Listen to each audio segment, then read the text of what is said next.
The sticky darkness is like ink that never fades, soaking every corner of the black stone mine.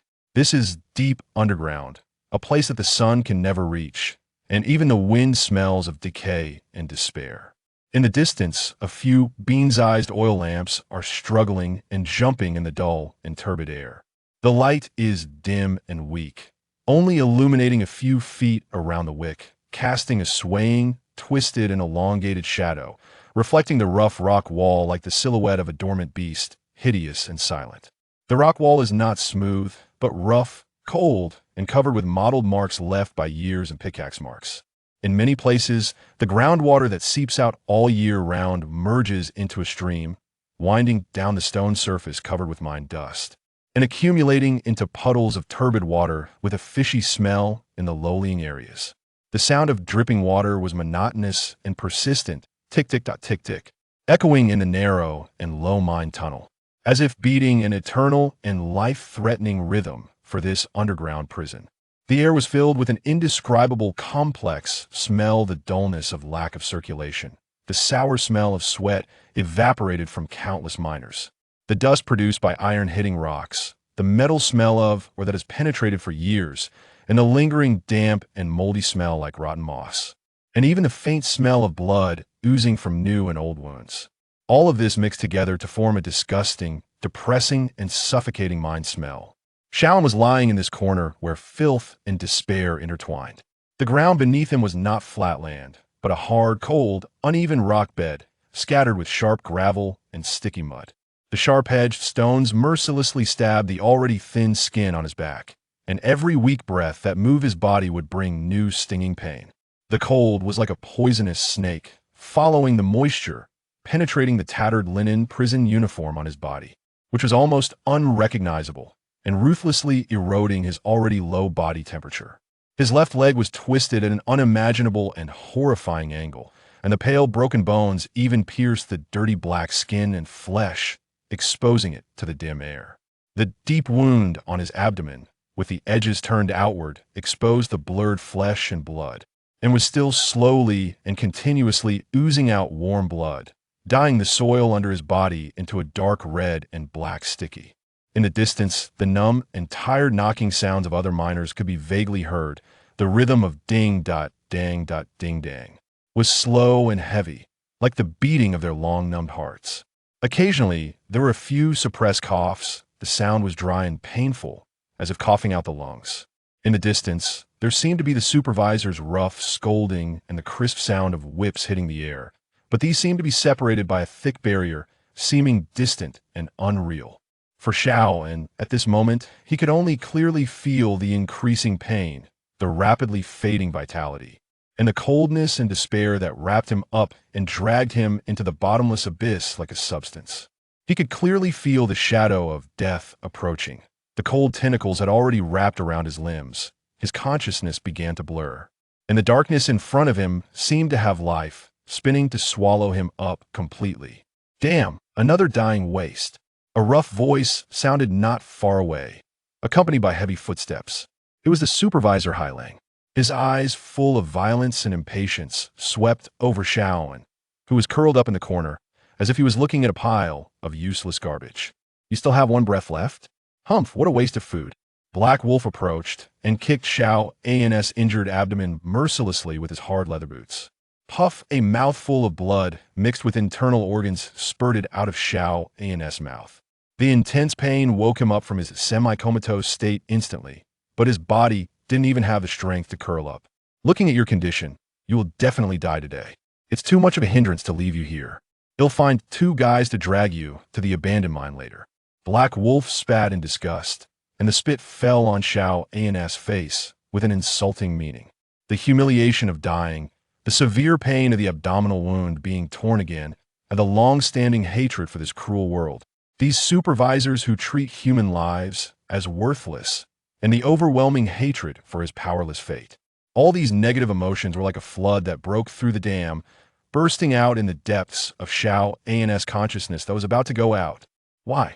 I don't want to die. I want to live. Even if I become a ghost. I want to the moment when this extreme resentment and desire to survive reached its peak. Shaun's heart suddenly shrank. and then there was an indescribable burning heat. It was as if a piece of red-hot charcoal was forcibly stuffed into his chest. The burning heat was not warm, but a fierce breath of destruction and rebirth, which instantly swept through his cold limbs and bones. At the same time, in the depths of his consciousness, in a chaotic darkness, the shadow of an ancient, dilapidated, cracked bronze furnace slowly emerged. The surface of the furnace was engraved with blurred and distorted runes, as if recording all the suffering and disasters in the world. A low and almost inaudible hum seemed to sound only in the depths of his soul. The illusory furnace seemed to come alive, and an invisible suction force was generated at the furnace mouth. The next moment, Shaoan felt the invisible but real things around him, the despair in the mine tunnel. The painful groans of the dying miners not far away, the violence and malice emanating from the supervisor Black Wolf, and even his own tangible resentment and dying pain, like 100 rivers returning to the sea, they were pulled by the suction and rushed madly into the burning source in his chest. This process was cold and ruthless, as if an indifferent machine was executing a predetermined program. With the influx of these negative nutrients, a very weak but extremely pure, strange energy was born in the burning core. It showed a deep dark gray, cold and sharp, completely different from the remaining life breath in his body, but strangely maintained his body function that was about to collapse. This energy is robbery force. The calamity force flowed through his broken meridians like a stream. Wherever it passed, the heart-wrenching pain was replaced by a cold numbness. The bleeding speed of the abdominal wound slowed down visibly, and the consciousness that was on the verge of dissipation became concentrated again. Although the injury did not heal immediately, the fatal downward trend was stopped abruptly. He was temporarily pulled back from the edge of the cliff of death. Almost at the same time, a vague stream of information poured into his mind. The calamity source furnace absorbs all the calamities in the world. Pain, despair, death, resentment. All is firewood. Refine the calamity force. Strengthen oneself. Survive. Seek strength. The information was intermittent. Black Wolf had already walked away with a curse, as if he had lost interest in a dying man. The mine tunnel once again returned to the suffocating silence. Shaoan still lay there, motionless, even holding his breath, as if he was really dead. A strange light suddenly shone into the abyss of despair. This is not the light of hope, because it is icy cold with the smell of sulfur and blood. But it is indeed light that in the darkness, Shaoan's originally dull eyes slowly opened a crack. Deep in his eyes, the last trace of confusion and fear belonging to the weak was completely crushed, replaced by a kind of almost solidified coldness, and a little weak, but extremely firm. Cold light. The fire has been lit. Chapter 2. The birth of catastrophe. Time lost its significance in the enveloping darkness. It could have been a fleeting moment or an eternity. Shaoan lay still, akin to a cold stone, his lifeless form resting in place, while within his chest, the entity known as the catastrophe furnace stirred, a volcanic magma, silent yet fiercely surging beneath the surface. He felt the peculiar force of catastrophe coursing through him, akin to an underground river in the depths of winter, not bringing warmth but rather suppressing the searing pain of his wounds and the collapse of his body in a more domineering manner. It was as if a higher-tier energy was forcibly maintaining the function of his broken shell, preventing the extinguishing of the flame of life. The footsteps of the overseer, the Black Wolf, had long faded into the depths of the mind, leaving the surroundings once again shrouded in that suffocating, numbing blend of suffering and apathy. Once assured of temporary safety, Shaoan began to attempt to regain control of his body. Carefully, he propped himself up with his still-functioning arm, striving to shift away from the bloodied spot where he had been kicked, seeking a more concealed corner. Yet even this simple act pulled at his shattered leg and abdominal wounds, the excruciating pain piercing through him like a searing iron brand. Cold sweat almost instantly soaked his disheveled hair. Under normal circumstances, such agony would have been enough to render him unconscious once more. However, this time he was astonished to discover that as the pain peaked, the furnace within his chest emitted a low, pleasurable hum. A purer force of catastrophe was extracted from the very root of his suffering, coursing throughout his body, forcefully quelling the torment that threatened to tear his nerves apart, and imparting a faint sense of strength. So, my own suffering serves as fuel? Shaoan and Apos, gaze remained devoid of fluctuation, coldly noting this revelation in his heart. He gritted his teeth, enduring wave after wave of agony, while greedily absorbing the catastrophe born from it. At last, he dragged himself behind a few collapsed rocks, forming a small hollow that was darker and more concealing. With the faintest glimmer of light from a distant oil lamp, he painstakingly lowered his head to inspect his wounds. The once ghastly gash on his abdomen had begun to close at the edges, albeit at an agonizingly slow pace, now covered by a thin, dark gray scab that had staunched the bleeding. This was far from a normal healing rate. His shattered left leg remained grotesquely twisted. Yet the most unbearable sharpness of pain seemed to have been dulled by the force of catastrophe, leaving only a heavy ache. He attempted to concentrate, sinking his consciousness into the searing core of the furnace, that ethereal, ancient entity. He could sense its presence, akin to a hungry beast lying dormant within him. It conveyed an instinctual yearning, a need for more fuel, more suffering, despair, death. More. A vague thought took shape in his mind. Passively absorbing the negative emotions that permeated the vicinity and his own pain was far too inefficient. Suppressing his discomfort, he cast his gaze around his environment. The darkness limited his sight, yet his hearing and the recently awakened perception of catastrophe, though exceedingly faint, compensated for this. He could hear the scuttling sounds from the crevices of the rocks, typical of the repugnant cave cockroaches or centipedes inhabiting the mine. He also faintly sensed the presence of another dying miner nearby, radiating weak life and heavy despair. To prey upon another and oppose as despair? This thought flashed through his mind, quickly suppressed not by moral qualms but by uncertainty and the potential risks involved. His gaze ultimately settled on a twitching rat in the corner, seemingly injured or poisoned. Its body curled up, its life force flickering like a candle in the wind.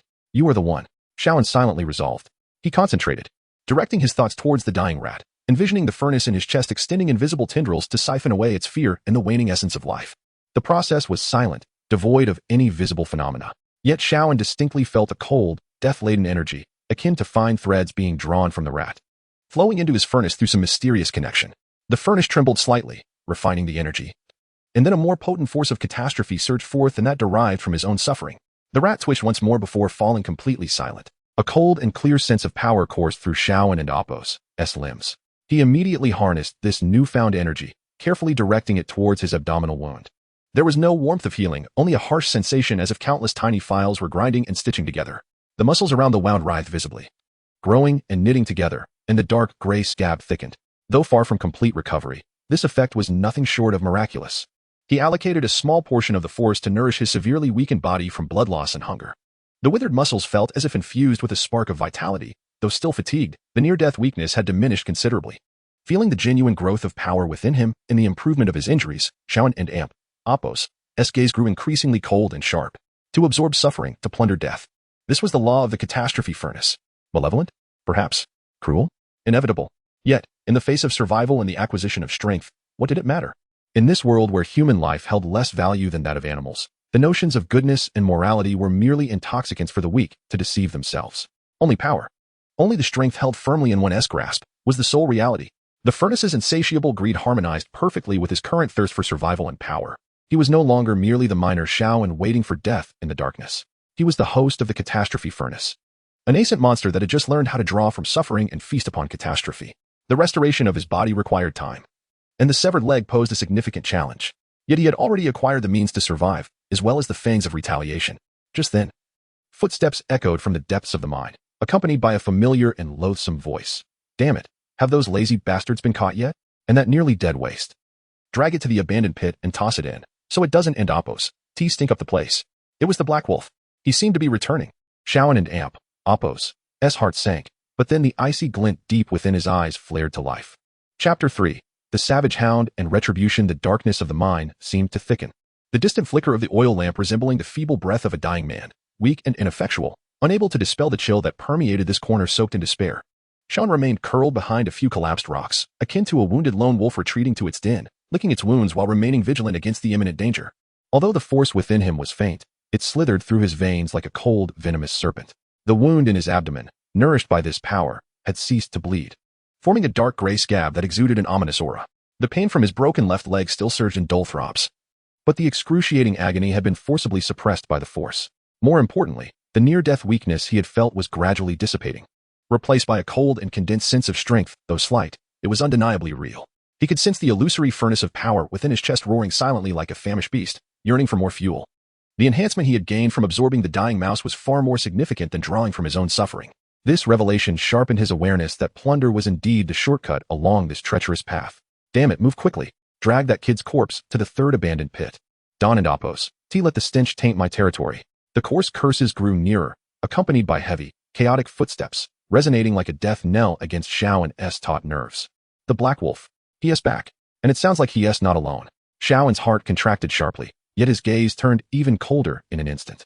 He forced down the instinctive tremors of his body, lengthening his breath into a calm and rhythmic flow, blending into the shadows of the rocks. His face, now slightly restored with color, once again turned as pale as that of a corpse.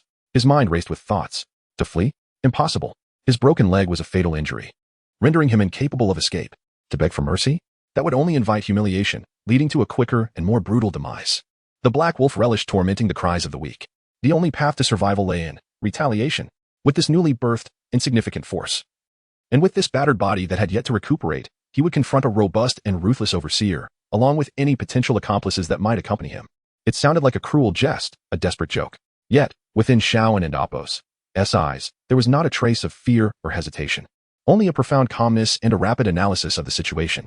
The power he now possessed was a culmination of the torment he had absorbed from his own suffering in the essence of a dying mouse, augmented by the surge of murderous intent and crisis that had arisen within him upon hearing the Black Wolf's voice. The total was still meager, but it had significantly increased since its inception. This power was insufficient for him to confront the Black Wolf directly, let alone contend with any potential allies. He needed more. The best source of power lay right before him, namely, the pain inflicted upon him by the Black Wolf, and the fear and resentment of his victims at the moment of their demise. A mad and ruthless plan crystallized in Shaoan and Apos' mind within an instant. The footsteps drew ever nearer. Humph, you're tougher than I thought, still hanging on? The Black Wolf and Apos' voice carried a hint of surprise and a greater measure of impatience. His towering figure appearing at the entrance of the rock cavity, blocking the already dim light and casting a vast shadow over Shaoan. Behind him followed two equally menacing mind slaves, wielding crude ropes, clearly prepared to drag away the corpse. Their eyes were dull, yet when they glanced at Shaoan, there was an almost imperceptible glimmer of delight. Perhaps they had once suffered from Shaoan's unintended rebuffs or merely sought to impress the overseer. The Black Wolf and Apos' gaze fell upon Shaoan. Taking in his apparently worsened injuries, Shaoan had deliberately relaxed his control over his wounds to make them appear more grotesque, and his breath, so faint it was nearly undetectable. His impatience morphed into utter disdain. Useless trash, wasting my time. The Black Wolf spat contemptuously, then barked at the two mind slaves behind him. What are you waiting for? Drag him out. Yes, Boss Wolf. The two mind slaves responded eagerly, rubbing their hands together with wicked grins as they advanced toward Shaoan. One, tall and gaunt, gleamed with a cruel light in his eyes, seemingly intent on checking whether Shaoan was truly dead, or perhaps seeking to inflict a few kicks for good measure before the dragging commenced. An opportunity. Shaoan's heart remained utterly unperturbed, as if encased in eternal ice. He could even feel the furnace in his chest begin to hum with excitement as the danger approached. The malice emanating from the approaching figures intensifying. The tall, gaunt slave stepped forward, extending his filthy hand to grasp Shaoan's arm. Just as his fingers were about to brush against Shaoan's clothing, a sudden turn of events. Shaoan, who had lain as still as a corpse, abruptly opened his tightly shut eyes. They were not the eyes of a dying man. There was no murkiness, no despair, only an unfathomable indifference, and within that indifference, the glint of a blade-like coldness. Almost simultaneously with the opening of his eyes, the power that had been carefully amassed and controlled within him burst forth like a flood breaking through a dam. With a swift motion, Shaoan seized a jagged shard of rock beside him with his still functional right hand and thrust it violently into the unguarded eye socket of the gaunt mind slave. The speed was astonishing, so swift that even the nearest slave could only emit a short, incredulous grunt. The shard, imbued with a chilling force, easily pierced the fragile eyeball, plunging deep into the skull and wreaking havoc within. A spray of crimson and white erupted, splattering the other mind slave, who followed closely behind. The second mind slave, now smeared with warm, viscous liquid, erupted into a heart-wrenching scream of terror after a brief moment of shock. Instinctively, he recoiled, only to trip over the debris beneath him, landing on his backside and scrambling backward with hands and feet, his eyes wide with horror as if he had encountered a ghost. This sudden, blood-soaked counterattack left everyone stunned, including the Black Wolf, who stood at the back. The impatience and disdain etched on his face froze, quickly replaced by astonishment and disbelief. A wretch he had deemed dead had risen to kill, and with such ruthless ferocity. You little bastard. You're seeking death. The Black Wolf, seasoned from years of bloodshed, erupted in fury after the initial shock. He roared, drawing a rusty yet heavy pickaxe from his waist, swinging it mercilessly toward the prone Shaoan. The pickaxe whistled through the air, and should it strike true, it would shatter Shaoan's skull like a watermelon. A tremendous sense of crisis pricked at Shaoan's every nerve. Yet he did not flinch, nor could he fully evade. His left leg was a fatal weakness. However, just as the pickaxe was about to descend upon him, a chilling smile, cold to the extreme, crept across Shaoan's face. Come on. Pain, fear, murderous intent. These are the finest fuel. In that brief moment of the first mind's slave and amp, Apo's death, a rich energy, steeped in profound fear and resentment, surged into the furnace within Shaoan and Apo's chest like a tidal wave. The furnace roared to life, refining it into a far more pure and abundant force than before. This newly birthed power was partially used by Shaoan to forcibly suppress his body and amp Apo's agonizing pain and injuries, while the rest he summoned without hesitation once more. Roar. Shaoan emitted a low growl, more beast than man, as he forcefully pushed off the ground with his remaining leg, exerting an incredible force from his core. He chose not to confront the threat head-on. Instead, he utilized this explosive power to slither away like a serpent, narrowly evading the deadly swing of the pickaxe. The resounding crash of the heavy tool struck the ground where he had just lain, sending debris flying. In that same fleeting moment, Shaoan, like a wraith, closed in on the terrified miner who had fallen to the ground. The miner, still shrieking and attempting to scramble away, found his efforts futile. In Shaoan and Apo's eyes burned a cold, lethal intent, and in his right hand, he wielded a jagged stone, stained with blood and brain matter, transforming it into the scythe of death. Without a moment and Apo's hesitation, he plunged the stone deep into the miner and Apo's heart. The scream abruptly ceased, the miner and Apo's body stiffened, and the light in his eyes quickly dimmed, leaving only boundless fear and resentment. A surge of malevolent energy flooded into the furnace. Having absorbed the death essence and fear from two souls, Shaoan and Apo's power reached an unprecedented zenith. He felt his strength, speed, and even the healing rate of his wounds escalating at an unnatural pace. The pain from his severed leg was nearly numbed, while the wound on his abdomen began to itch slightly, a sign of flesh rapidly regenerating under the influence of the dark energy. The Black Wolf, witnessing the demise of two subordinates in quick succession, felt his rage boil over. He realized that this once helpless creature had morphed into an exceedingly dangerous monster. Yet, rather than retreating, he was incited to unleash even more ferocious, murderous intent. Gripping the pickaxe tightly, his muscles bulged like an enraged bear as he charged at Shao and once more. Die. This time, the Black Wolf summoned all his strength, swinging the pickaxe like a tempest, cutting off all possible escape routes for Shaoan. Despite the onslaught, Shaoan and Apo's gaze remained icy. He understood that a direct confrontation would not favor him, but he had the furnace. With a single thought, a portion of the pure dark energy coursed into his arms and the stone he held. The ordinary stone shimmered with a faint gray aura, exuding an unsettling chill. Clang. Shaoan blocked the pickaxe and Apo's sweep with the stone. A jarring noise echoed as sparks flew. The Black Wolf felt a chilling, eerie force travel through his arm, causing it to tingle, nearly making him drop his weapon. To his astonishment, his powerful blow was thwarted by a mere stone. Moreover, the stone and amp Apo's hardness seemed to have become abnormal. This boy is peculiar. The Black Wolf and amp Apo's mind raced with alarm as he intensified his assault, attempting to overwhelm Shao and with sheer force. Yet, Shaoan, like a rock amidst crashing waves, adeptly utilized his enhanced speed and strength, coupled with his familiarity with the cavern's terrain, to evade the Black Wolf's attacks. Each clash, each narrow escape, and every painful graze from the pickaxe fueled the furnace with a continuous stream of energy. He learned and grew stronger amidst the fight. The furnace throbbed within him like a greedy heart, absorbing all the pain, fear, and murderous intent, transforming them into the purest dark energy, which flowed back into Shaoan, sustaining him through this uneven battle. The Black Wolf grew increasingly alarmed. This boy seemed impossible to kill. His recovery was astonishing, and his strength and speed continued to amplify. Moreover, those eyes, devoid of any human emotion, radiated pure desire for slaughter. What kind of monster are you? The Black Wolf bellowed, his frantic attacks a futile attempt to mask his fear. Yet, that very fear only served to fortify Shaoan.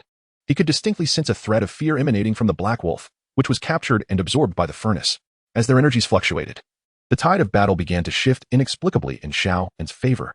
At last, in a moment when the Black Wolf was exhausted and searching for a reprieve, Shaoan seized the opportunity. His eyes flashed with a chilling light as he unleashed the accumulated dark energy within him. This time, he chose not to defend or evade but charged forward like a released arrow, propelled by an unparalleled speed that left a faint afterimage in the air. The Black Wolf, taken aback, instinctively attempted to block with his pickaxe, but it was too late. Shaoan's target was not the weapon at all. With a swift thrust, the sharp stone, imbued with dark energy, penetrated the gap between the Black Wolf and Apo's wrist and throat with deadly precision. The Black Wolf's eyes widened, bloodshot and bulging as he stared incredulously at the stone, now embedded deep in his neck, soaked in the blood of his subordinates. Blood gushed forth like a fountain, and an overwhelming sensation of pain and asphyxiation seized him. He wanted to scream, to retaliate, but with his throat pierced, only muffled gasps escaped his lips. Power ebbed from his body like a receding tide. Shaoan's expression remained impassive, chillingly cold. He twisted the stone in his grip. Crack. A horrifying sound of bones fracturing echoed. The Black Wolf and amp Apo's neck was mercilessly snapped, The fearsome overseer crumpled to the ground like a marionette with severed strings. His eyes clouded by the final shadows of terror and resentment. The furnace emanated an unprecedented, resounding hum, akin to a mighty bell. A torrent of dark energy, greater than any before, surged from the Black Wolf's corpse, flooding into the furnace. It was the pinnacle of his fear, the depths of his rage, and the vitality of his robust life essence. This dark energy coursed through Shao's limbs, mending his wounds, even causing the fractured bone in his leg to visibly reconnect and heal at an alarming rate. While complete recovery would take time, the speed was nothing short of astonishing. His sense of strength, speed, and perception surged once more, nourished by this overwhelming dark energy. Shao stood amidst the three corpses, his chest heaving violently. Blood dripped from his arms, staining the ground beneath him a deeper crimson. The mine was enveloped in a deathly silence. Distant whispers of shock echoed from afar, as other miners bore witness to the gruesome spectacle. Their fear, like invisible threads, was quietly absorbed by the furnace, contributing to the meager replenishment of dark energy. Shao slowly lifted his head, his gaze sweeping across the direction where the terrified miners might be hiding, devoid of any emotion. He glanced at his blood-soaked hands, feeling the surging dark energy within him, and noticed the furnace, now appearing more solid and insatiable under its influence. There was no exhilaration, no joy, not even a hint of satisfaction from revenge. Only a cold, inevitable tranquility. To kill, and then to grow stronger. This was the rule.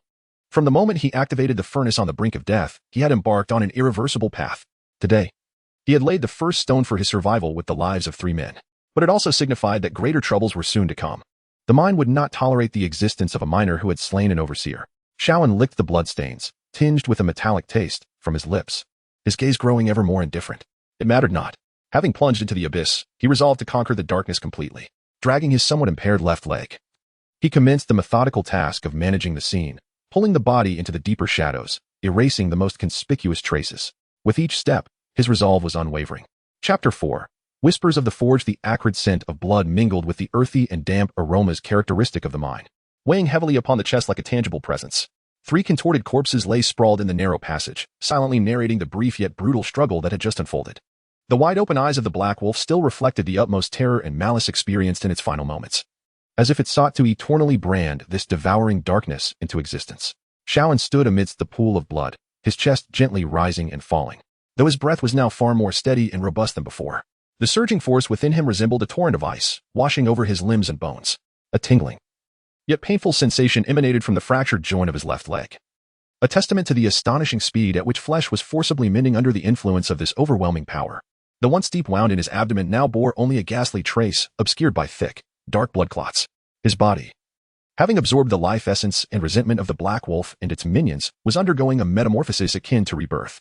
This transformation was not gentle nourishment, but rather a violent, enforced repair and enhancement, with every taut muscle fiber and every creaking bone accompanied by an infusion of cold, formidable strength. Yet, there was no trace of joy or excitement on Shao and Appo's face. His gaze was as tranquil as a long-frozen lake, reflecting the flickering, feeble light of the oil lamps around him and the gradually cooling bodies. He calmly assessed his condition, perceiving the changes within him as if he were a precise instrument recording data. With a soft exhalation, he released a breath tinged with the metallic scent of blood. The troubles had only just begun. The death of the Black Wolf could not remain concealed. This was the Blackstone Mine, a place governed by rigid hierarchy, where human life was regarded as expendable, yet adhered to its own brutal rules. The Overseer and Appo's death would inevitably draw the attention of the upper echelons. It was imperative to swiftly eliminate any traces of the incident. Without hesitation, Shao dragged his still somewhat incapacitated left leg and bent down to commence his task. He first hoisted the Black Wolf and Appo's body. With his newfound strength, the once formidable Overseer, who had long lorded over others, felt no more burdensome to drag than a sack filled with stones. One by one, he pulled the 3 corpses into a deeper, more secluded, and long-abandoned branch of the mine. This place was devoid of light, the air thick with a nauseating stench of decay, clearly a former dumping ground for refuse and waste.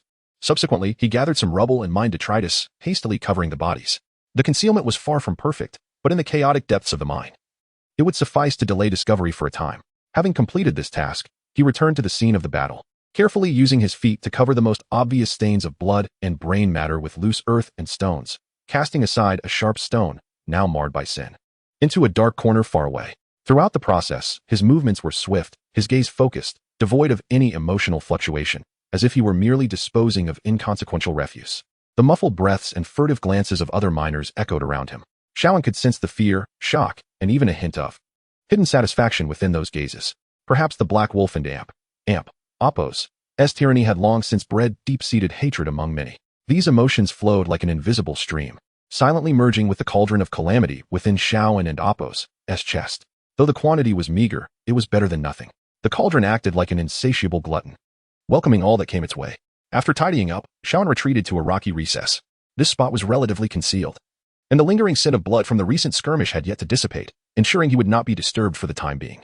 He sat cross-legged, attempting to regulate his breathing. The force within him surged more powerfully than before, cold and domineering, imbued with an essence of destruction and plunder. Starkly contrasting with the feeble vitality that remained within him, yet it forcibly sustained and transformed his body. He could feel the cauldron trembling faintly with each breath. It was no longer merely a passive vessel for energy absorption, as it consumed more and more nutrients. Increasingly potent, such as the intense resentment and relatively robust life force of the dying black wolf, it seemed to be awakening, a vague notion, or perhaps instinct, began to emanate from the depths of the cauldron. It was not clear language, but rather an intuition, a whisper, a yearning that stemmed from the very depths of his soul. Hunger, more, suffering, death, resentment, calamity. These indistinct thoughts, like cold threads, entwined themselves around Shaoan's consciousness. They did not compel him, yet they incessantly tempted him, guiding him to seek out more, richer fuel for the fire. The cauldron whispered, urging him to absorb not merely the dispersed fears and his own anguish, for such efficiency was too low. It craved a more concentrated, more intense negative energy. Like a connoisseur who has savored exquisite dishes, he could no longer be satisfied with bland fare. Shaoan felt no resistance to this longing. The cauldron's desires aligned perfectly with his own yearning for power and survival. He needed strength to grow more formidable swiftly, to face the inevitable tempest that lay ahead, to escape this accursed place. He settled his mind, striving to delve deeper into the cauldron. This time, he discovered a wondrous shift in his perception of the surrounding environment. No longer reliant solely on sight and sound, his awareness seemed to extend into countless invisible tendrils, capable of touching elements previously undetectable. He could see or sense, not far away, several miners huddled together, whispering, their bodies radiating a gray-black mist of fear and unease. Deeper within the mine, muffled sobs emerged from a corner, saturated with a thick, almost viscous atmosphere of despair. Even the entire Blackstone mine seemed shrouded in a faint, pervasive ambience of suffering and numbness, akin to a colossal source gradually emitting negative energy. Was this the perception of calamity? Though still nebulous and limited in range, perhaps only encompassing a dozen paces, this revelation sparked a flicker of barely perceptible sharpness in Shaoan's cold gaze. This ability not only aided him in hunting prey, but also allowed him to sense danger in advance. For instance, hidden malice. He focused his intent, striving to discern the nuances. He could vaguely perceive the textures of various negative emotions. Fear was cold and trembling. Despair was heavy and lifeless. Resentment was sharp as a needle. At that moment, the cauldron and Amp, Oppos' whispers seemed to grow clearer. It guided Shaoan and Amp, Oppos' perception beyond the scattered, feeble sources of negative emotions, directing him toward a particular point in the mine. In that direction, he sensed a presence distinctly different from the rest. It was a long-accumulated malice, cold and cunning like a viper, intertwined with numerous subtle, yet piercing resentments, alongside a deliberately suppressed greed.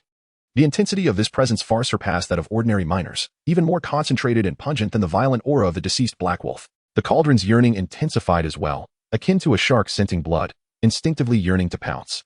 A high-value source, a name and a sinister. A acerbic face suddenly flashed through Shaoan and Amp, Oppos' mind. Zhang Qian, the Scorpion, another overseer of the Blackstone mine, more treacherous and avaricious than the Black Wolf. It is said that he wields control over the most lucrative areas within the mining district, withholding rations and meager wages from the miners, employing exceedingly ruthless methods, and is likely the subject of countless curses and resentments from those he exploits. The demise of Black Wolf likely brings him great delight, as it eliminates a rival. Moreover, according to certain rumors, this Scorpion, Zhang Qian, seems to possess some treasures extorted from the miners or acquired through other ignoble means. He is an individual laden with a wealth of animosity, a potential threat. Once Black Wolf is gone, he will likely seek to eradicate the unstable elements, starting with himself. He is a possible repository of resources, a veritable prize. The whispers of the furnace guide him towards his objective. A chilling intent to kill coalesces within Shaoan's heart, as if it were a tangible entity. He requires additional strength to fortify himself, consolidate the recently acquired advantage, and prepare for a potential escape. And Zhang Qian, the Scorpion, presents himself as the nourishment that comes knocking at his door. Slowly, Shaoan opens his eyes, his gaze piercing through the darkness toward the direction of Zhang Qian. In his eyes, there is no longer a trace of confusion, only the focused and frigid determination of a hunter zeroing in on his prey. The furnace and Amp, Oppos' whispers continue, akin to a demon and Amp, Oppos' temptation. leading him down the path of slaughter and plunder. And Xiaoan willingly embraces this fate. The target for the next hunt has already been determined. Chapter 5. The first hunt. Darkness serves as the finest guise, a deadly hunting ground. Xiaoan lay in wait like a coiled serpent, patiently concealed within the labyrinthine depths of the black stone mine. He refrained from hasty action, seizing this rare moment of respite, bought with blood, to assimilate the powers within him and acclimatize to the surging strength and the nascent perception of his newfound abilities.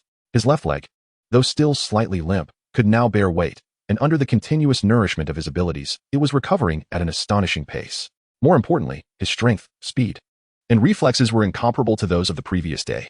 With each breath, he sensed a chilling energy coursing through his limbs, instilling a near-cold mastery over his being. Though the range of his perceptive abilities remained limited, only a few dozen feet, he could discern subtle shifts in his surroundings, akin to a spider sensing vibrations in its web. Particularly the intangible, yet palpable fluctuations of emotion. He immersed his consciousness into this perception, casting an invisible net. The malevolent aura of Zhang Qian, akin to the foul stench of a sewage drain, distinctly penetrated his awareness. Zhang Qian did not have a fixed resting place, but frequently patrolled several key mining sites, particularly those promising lucrative returns. He often accompanied one or two trusted enforcers, equally brimming with hostility. Xiaoan observed patiently like a seasoned hunter. He meticulously traced Zhang Qian and Appos' movements, analyzing potential moments and locations for an ambush, searching for the perfect position to strike. The furnace within his chest whispered, a relentless craving for vengeance against the scorpion-like figure, akin to maggots gnawing at his nerves. Yet he forcefully suppressed the impulse to act immediately. Hunting required patience and precise calculation. The death of the Black Wolf had already exposed him to potential risks. He could not afford any further mistakes. Time trickled by. The muffled sound of pickaxes striking rock echoed through the mine, accompanied by the monotonous chants of the laborers. Occasionally, the sharp reprimands and crack of whips from overseers punctuated the air, coupled with the pained groans of the afflicted. These sounds, steeped in negativity, formed the backdrop of Xiaoan's awareness, further solidifying his cold resolve to kill. At last, the opportunity presented itself. Through his perceptive abilities, Xiaoan observed Zhang Qian and his two henchmen approaching a relatively secluded mining site near an abandoned area. The dim lighting and intricate terrain, combined with the decline in or quality, meant few overseers ventured there. More crucially, Xiaoan was familiar with this location. During his time as a mere laborer, he had worked there and knew several narrow passages that allowed for swift navigation and concealment. It was the perfect place for a kill. A glint of frost flashed in Xiaoan and Appos' eyes, and he hesitated no longer. Like a wraith, he melded into the shadows along the rock wall, utilizing his knowledge of the terrain to silently maneuver ahead of Zhang Qian and Appos' group, slipping into a narrow crevice barely wide enough for a single person. Mere steps from the main tunnel, yet exceedingly concealed. He held his breath, suppressing his presence to the utmost, stifling even the pulsing of the furnace within his chest. Footsteps grew closer, accompanied by Zhang Qian and Appos' acerbic voice. Damn it, you lot better keep your eyes peeled. If nothing else unearthed today, none of you will eat. The Black Wolf's demise works in my favor. This territory is mine now. Anyone who dares to slack off will pay dearly. Zhang Qian and Appos' voice brimmed with greed and arrogance, evidently buoyed by the Black Wolf and Appos' death, emboldening his audacity. The two henchmen behind him echoed his sentiments, their footsteps heavy and chaotic. Closer, ever closer. Xiaoan could distinctly sense the malice and hostility radiating from them, like three filthy flames flickering within his network of perception. In the very moment Zhang Qian and his companions were about to pass the crevice and Appos' entrance, Xiaoan sprang into action.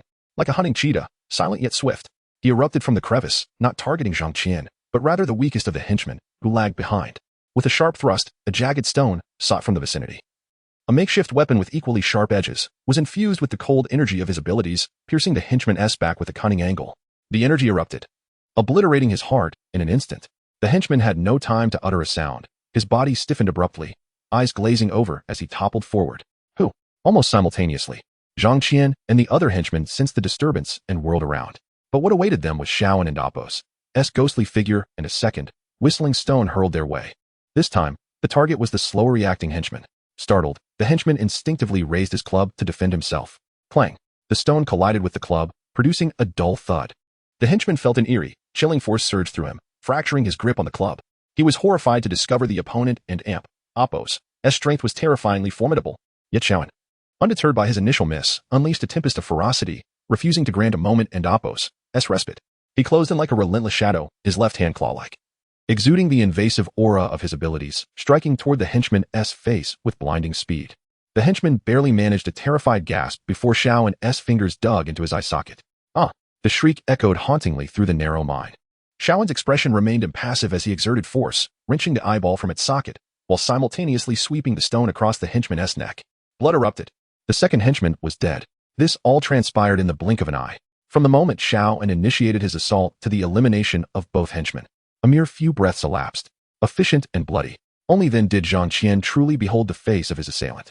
You, that useless wretch who survived?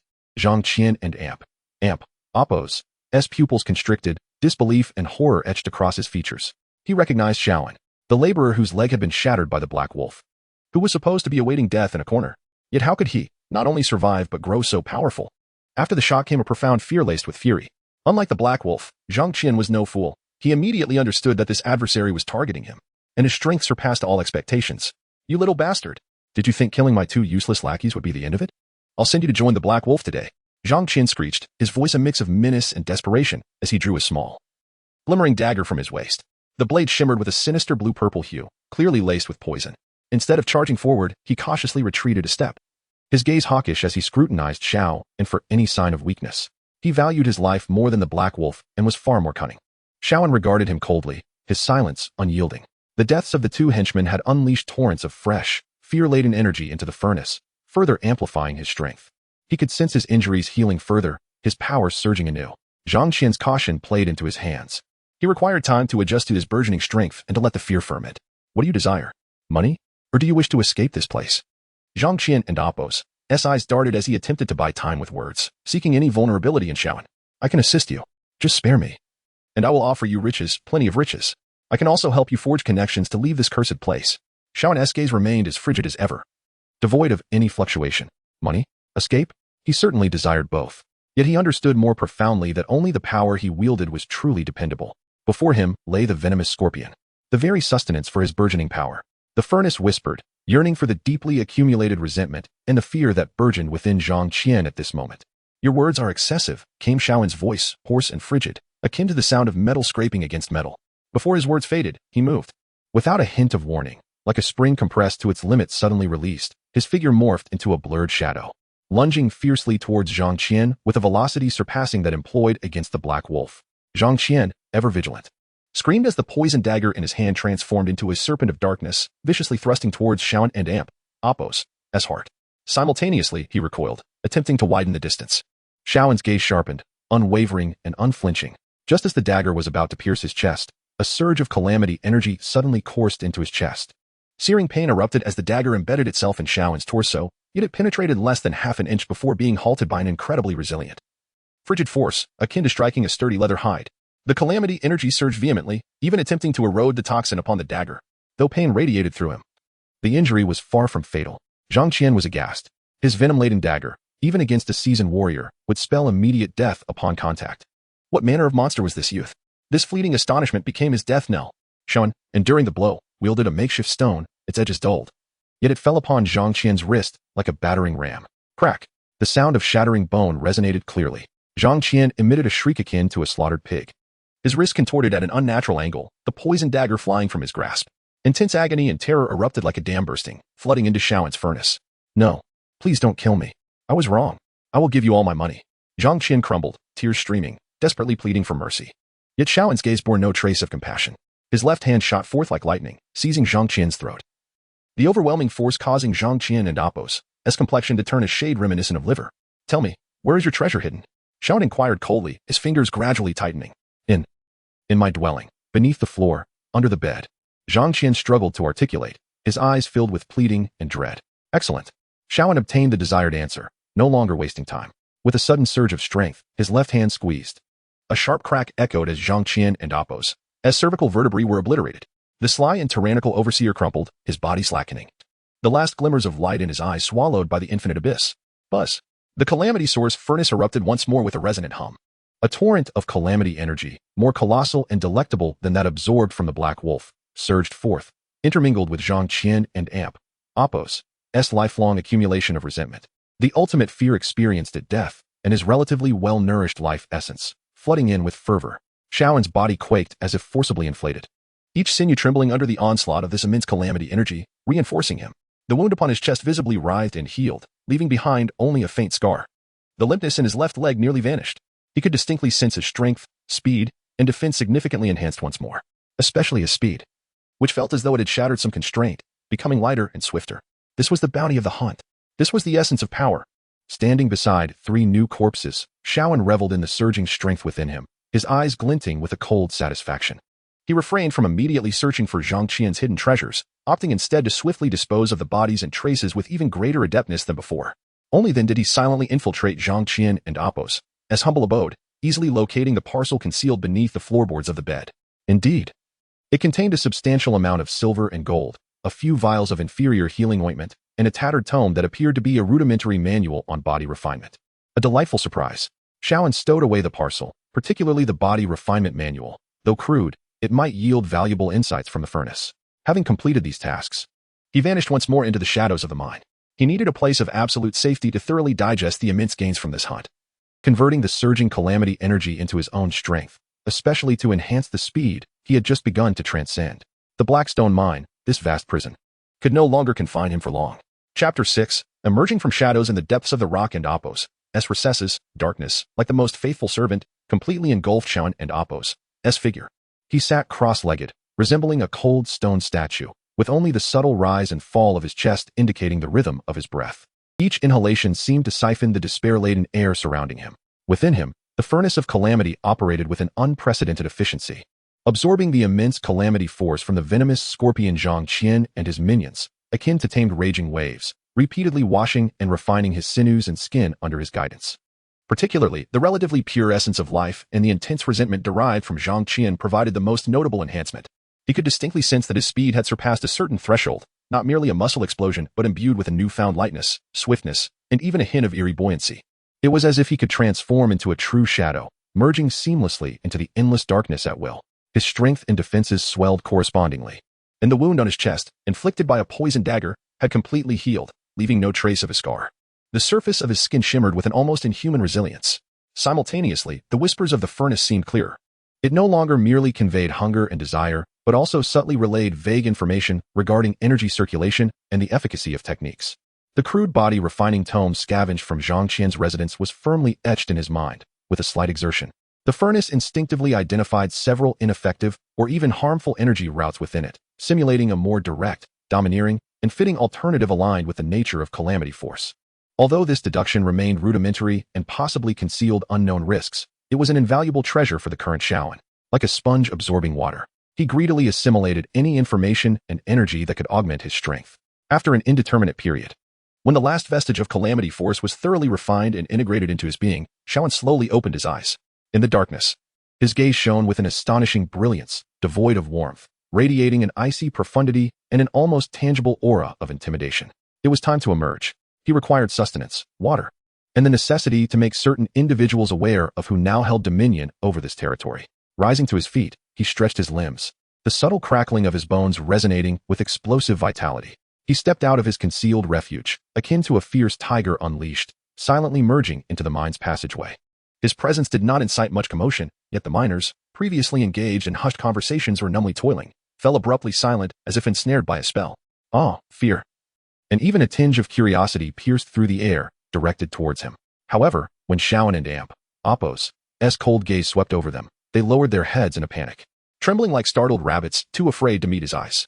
The mysterious disappearances of the black wolf and the venomous scorpion, often synonymous with death in the mining district, had bred unspoken speculation among the miners.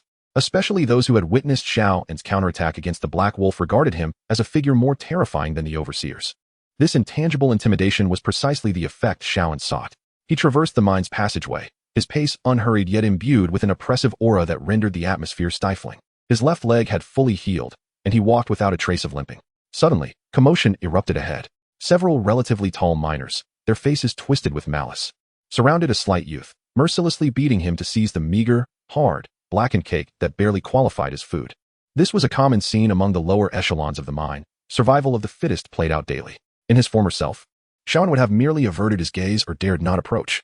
But now, Shaoan's steps did not falter. He advanced directly towards the group of miners.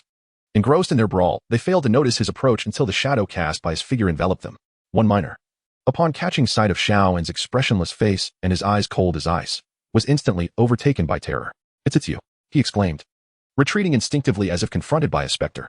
The other miners, realizing the gravity of the situation, halted their assault, uncertainty etched on their faces as they regarded Shaoan. They recognized the recently infamous harbinger of doom. Shaoan remained silent, extending one hand, his intent unmistakable. The miner who had seized the cake turned pale. Glancing between the meager morsel in his hand and Shaoan and Apos' emotionless gaze, recalling the horrifying tales surrounding the black wolf and the venomous scorpion. Ultimately, he dared not wager whether Shaoan would resort to violence over such a trivial matter. Trembling, he reluctantly relinquished the cake into Shaoan's grasp. Receiving the cake without a word or glance towards the miners, Shaoan turned and departed. Throughout the encounter, he uttered not a single word nor made any superfluous gesture. Yet the miners, who moments ago had exuded ferocity, now appeared utterly drained of strength, collapsing in place, cold sweat soaking their backs. From Shaoan, they sensed a pressure far more terrifying than the overseer's whips, a dominion of life and death, emanating from the apex of the food chain. Shaoan casually gnawed on the dry, unpalatable cake, its meager sustenance barely sufficient for his current needs. However, his prior actions constituted a declaration, a silent reformation of the unspoken rules governing this domain. He had no interest in becoming a leader, nor in managing the miners. He merely required their silence and compliance, ideally with the prospect of some convenience. Indeed, shortly thereafter, two seemingly astute miners, albeit embodying the inherent timidity and opportunism of the lower strata, cautiously approached him. "My lord." One, slightly older and adorned with a sycophantic smile, stammered, "My name is Wang Wu. I have endured much bullying from Scorpion Brother," referring to Zhang Qian. "You are our savior." The other, kneeling and bowing his head, implored, "My lord, I, Li Lu, am willing to toil for you, just for a morsel of food." Shaoan paused, his icy gaze sweeping over the two. Wang Wu and Li Lu felt a chill run down their spines, nearly crumbling under the intensity of his scrutiny. "I have no need for waste," Shaoan finally spoke, his voice hoarse and frigid. "What can you do?" Wang Wu hurriedly replied, "My lord, I have spent 5 years in this mine. I am familiar with every path. I know where the guards are lax, where the mine has not been fully excavated, and where to find clean water. I can also keep an ear to the ground for you." Li Lu quickly added, "My lord, I am quite nimble. I can assist you in errands, deliver messages, and gather intelligence." Shaoan pondered briefly. Although these two were humble, they indeed possessed some utility. At the very least, they could help him manage trivial matters, allowing him to concentrate on his cultivation and plans for escape. Moreover, having two sets of eyes on the outside was preferable to wandering blindly alone. "Follow me, and do not attempt any tricks," Shaoan instructed tersely before ignoring them. Striding towards a more concealed and relatively clean abandoned mine shaft he had previously selected, Wang Wu and Li Lu exchanged glances, each reading a mix of elation and deeper trepidation in the other's eyes. They understood that being near this harbinger of doom presented both an opportunity and significant risk. Yet in this wretched mine, what choices did they have? The two hurriedly scurried after him. In the subsequent days, Shaoan remained largely reclusive. Wang Wu and Li Lu became his subordinates, tasked with procuring food and water, managing various chores, and serving as sentries on the periphery. The formidable presence of Shaoan swiftly permeated the region, deterring any would-be provocateurs. Even the lowly overseers of the mines instinctively veered away as they passed through his domain. He had attained a fleeting tranquility, allowing him to devote greater energy to the study of the crude body tempering techniques and digest the essence of calamity power. Although the furnace and Apos' analytical prowess was rudimentary, it proved more than sufficient for dissecting this inferior method. It rapidly eliminated its dross and, in conjunction with Shaoan's unique calamity attributes, devised a more suitable, albeit straightforward and unrefined, technique for refining his physique. As Shaoan diligently practiced this newly derived method, infusing it with calamity power, his physical strength steadily ascended. It was during an unexpected moment that information from the outside world came to him. One day, Wang Wu, as usual, stealthily delivered some barely edible provisions, his countenance tinged with a peculiar excitement and mystery. "My lord, can you guess what I heard today?" Wang Wu whispered conspiratorially. "I learned it from a new batch of slaves. They say they were captured from a place called Apos, Qingyang Kingdom and Apos, in the north, where it seems there are genuine Apos, celestial masters and Apos. Celestial masters? Shaoan's heart stirred, his icy gaze fixating on Wang Wu. "Yes." Wang Wu, slightly anxious under the intensity of Shaoan's attention, continued. "They claim these celestial masters can soar through the skies and summon troops with a mere flick of their wrist. They can even join some sect and learn the arts of immortality. Their country has a grand sect, something like 7 Mysteries sect. They recruit disciples every year. Alas, their luck ran out before they could even try. They were captured and brought here as slaves soaring through the skies? Sects? Immortality?" These words, like stones cast into a tranquil lake, sent ripples across the surface of Shaoan's heart. Although Wang Wu's words were muddled and largely exaggerated hearsay, the underlying revelations ignited a long-suppressed yearning within Shaoan, causing it to burgeon like wild grass set ablaze. He had always known that worldly power had its limits. Even if he were to refine this body to its utmost potential, he would struggle to truly command his own fate. The Black Stone Mine was but a microcosm. Here, he might reign supreme, Yet in the broader world, he would scarcely be regarded as more than an ant. The notions of celestial masters and sects represented powers transcending the mundane, a higher echelon. That was the true pursuit he should aspire to. The Calamity Source furnace seemed to sense its host and Apos' fervor, emitting a more fervent hum. It instinctively understood that a higher realm promised richer, more potent nourishment. Leave this place. He must escape this cursed black stone mine post-haste. To seek out those so-called celestial masters, to explore the existence of sects, to acquire the genuine power capable of transcending all. Once this thought took root, it spread like wildfire, impossible to extinguish. Shaoan's gaze pierced through the rocky layers of the mine, gazing into the unknown distance. In his cold eyes, flames of ambition and desire ignited for the first time, still frigid, yet incredibly fervent. The black stone mine, once a cage in which he struggled to survive, had transformed into the first stepping stone obstructing his path forward. It was time to shatter it completely. Chapter 7. Escalation of conflict. Silence loomed like a heavy leaden weight, pressing down upon every corner of the No. 3 mine in Blackstone, ever since the mysterious disappearances of the Black Wolf and Zhang Qian. This already chaotic area was shrouded in an invisible, suffocating haze. The miners worked in an eerie silence, their eyes filled with an indescribable dread, as if a predatory beast lurked in the shadows, poised to strike. This unseen predator drew its ominous presence from a remote, abandoned mine, a temporary lair for Shaoan. At this moment, Shaoan sat cross-legged deep within the cave, his eyes closed. The power within him flowed like a tamed glacier, each cycle of energy subtly strengthening his sinews and flesh. The crude body refinement technique he had obtained from Zhang Qian had undergone magical modifications in the forging furnace of catastrophe, yielding promising results. His physical resilience, particularly the toughness of his bones and the explosiveness of his muscles, had ascended to a new level. Yet, he felt no sense of relaxation within. The tranquility was but fleeting. The deaths of the Black Wolf and Zhang Qian could not remain concealed forever. He sensed a storm brewing in the upper echelons of the mine, its eye directly aimed at him. His perceptive abilities, akin to a spider and Apos' web, monitored the slightest movements within a radius of several dozen feet. Beyond the pervasive fear and numbness emanating from the miners, he had recently detected several malevolent presences lurking nearby. Scrutinizing his lair, were they finally coming for him? A cold smirk flickered at the corners of Shaoan and Apos' mouth. He felt no fear, rather a hint of anticipation. More conflict promised more sustenance, allowing him to accumulate the resources necessary to escape this place more swiftly. On this day, as usual, Wang Wu and Li Lu cautiously delivered food and water. However, their faces appeared paler than ever, their eyes betraying an unmistakable panic. Master, it and Apos' bad. The Iron Fist King has come. He brought his guards and is specifically looking for you. The Iron Fist King, Wang Gang, the captain of the mine's security team, a truly formidable figure. Unlike overseers like the Black Wolf and Zhang Qian, who thrived on oppressing the miners, Wang Gang was a trusted aide of the mine owner, commanding the elite armed forces known as the security team. Rumors suggested he had once served in the military, leaving a trail of death in his wake, and his formidable martial arts rendered him nearly invulnerable. It was said he had received guidance from a passing immortal, granting him an understanding of certain rudimentary internal breathing techniques, elevating his abilities beyond those of ordinary martial artists. In the entirety of Blackstone Mine, Iron Fist Wang Gang was the most powerful and intimidating figure beneath the mine owner. His personal arrival made his intentions unmistakably clear. How many are there? Shaoan slowly opened his eyes, his gaze tranquil and unperturbed, as if the news held no significance. I saw at least 10, all elite guards. They're clad in leather armor, wielding steel blades, and some even bear crossbows. Li Lu stammered, his teeth chattering. 10 elite guards, alongside the enigmatic Iron Fist Wang Gang, armed with deadly crossbows. This force was more than capable of sweeping through the entire mine. Wang Wu and Li Lu exchanged glances. Despair reflected in their eyes. They understood that this time, they faced a true catastrophe. You should leave, Shaoan said coolly. Master? Both Wang Wu and Li Lu were taken aback. This does not concern you. Hide, and do not get involved. Shaoan and Apos' voice remained icy, devoid of any emotion. Though these two were humble, they were obedient enough. There was no need for them to share the same fate. A complex array of emotions flickered across Wang Wu and Li Lu's faces, gratitude, guilt, but predominantly, the instinct to survive. They knew that remaining would only render them cannon fodder.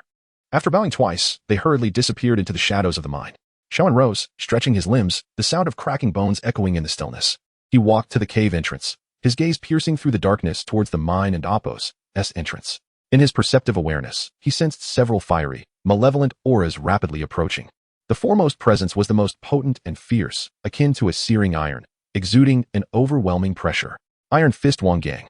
Shaoan took a deep breath, feeling the forge of catastrophe within him respond to his battle intent, emitting a low, excited hum akin to the beating of war drums. In a narrow confrontation, the brave prevail? No. It is the more ruthless, the stronger, the unscrupulous who triumph. Thud. Thud, thud. The heavy, synchronized footsteps echoed through the mine, like the drumbeats of death, growing ever closer.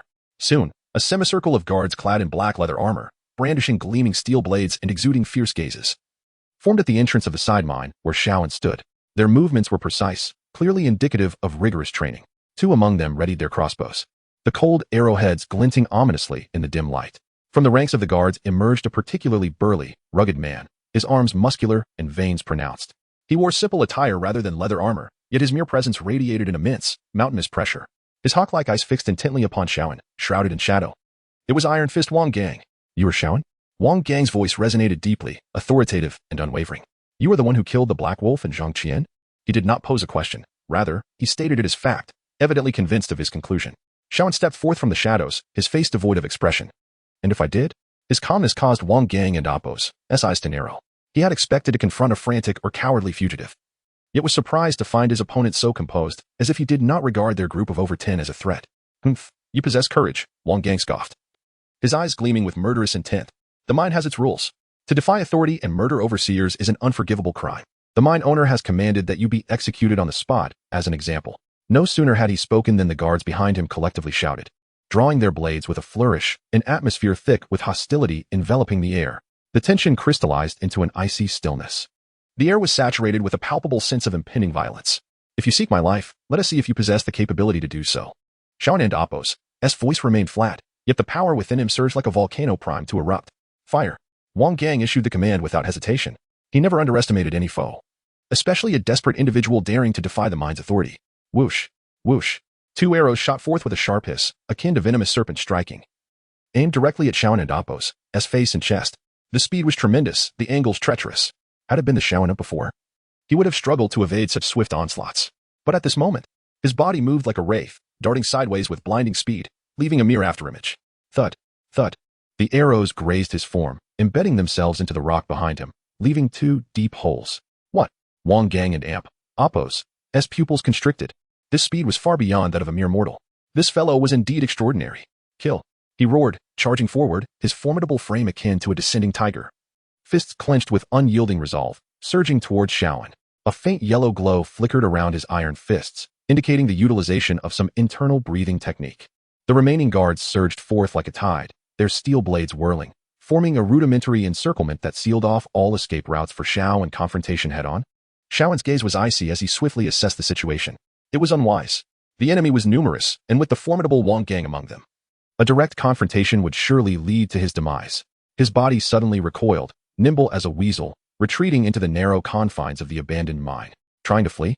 Chase him down. Wang Gang bellowed, pursuing without hesitation, followed closely by his guards. Inside the constricted mine, the light dimmed further, and the terrain grew increasingly complex. This was precisely the battleground Shaoan had chosen. As they entered the mine, the two leading guards were momentarily blinded, a shadow darting from the dark recesses of the rock walls like a specter. The speed was breathtaking. With a swift, muffled sound, two blades struck flesh simultaneously. Shaoan had, unbeknownst to them, drawn a flat, sharp-edged stone, a weapon he had long prepared, akin to the scythe of death, and with precision and swiftness. He severed the throats of the two guards. The life force drained away instantly, blood gushing forth. The guards barely had time to scream before they fell lifelessly to the ground. Be careful. This guy has an ambush.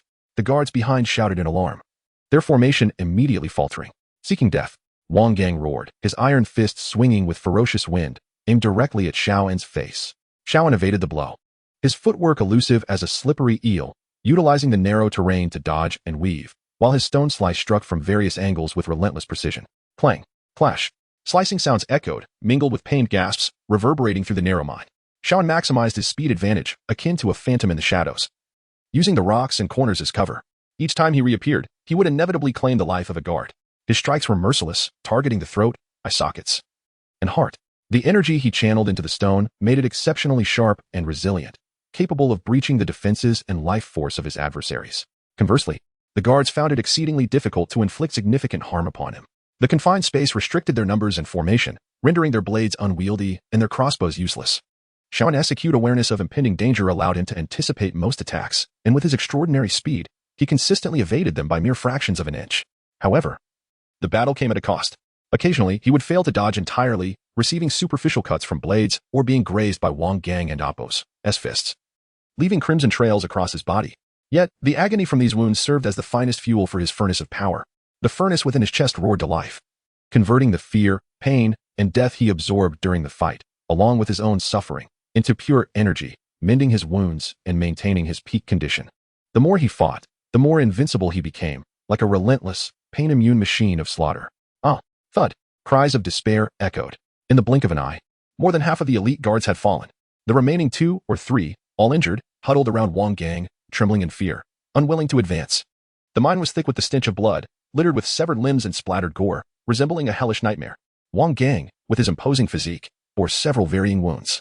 Not life-threatening, yet they added a grave seriousness to his once ferocious visage. He had never encountered such a cunning and formidable foe. The speed, strength, and resilience of this young man surpassed all his previous experiences, especially those cold, merciless eyes that seemed utterly inhuman. "You worthless fools! Get away from me!" Wang Gang shoved aside the few remaining guards, his eyes ablaze with fury as he fixated on Shaoan. He knew that if he did not eliminate this young man today, his position as captain of the guards could very well be in jeopardy. The authority of the mine would be utterly obliterated. "Kid, I must admit, you possess some skill, but this is where it ends." Wang Gang took a deep breath, his bones cracking audibly as a rich golden aura enveloped him, unleashing a more ferocious and oppressive presence. "Taste my mountain-crushing fist," Wang Gang roared, his feet stomping down, launching himself toward Shaoan like a cannonball. His right fist clenched, the golden aura coalescing upon it, embodying a terrifying force capable of shattering mountains. Before the punch landed, a fierce gust of wind left Shaoan gasping for breath. This punch encapsulated Wang Gang's lifelong strength, a secret technique he had reserved for the direst of situations. He was confident that even a true immortal would struggle to withstand it unprepared. Facing this earth-shattering blow, Shaoan's expression turned gravely serious. The energy within him surged wildly. He distinctly sensed the terrifying power within this strike, far surpassing any previous attack. A direct confrontation would be fatal. Evading? There seemed to be no space left to maneuver. Life and death hung in the balance. Shaoan's eyes flickered with a wild determination. With no retreat left, he resolved not to retreat. He chose not to defend, but instead channeled every ounce of energy he had accumulated into the stone in his right hand. That ordinary stone instantly shrouded itself in a dense, unyielding gray aura, emitting a bone-chilling cold that seemed to freeze the soul. Simultaneously, he raised his left arm to meet Wang Gang's earth-shattering iron fist. He intended to withstand this strike with his flesh and blood. Seeking death.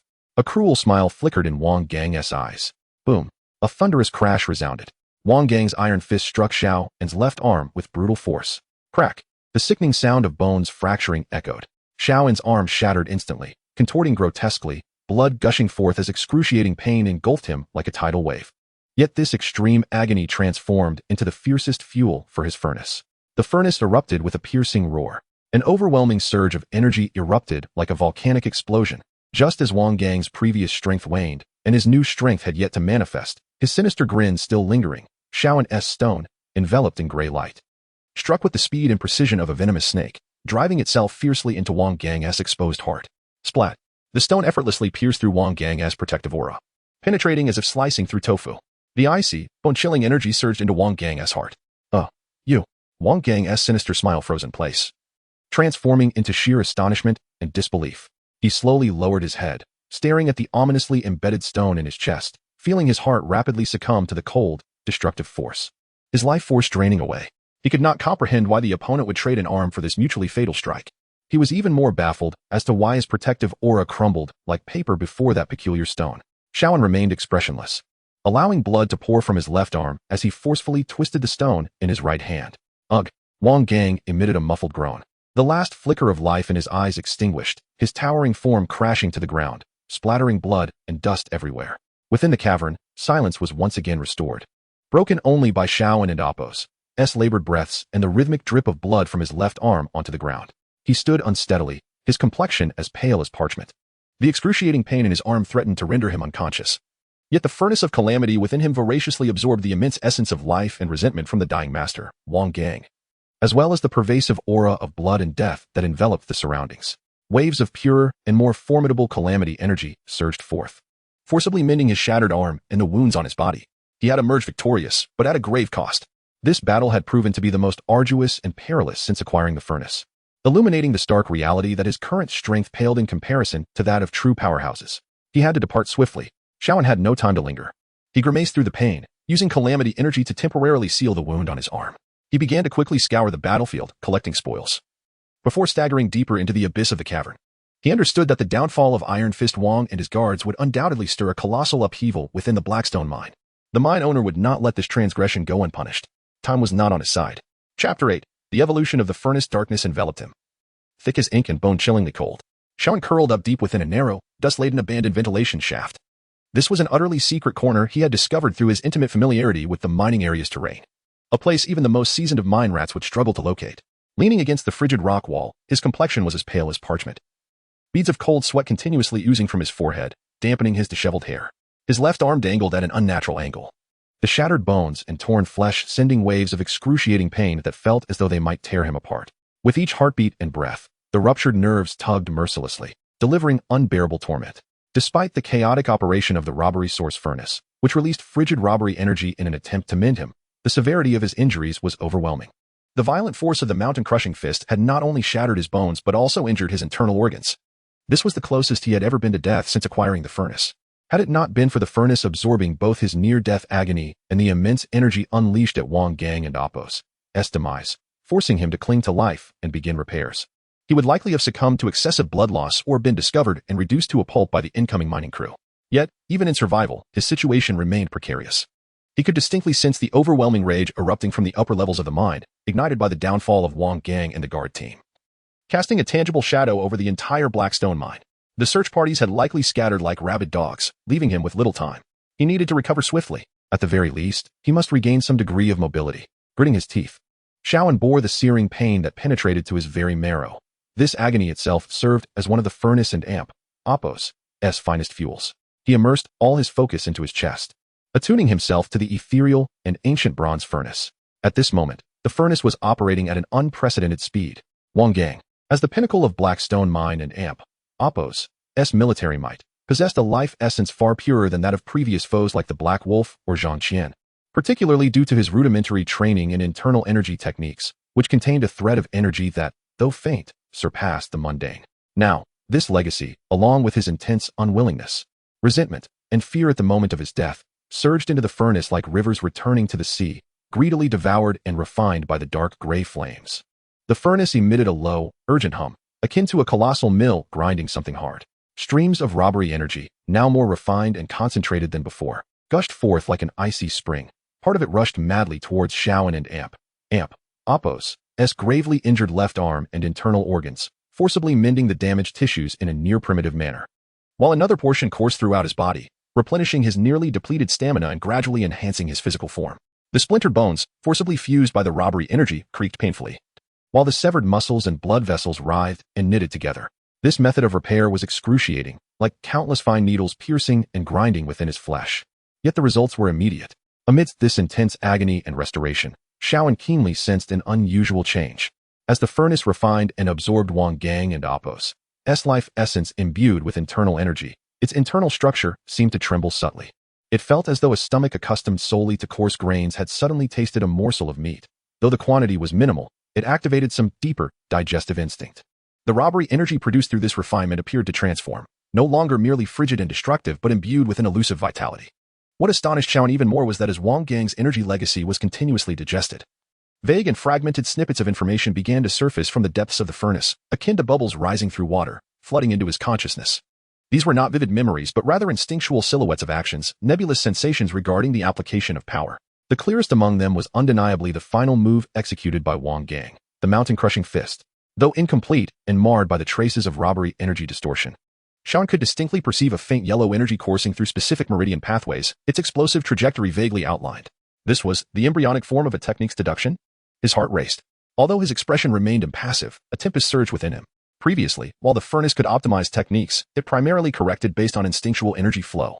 Now, it could analyze the embedded techniques within absorbed specific energies. Though it was merely the most rudimentary and indistinct simulation, this undoubtedly represented a monumental breakthrough. What did this imply? It meant that as long as he could continue absorbing stronger beings or entities imbued with special energy, there existed the potential to decipher their techniques and secret arts through the furnace, thereby appropriating them for his own use. This was nothing short of a shortcut to unparalleled strength. In addition to this astonishing revelation, Shaun sensed that the furnace itself seemed to have become more robust and profound. Its capacity for robbery energy appeared significantly enhanced, and his control over it had become far more nuanced. Previously, manipulating robbery energy felt akin to directing a disorganized mob. Now, It resembled commanding a squad of soldiers with a rudimentary understanding of formation. Though still rough, the efficiency and precision were incomparable. The furnace had evolved. Though the evolution was slight, its potential was boundless. However, after a brief moment of astonishment, Shaoan quickly regained his composure. He recalled the deadly confrontation with Wang Gang. Relying on speed, ferocity, and the furnace and Appos as peculiarities, he had emerged victorious, albeit at the cost of near death. The explosive power of Wang Gang and Appos' mountain-crushing fist had far exceeded his previous limits. Had he not reacted swiftly and ruthlessly, sacrificing his own arm's injury to claim his opponent's life, he would now be the one lying here, relying solely on the furnace's brutal growth. The power he had seized was indeed rapid but lacked a solid foundation, systematic approach, and effective means of combat and technique. It was akin to a brute with mere strength, easily subdued by a true master skilled in strategy. The embryonic form of technique deduction that had evolved from the furnace might address some of these shortcomings, yet it was far from sufficient. He required a more systematic source of power, more comprehensive knowledge. Merely circulating within this small black stone mine, absorbing the energies of these mundane fighters, would only slow the furnace's evolutionary pace. He must venture forth, seek out the immortal masters spoken of by Wang Wu, engage with true cultivation. He needed to acquire systems and methods capable of soaring through the skies and wielding greater power. Only by merging the furnace's peculiar plundering abilities with systematic cultivation knowledge and techniques could he carve a path uniquely his own, an unparalleled demonic way. The resolve to leave this place had never been so steadfast, feeling the pain in his left arm gradually diminish. He recognized that while he still had a long way to go before full recovery and dexterity, he was no longer a fatal burden. The robbery energy within him, transformed by the furnace, also began to stabilize, becoming more refined and manageable. Shaoan slowly opened his eyes, his cold gaze now shimmering with a deeper, sharper light. He sensed that the furnace, like a dormant beast, was once again transmitting a strong desire after digesting Wang Gang's energy. It craved more, higher-level nourishment to continue its evolution. This small black stone mine could no longer satisfy its needs. It was time to make final preparations for departure. The mine owner, and perhaps an even greater force than Wang Gang. A cold and cruel smile curled at the corner of Shaoan's lips. The hunt has commenced. Chapter 9. The path away in the dark depths of the ventilation shaft, Shaoan's figure melded with the rock, resembling a specter. He slowly opened his eyes. The coldness in his gaze replaced the previous pallor and frailty with a more refined and perilous light. The injury on his left arm, having been repaired at great cost by the cataclysmic furnace, had nearly healed, although he still experienced a faint sting during full exertion. Remnants of the overwhelming force from the mountain-crushing fist lingered deep within his bones. It was no longer a fatal burden. He could clench his fist and swing his arm without issue, and due to the repeated tempering of the cataclysmic energy, the density of the bones and strength of the muscles in that arm seemed to surpass their former state. The internal trauma had also subsided, and the cataclysmic energy flowed within him, akin to a dormant glacier, ready to unleash destructive power at any moment, particularly after the furnace absorbed Wang Gang and Appos' energy. The subtle evolution enhanced his control over the cataclysmic energy and sharpened his perception of the surrounding environment. He could distinctly hear the chaotic footsteps and shouts of the search teams outside, accompanied by a palpable aura of agitation, anger, and a barely concealed fear that radiated from them. The bizarre deaths of Wang Gang and several elite guards had sent shockwaves through the upper echelons of the Blackstone mine, igniting intense anger and panic. The mine owner would undoubtedly be furious, and the search efforts were unprecedented, turning the entire number 3 mining area upside down. He could not afford to linger any longer. Remaining here would be tantamount to waiting for death. He needed to leave this perilous place immediately. However, the escape was no simple task. The Blackstone mine was heavily guarded, with soldiers stationed at every exit. To force his way out would be to walk into a trap. He required a sufficiently discreet route and some essential supplies. Food and water could be easily acquired by plundering other miners or small warehouses. But information about the paths was a dilemma. Shaoan's gaze pierced through the crevices of the rocks, landing on a secluded corner deep within the mine. There, his senses detected a faint yet oddly familiar aura of fear, flickering like a candle in the wind. It was Wang Wu, the miner who had once fawned over him and later been dismissed. It seemed he had heeded Shaoan's warning and found a hiding place. Fortunate not to have been discovered by the search teams. Perhaps he knew something. Shaoan's figure glided silently out of the ventilation shaft, stealthily advancing towards Wang Wu and Appos' hiding spot. With his current speed and ability to remain undetected, combined with the cataclysmic energy and Appos' perception of the environment, ordinary miners and guards could not sense his presence. Soon, he arrived at the corner where discarded ore lay. He cleared away several stones to reveal a small space where Wang Wu huddled, trembling, his face pale and filled with despair. Upon seeing Shaoan's cold visage appear at the entrance, Wang Wu shuddered violently, nearly fainting from fright. "Master," he stammered, his teeth chattering, unable to utter a complete sentence, his eyes brimming with sheer terror. He believed he was doomed and could hardly fathom that Xiaoan was still alive and had come to find him. Without a word, Xiaoan's icy gaze bore down on Wang Wu. Tell me how to leave this place. All the secret routes you know. Wang Wu felt as though his blood had frozen under that frigid stare, and he dared not withhold anything. Like a bamboo tube spilling beans, he divulged everything he knew. It turned out that Wang Wu had been in the mine for many years and had indeed discovered some obscure abandoned passages to evade the overseers. One particular route, he explained, had been abandoned decades ago due to a massive collapse, leading to a complex network of ancient mine shafts. The terrain was treacherous and unstable, prone to further collapses, which led the mine itself to abandon it, let alone patrol it. Rumor had it that within those abandoned shafts lay a forgotten ventilation shaft leading to the surface. But master, that place is far too dangerous. Many died in the collapse decades ago, and it is said to be haunted. It could collapse again at any moment. Entering would be a near-certain death. Wang Wu quivered. Fear etched on his face. Haunted? Dangerous? A faint, almost imperceptible smile tugged at the corner of Xiaoan's mouth. What was a dead end for others might be a path forward for him. A place steeped in death and despair was precisely the realm the cataclysmic furnace cherished. Take me to the entrance, Xiaoan commanded, his tone brooking no argument. Why yes. Wang Wu, sensing no room for dissent, hurriedly crawled out from his hiding spot. Stooping and trembling as he led the way, the two moved like phantoms through the shadows of the mine. Xiaoan and Apos' cataclysmic energy constantly monitored the surroundings, allowing them to evade several patrols.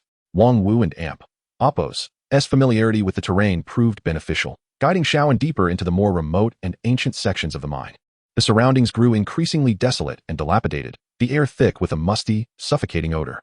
Moss and unfamiliar fungi covered the rock walls, and the rubble underfoot became increasingly slippery. At last, Wang Wu halted before an inconspicuous entrance, partially obscured by a mound of discarded ore. Master, this is it. Clear away the debris.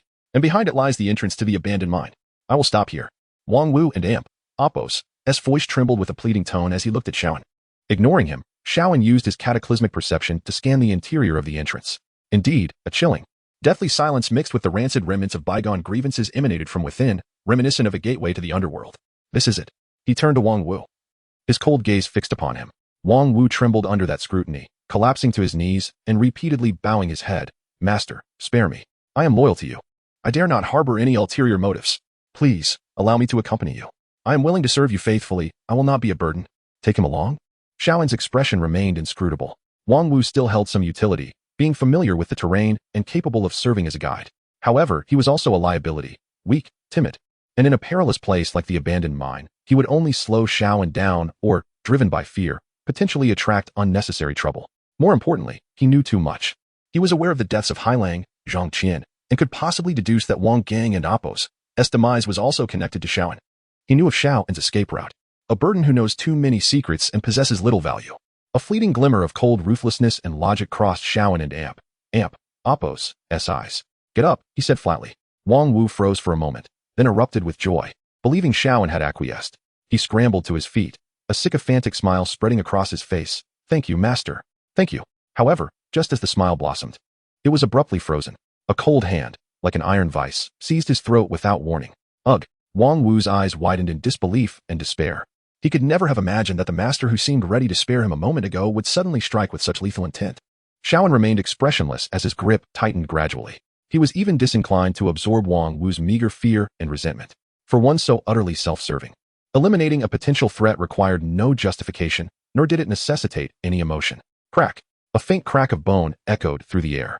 Wang Wu and Apos' body slumped lifelessly to the ground, the last glimmer of light in his eyes extinguished. Xiaoan released his grip. Casting not a single glance at the corpse below, he bent down to clear the debris at the cave entrance. Given his current strength, these obstacles were trivial.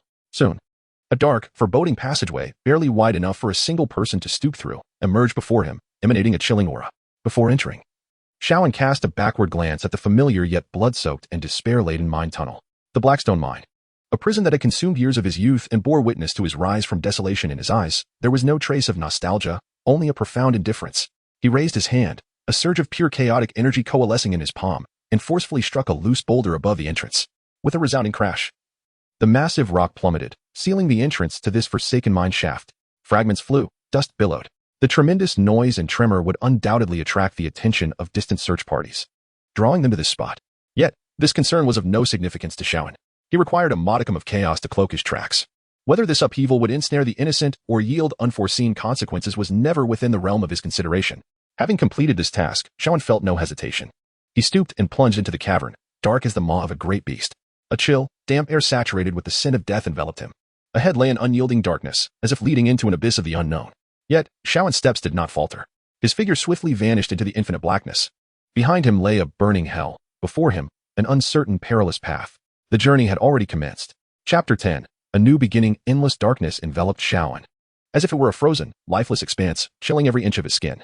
Deep within the abandoned mine, the air was thick with the pungent scent of decay, an ancient metallic tang of blood, and a bone-deep chill. Beneath his feet lay slick rubble and years of accumulated muck, while above him loomed precarious rock formations that creaked ominously, threatening to collapse at any moment.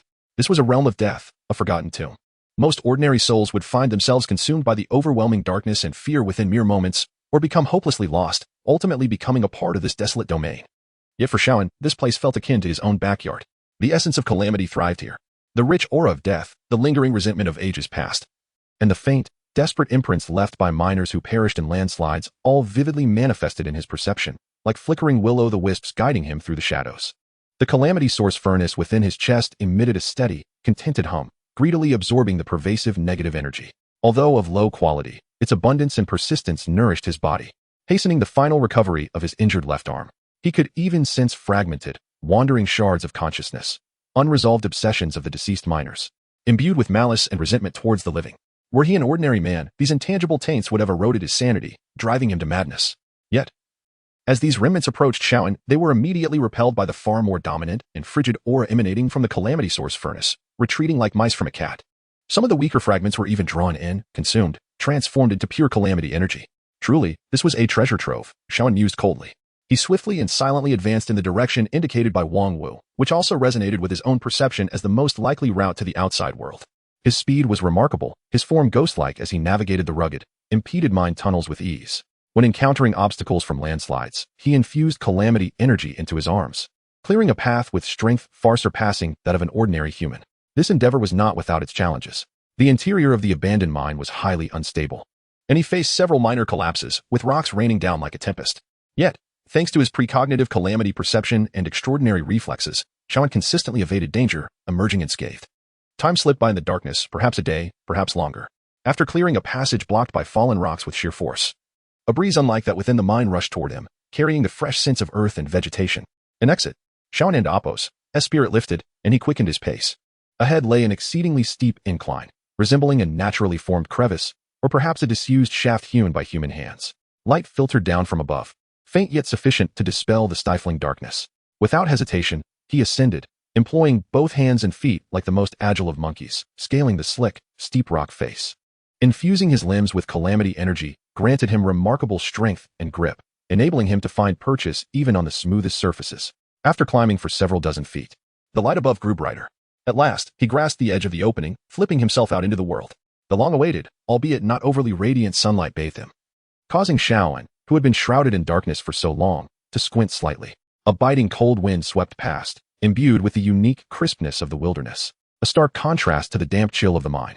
He discovered himself in a desolate valley, surrounded by undulating hills sparsely covered with withered, yellowed vegetation and devoid of human presence.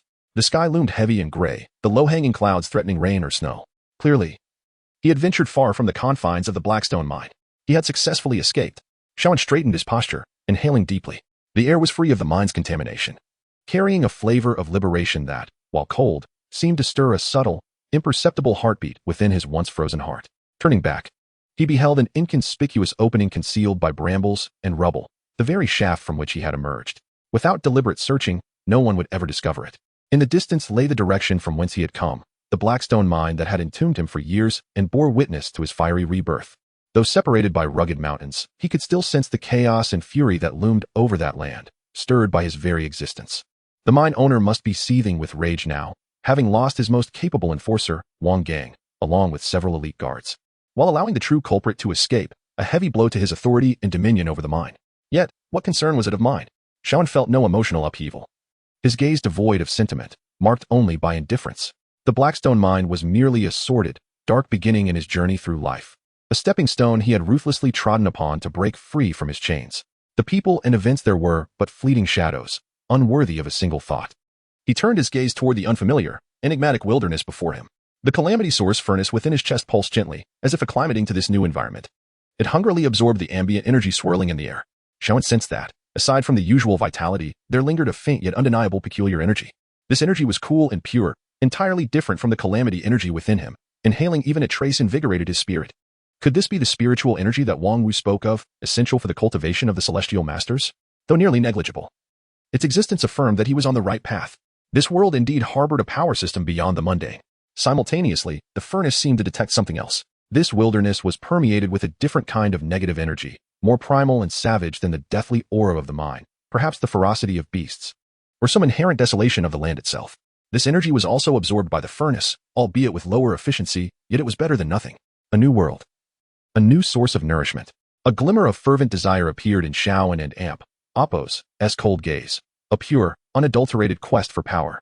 His experiences in the Blackstone mine had taught him that only absolute strength could determine his fate. Only then could he trample upon all rules. Only then could he truly live. Celestial Masters' sex cultivation, he would seek them out, understand them, and then surpass them. Just then, a barely perceptible furrow creased Xiaowen's brow. A faint yet distinct tremor emanated from the calamity source furnace within him.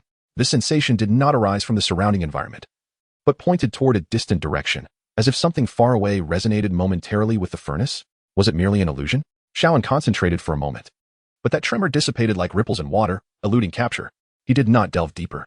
Perhaps it was the furnace and Amp, Appo's heightened sensitivity after absorbing Wang Gang and Amp, Appo's energy. Or perhaps something truly had taken notice of this calamity star's emergence. Regardless, this only solidified his resolve to grow stronger. Only with sufficient power could he confront all that lay ahead. The cold wind howled through the valley, stirring the tattered, bloodstained, and dirt-encrusted prison garb that clung to Xiaowen. He stood alone amidst the desolate expanse, his figure appearing somewhat frail. Yet those icy eyes seemed to harbor a darkness and ambition potent enough to consume all. He slowly began to speak, his voice hoarse and subdued, akin to the grinding of 2 blocks of ice, yet imbued with a resolute finality, signaling the commencement of a new chapter. As his words echoed, he lingered no longer, orienting himself briefly before striding forth into the abyss beyond the valley, an even broader and more perilous unknown. With each step, he shattered the shackles of his past. With each stride, he advanced towards a future soaked in blood and fire. Thus, the legend of the Lord of Desolation unfurled a new page. Chapter 11. Solitary shadow in the wilderness. The wind, cold and biting, swept across his skin, whisking away the last remnants of dampness from the earth, leaving behind a coarse, granular sensation. Before him lay a world of indistinct hues, a blurred amalgamation of colors. The leaden sky loomed low, thick clouds drifting lazily overhead, their edges bleeding into one another, indistinguishable. In the distance, the mountains stood in varying shades of deep azure, their contours distorted, as if they might dissolve into the slate-gray backdrop at any moment. The ground nearby was a patchwork of withered yellows and browns, the sharp edges of the rocks becoming indistinct further away, resembling a water-soaked canvas. Blurred. Everything was blurred. Xiaowen squinted slightly, striving to bring the landscape into focus. But to little avail. This had become an old affliction. In the darkness of the mine, it was less pronounced, but here in the open, the flaw in his vision was glaringly evident. He could not discern whether danger lurked in the distance, nor could he make out the precise shapes of the stones beneath his feet. A sharp pain shot through his left arm, a reminder of the brutal struggle he had endured not long ago. Deep within his bones, Wang Gang's old fist seemed to reverberate with an enduring resonance. Pain. Yet pain served as fuel. The thing within his chest, the robbery source furnace, hummed gently with each breath, siphoning away the pain, transforming it into a chilling strength, rejuvenating the fractured bones and torn insides. He licked his cracked lips, tasting a blend of blood and dust. Water. He needed water. And then food. The instinct for survival overpowered all else. The fleeting sense of escape quickly faded, replaced by a more primal, vigilant tension. This wilderness would prove no kinder than the Blackstone mine. He abandoned the futile attempt to discern the distant landscape with his eyes, instead relying on his other senses. His ears caught the sound of the wind, its mournful wail, spiraling about. Was there a hint of running water? A delicate sound, as if threads were being rubbed together. His nostrils flared. The air carried the scent of damp earth, the decay of withered grass, and a barely perceptible hint of moisture. More importantly, the sensation of robbery power. Invisible tendrils spread outward, within a span of several tens of feet, the flow of energy, the vitality of life, the presence of malice, all manifested as glimmers of light in his blurred consciousness. There, at the edge of his perception, there seemed to be a faint, flowing vitality, more vibrant than the surrounding dead grass. He moved in that direction, his steps still somewhat unsteady, the injury to his left arm hampering his balance. He treaded slowly and cautiously, acutely aware of the undulations of the ground beneath his feet. The haze in his vision compelled him to rely more on touch and intuition. A protruding rock nearly tripped him. He steadied himself, his gaze growing colder. Damn these eyes. Turning around a blurred rock corner, the faint sound of water became clearer. He noticed a darker, winding trace on the ground ahead. Approaching, he finally beheld a murky little stream within the confines of his clearer sight. The flow was modest, mingled with silt, yet it was indeed water. He knelt down, cupping the icy stream in his hands, drinking deeply. The refreshing liquid, tinged with earthiness, washed away his thirst and the iron tang of blood from his throat. His indistinct reflection danced upon the water's surface, obscured, revealing only a gaunt, shadowy silhouette. Having quenched his thirst, he lifted his head and surveyed his surroundings once more. The valley was not large, yet the terrain was intricate, dotted with bizarrely weathered rocks and low shrubs with yellowed leaves. The distant mountains remained shrouded in ambiguity, like slumbering giants. Which way to go? Wang Wu had said that to the north lay the kingdom of Qingyang. But which direction was north? The overcast sky concealed the sun. Hunger gnawed at him like a consuming fire, searing his stomach. The body's repair demanded energy, and the furnace required fuel. He needed meat, sustenance imbued with the essence of life. This wilderness was not merely perilous, it was also a hunting ground. He began to move, no longer aimlessly, following the stream downstream, where life often flourished.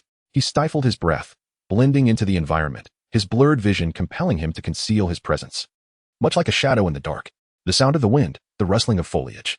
Occasionally, an unfamiliar bird's call pierced the air, sharp and fleeting. Suddenly, his perception of robbery power detected a shift in the environment. To his right, about 10 paces away, a dense thicket of nearly waist-high, withered shrubs rustled lightly. Simultaneously, a wild, hungry, and wary presence pricked at him like needles. A living creature, and, not benign. Shaoan instantly halted, his body taut like a drawn bow. He squinted, fixating intently on the indistinct thicket. All he could make out was a shadowy form, swaying, blending with the surrounding hues, its specifics elusive. Yet that presence was unmistakable. It was a beast. Moreover, it seemed to have detected him as well. A standoff. A silent confrontation. Time appeared to freeze. Only the wind whispered in his ears. Shaoan remained motionless, waiting for the creature to lose patience or to step into a range where he could see it clearly. His blurred vision inclining him towards ambush and close-range assault. The indistinct shadow shifted. Slowly, it emerged from behind the bushes, grayish-brown, on all fours, perhaps with a tail. A wolf? Shaoan's pupils constricted slightly. The distance was still considerable, allowing him only a vague outline, slender, agile, exuding an unsettling ferocity. It was watching him, a low, threatening growl emanating from its throat. A hungry wolf, and an experienced one at that. It seemed to be assessing the strength of its prey. Excellent. A meal delivered to him. And power? Shaoan gradually lowered his center of gravity, his left arm hanging limply, while his right hand stealthily gripped a sharp-edged stone he had picked up earlier. His muscles were in a curious state of both relaxation and tension, the robbery power within him akin to a flood poised to break free, surging and roiling. Ready to explode. The wolf sensed danger, pacing restlessly, its growl growing louder. It was probing, gathering the courage to strike. Just then, a sudden gust of wind swept through the valley, flattening the withered grass, stirring up a cloud of dust. His vision blurred even further. The wolf seized the opportunity. Lunging forward, like an arrow released from its bow, the grayish-brown shadow dashed through the haze, aiming straight for his throat. Swift, alarmingly swift, accompanied by a stench of blood. Yet in Shaoan's perception of robbery power, the wolf's trajectory was astonishingly clear. He could even discern the tensing of its muscles. The glint of its fangs, though the details remained obscured, all etched vividly in his consciousness. Now, as that gaping maw was about to close in on his neck, Shaoan moved. His body slid sideways at an impossible angle, narrowly evading the wolf's attack. Simultaneously, his poised right arm struck like a viper. The stone infused with chilling robbery power, piercing upward into the soft underbelly of the ravenous wolf. The sound of steel meeting flesh was crystal clear. So, delightful. The wolf let out a blood-curdling howl, its body stiffening midair before crashing heavily to the ground. Blood gushed forth, instantly staining the withered grass beneath. It writhed and struggled, attempting to retaliate, but Shaoan was faster. He offered no mercy. Shaoan surged forward, planting his left foot firmly on the wolf and Appo's head, dismissing its desperate, frantic bites, which could not penetrate his now resilient flesh, while his right hand withdrew the stone and stabbed down once more. Eyes, throat, heart. Each thrust was accompanied by an eruption of robbery power, hastening the arrival of death. The struggle of the starving wolf grew increasingly feeble, until finally, its limbs twitched a few times and fell silent. Only its eyes, still imbued with ferocity and reluctance, remained fixed on the gray sky above. The pungent scent of blood permeated the air. Shaoan stood beside the wolf's carcass, breathing lightly. At this close range, the wolf's body was clearly visible, its coarse fur and protruding ribs indicating it had endured prolonged hunger. Yet even in such a state, the essence of life and the primal ferocity within it surpassed that of ordinary laborers. A satisfying and greedy hum emanated from the source refining furnace. A chilling, wild torrent of energy, thick with the stench of blood, was drawn from the wolf's corpse and surged into the furnace, where it was swiftly refined. Unlike the negative emotions absorbed from humans, this energy derived from beasts was more direct and pure, carrying a raw, primal impact. The refined power seemed to possess an added wildness and ferocity, coursing through his meridians and enhancing his strength once more. The stabbing pain in his left arm also seemed to diminish significantly. Indeed, slaughter and plunder were the quickest paths to strength, whether the target was man or beast. Xiaoan wasted no time. He used a shard of stone to crudely yet effectively skin the wolf, slicing off several choice pieces of meat from its legs. Then, he hoisted the heavy carcass and set out in search of a suitable refuge. The perception of power expanded once more. This time, he was not merely seeking safety. He was also in pursuit of energy. He sensed, vaguely, that a particular direction held a deeper, chillier aura, as if it led to a naturally formed cave. He walked toward that direction, relying more on instinct and the furnace's guidance through his blurred vision. Indeed, behind a pile of rubble, he discovered a dark opening, just large enough for a person to crouch through. The interior was dry and cool, carrying the scent of dust and stone, suggesting it had long been devoid of life. This would suffice. He dragged the wolf's carcass inside, then moved several large stones to block the entrance, leaving only a narrow gap for ventilation. Darkness enveloped the cave completely. Xiaoan fumbled to set down the wolf meat and then leaned against the cold stone wall, choosing not to kindle a fire, lacking kindling, and wishing to avoid unnecessary attention. He tore off a piece of raw wolf meat and unceremoniously stuffed it into his mouth, chewing with an expressionless demeanor. It was bloody, gamey, and bore an unpleasant odor. Did it taste bad? It mattered not. As long as it provided energy, that was sufficient. The cold wolf meat settled in his stomach, bringing a flicker of warmth. The source refining furnace seemed to slowly break down and digest this primal essence of flesh and blood. Outside the cave, the wind howled, occasionally punctuated by the distant cries of wild beasts. Darkness enveloped him like a familiar embrace. Loneliness. Danger? Xiaoan had long since grown accustomed to such feelings. He closed his eyes and began to quietly circulate his power, digesting the gains of the day. Although the power provided by the starving wolf was not as substantial as that from Wang Gang, the wild vigor instilled within him sparked a peculiar sense of exhilaration. The wilderness signified not only peril but also boundless prey and sources of strength. He was no longer the pitiful creature struggling to survive in the mines. He was the hunter, wielding the furnace. This wilderness, which seemed poised to consume him, would ultimately become his new hunting ground, the starting point of his burgeoning magic flame. In the depths of that endless darkness, the corners of his mouth appeared to curve into a cold, indistinct smile. Chapter 12. The wilderness law. The darkness of the cave was left behind. A cold wind swept by, carrying with it a distinct chill of the wilderness and freedom? No, freedom is a privilege reserved for the strong. For the weak, the wilderness signifies an omnipresent death. Xiaoan stood at the cave's entrance. Sensing the transformation within his body, the power granted by the old wolf was not substantial. Yet the primal energy contained within seemed to better awaken the potential of his flesh. His left arm had fully healed, although there remained a barely perceptible stiffness during movement. It no longer hindered his combat. His strength and speed were now more refined than before entering the abandoned mine. His stomach no longer felt empty. The energy from the raw wolf meat was slowly being absorbed by his body, bringing a long-lost sense of satiety. Though the taste, he had never cared for flavor. His vision remained blurred. The distant mountains appeared ink-like, while nearby grasses had turned a desolate yellow, all veiled in a frosted texture. But this was no longer significant. His sense of perception was his true sight, even more effective than his eyes. Within a dozen or so paces, every rustle of grass, fluctuation of energy, and presence of malice were laid bare before him. He needed to delve deeper. This hollow was too small and perilously close to the Blackstone mine. It was unsafe. He had to find a more stable water source and, more importantly, a route to Blackwater Town. Following the murky stream from yesterday downstream, he resumed his exploration. His footsteps were soundless, and he concealed himself within the shadows of rocks and withered grass. The blurred vision had cultivated a habit of heightened caution, relying more on his hearing, sense of smell, and that intangible awareness of the environment. The sound of the wind, the gentle flow of the stream, distant roars of beasts, the scent of decaying matter, the metallic tang of soil. Occasionally, a faint whiff of blood. It was subtle, dispersed by the wind. He halted, straining to listen. That scent seemed to emanate from upwind. Simultaneously, his sense of perception detected a restless presence, far more potent than the famished wolves he had encountered, and far more chaotic and violent. Not human, a being of a more primitive and ferocious nature. Xiaoan and Appo's gaze sharpened. Instead of retreating, he moved against the wind, stealthily advancing towards the source of that presence. Danger often accompanies opportunity. A powerful creature promised richer sustenance. As he drew nearer, the savage aura became increasingly distinct, interlaced with a peculiar, indescribable energy fluctuation, weak yet igniting a thrill within the furnace of his essence. It was a breath unlike that of mortal beings, perhaps akin to Wang Gang's crude internal energy. No, it was more primal, more untamed. A demon beast? The term flashed through his mind like a bolt of lightning.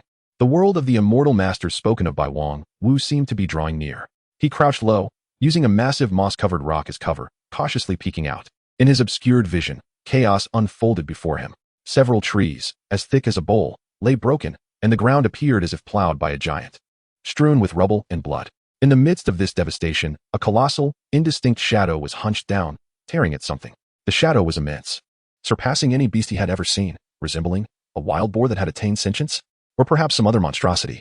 He could only discern its thick, bristly back and the occasional swish of its tail, as robust as a whip. On the ground lay a dismembered corpse of an animal, indistinguishable in form. Likely a deer or antelope, the intense scent of blood emanated from it. This creature is formidable. Shaoan could distinctly feel the ferocity radiating from it, like a tangible gale, causing his skin to tingle. The faint energy fluctuation, though chaotic, was potent, its intensity likely approaching or even reaching the zenith of a mundane warrior and Appos, as physical refinement. It exerted more pressure than Wang Gang had ever imposed upon him. This was undoubtedly a true demon beast, even if it were of the lowest grade. The furnace buzzed with urgency. It craved. It yearned for the essence of life contained within the demon beast, far beyond the realm of mortals, as well as that untamed demonic power. To consume it would guarantee a tremendous enhancement. It might even enable the furnace to evolve once more. Yet, the risks were equally immense. In his current state, confronting this demon beast head-on would yield less than a 30% chance of success. Even if victorious, the cost would be grievous. In this perilous wilderness, severe injuries equated to death.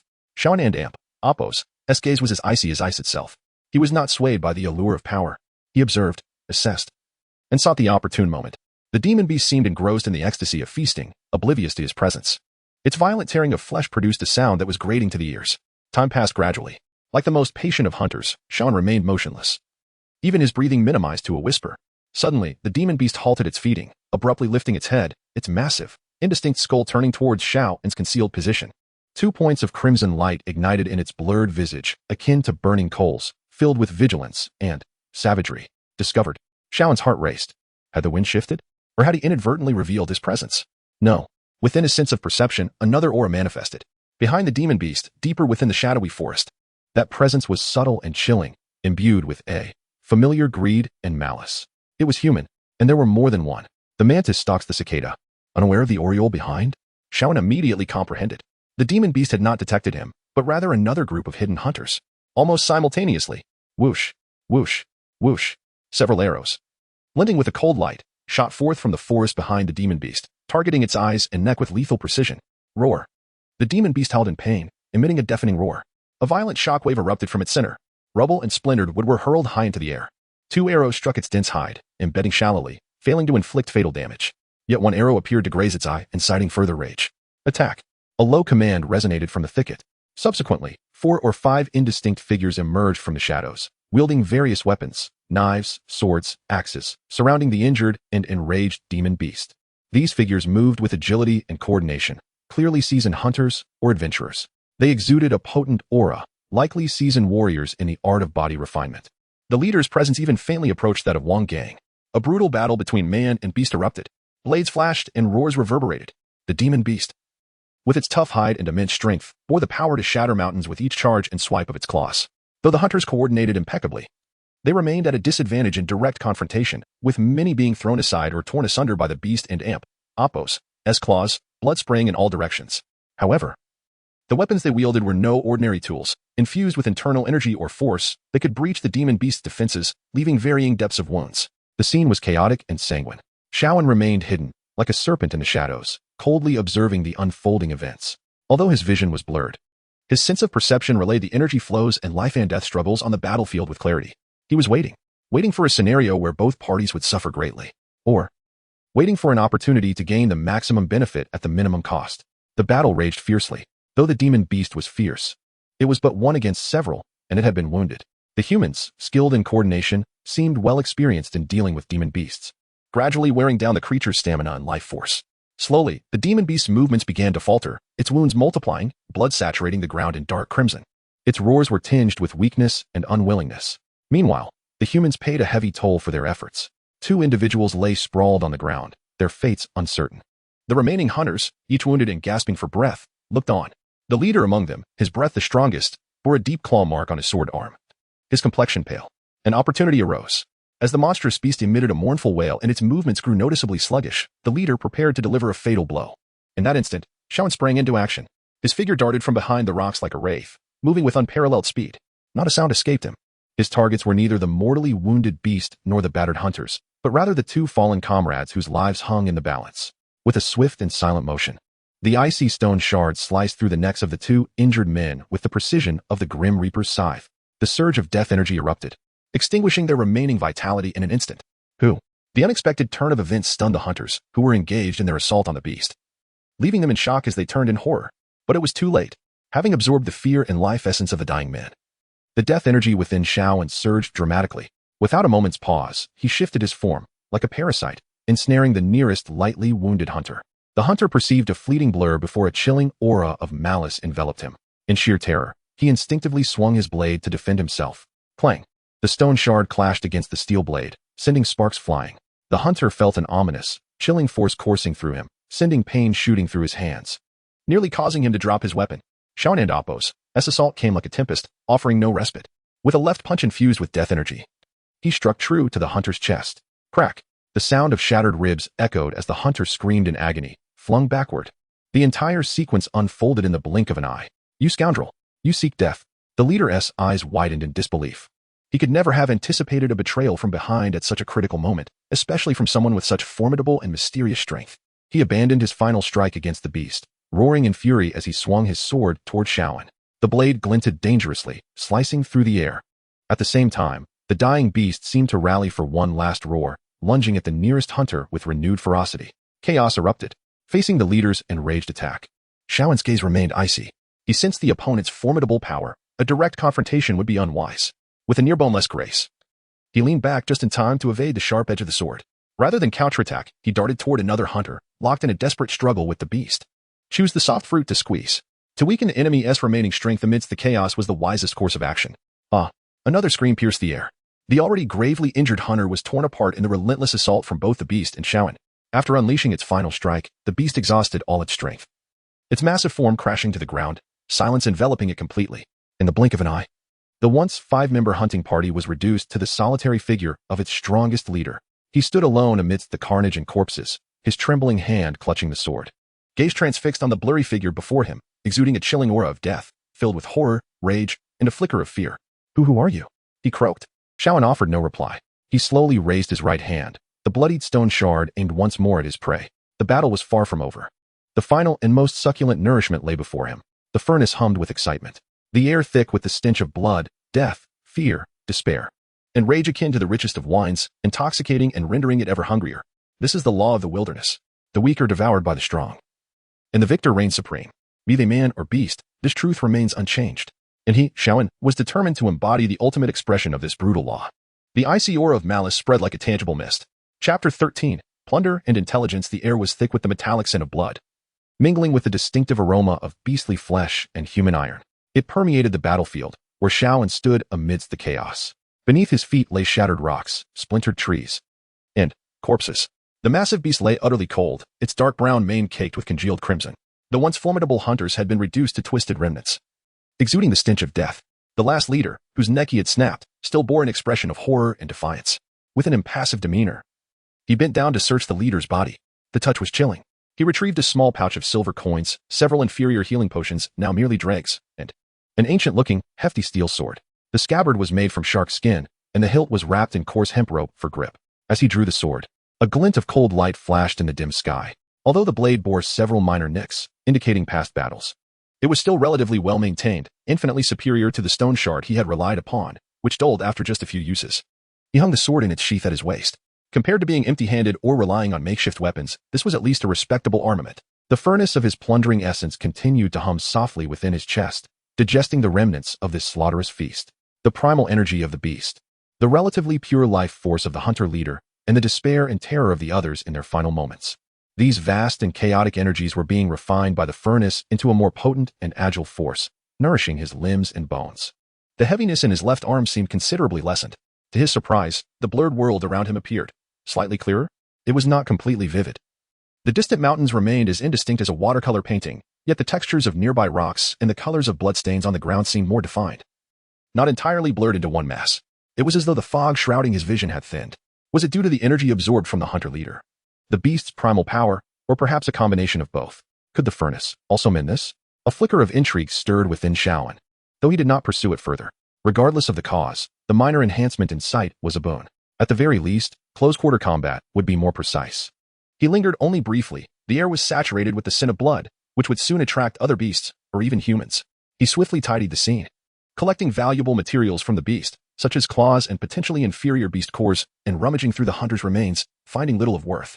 He then departed from the battlefield, like a specter, merging once more into the wilderness.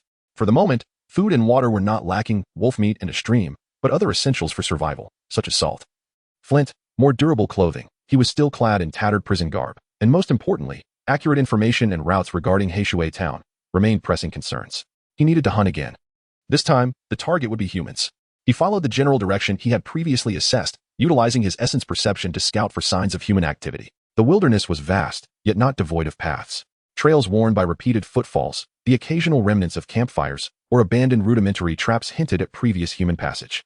Upon a massive rock, he discovered markings that were evidently man-made, faint yet unmistakably not of natural origin. Following the direction indicated by the markings, he found a winding dirt path barely worthy of the name, threading through the hills. The surface bore traces of cart wheels and livestock droppings. This, it seemed, was the route leading to the outside world.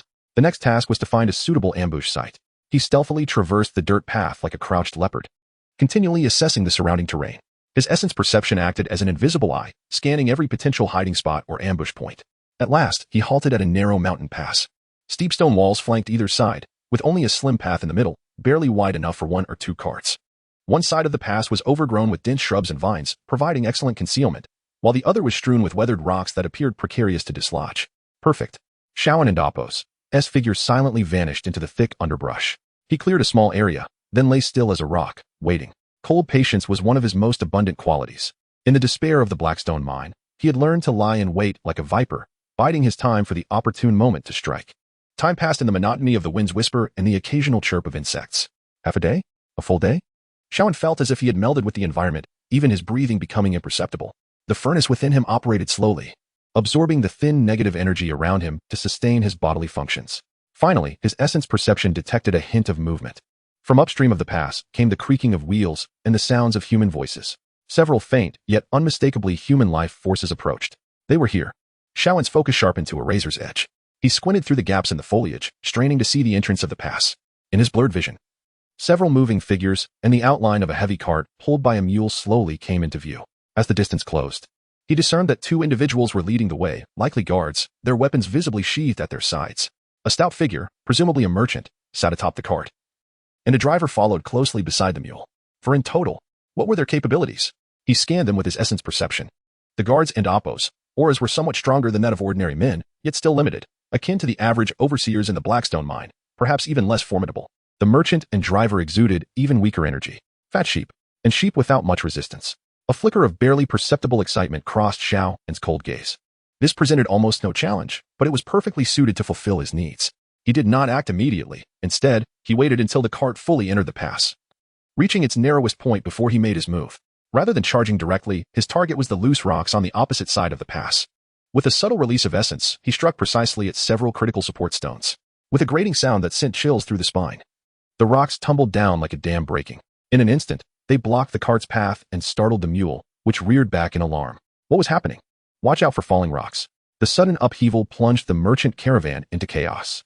The 2 guards instinctively drew their knives, warily scanning the direction of the falling debris, while the merchant and driver cowered in fright. In that moment, when their attention was diverted by the rocks, Shawan surged forth, like an arrow released from a bow. Like a ghostly wraith, he erupted from the underbrush, moving with blinding speed. The steel sword he had acquired from the hunter leader sliced through the dim light, aimed at the nearest guard. The guard had just turned his head, catching sight of a shadowy figure racing towards him like lightning. And before he could comprehend the visage of his assailant, he felt a chilling sensation at his throat. The sound of the blade slicing through flesh was both subtle and lethal. Blood sprayed forth like a fountain. The guard barely had time to utter a scream before he clutched his neck, collapsing to the ground, his eyes wide with disbelief and terror. An ambush! Another guard finally reacted, letting out a horrified scream as he swung his blade at Shawan. However, to Shawan, the guard and Appo's movements appeared as if they were in slow motion. Shawan couldn't and Appo's to even be bothered to block. He merely tilted his body slightly and effortlessly evaded the feeble strike. In the same instant, his left hand shot out like lightning, gripping the guard and Appo's wrist with the precision of an iron clamp, twisting forcefully. Crack! The wrist snapped audibly. The steel blade clattered to the ground. The guard emitted a heart-wrenching scream. Xiao and Apos. Gaze remained cold, showing no sign of hesitation as his right hand thrust forward, easily piercing through the guard and Apos' heart. The scream abruptly ceased. In the blink of an eye, 2 guards lay dead. The remaining corpulent merchant and the frail coachman were already paralyzed with fear. Trembling on the ground, unable to muster the courage to flee, their bodies betraying them with fear and despair. They stared in terror at the figure before them, quaking as if caught in a storm. The palpable dread and hopelessness radiated from them, greedily absorbed by the furnace of the robbery. Xiao slowly approached the two, the bloodied tip of his sword casually pointing at the merchant. Where is Heishui town? How do I get there? What is the situation in the town? Speak. His voice was hoarse and frigid, devoid of any emotion. The merchant, utterly terrified, dared not conceal any information. Trembling, he divulged everything he knew. Heishui town was approximately a 2-day journey ahead. It was indeed a chaotic place where the local government was ineffective, primarily controlled by a gang called the Heishui Gang, whose leader was rumored to be a ruthless warrior. The town had rudimentary inns and taverns, as well as shops selling sundries and purchasing mountain goods and furs. Outsiders, if they wished to avoid trouble, were best advised to act discreetly or pay a protection fee to the Heishui Gang. As the merchant spoke, he incessantly bowed and pleaded for mercy. Spare me, great king. Spare me. I was blind not to recognize your greatness. The goods on the cart, and all the money I possess, are yours. I only ask for my life. The coachman, too, was so frightened he could barely speak, repeatedly bowing in supplication. Xiao listened patiently, occasionally probing for further details until he was certain he had acquired all the necessary information. He even instructed the merchant to draw a rudimentary map to Heishui town on the ground. Excellent. The information is now in hand. He regarded the 2 men, who lay on the ground like puddles of mud, his gaze as icy as ever. To spare them? Leaving them alive would be akin to leaving a hidden danger. They would reveal his appearance, his weapons, and their location, inviting unnecessary trouble. In this brutal world, compassion is the most foolish and deadly of attributes. You may proceed on your way, Xiao said flatly. The merchant and coachman were momentarily stunned. Then joy surged on their faces as they believed they had truly been granted a reprieve, repeatedly bowing in gratitude. Thank you, great king. Thank you for sparing our lives. However, in the next instant, the cold edge of the sword mercilessly swept across their necks. 2 heads, filled with astonishment and despair, tumbled to the ground.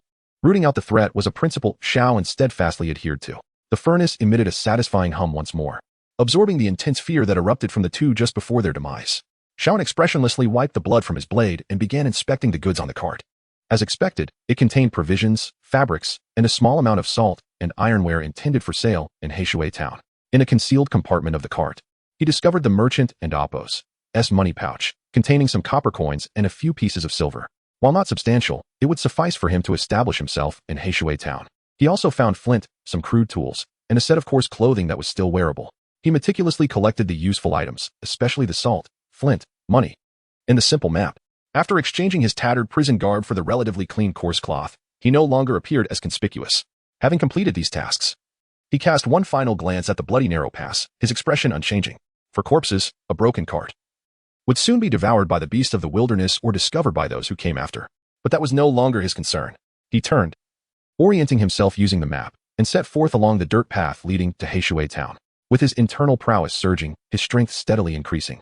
His vision seemed to sharpen ever so slightly. Heishui town. He hoped that place might bring him further surprises. The icy intent to kill and thirst for power burned silently within the depths of his eyes like a quiet flame.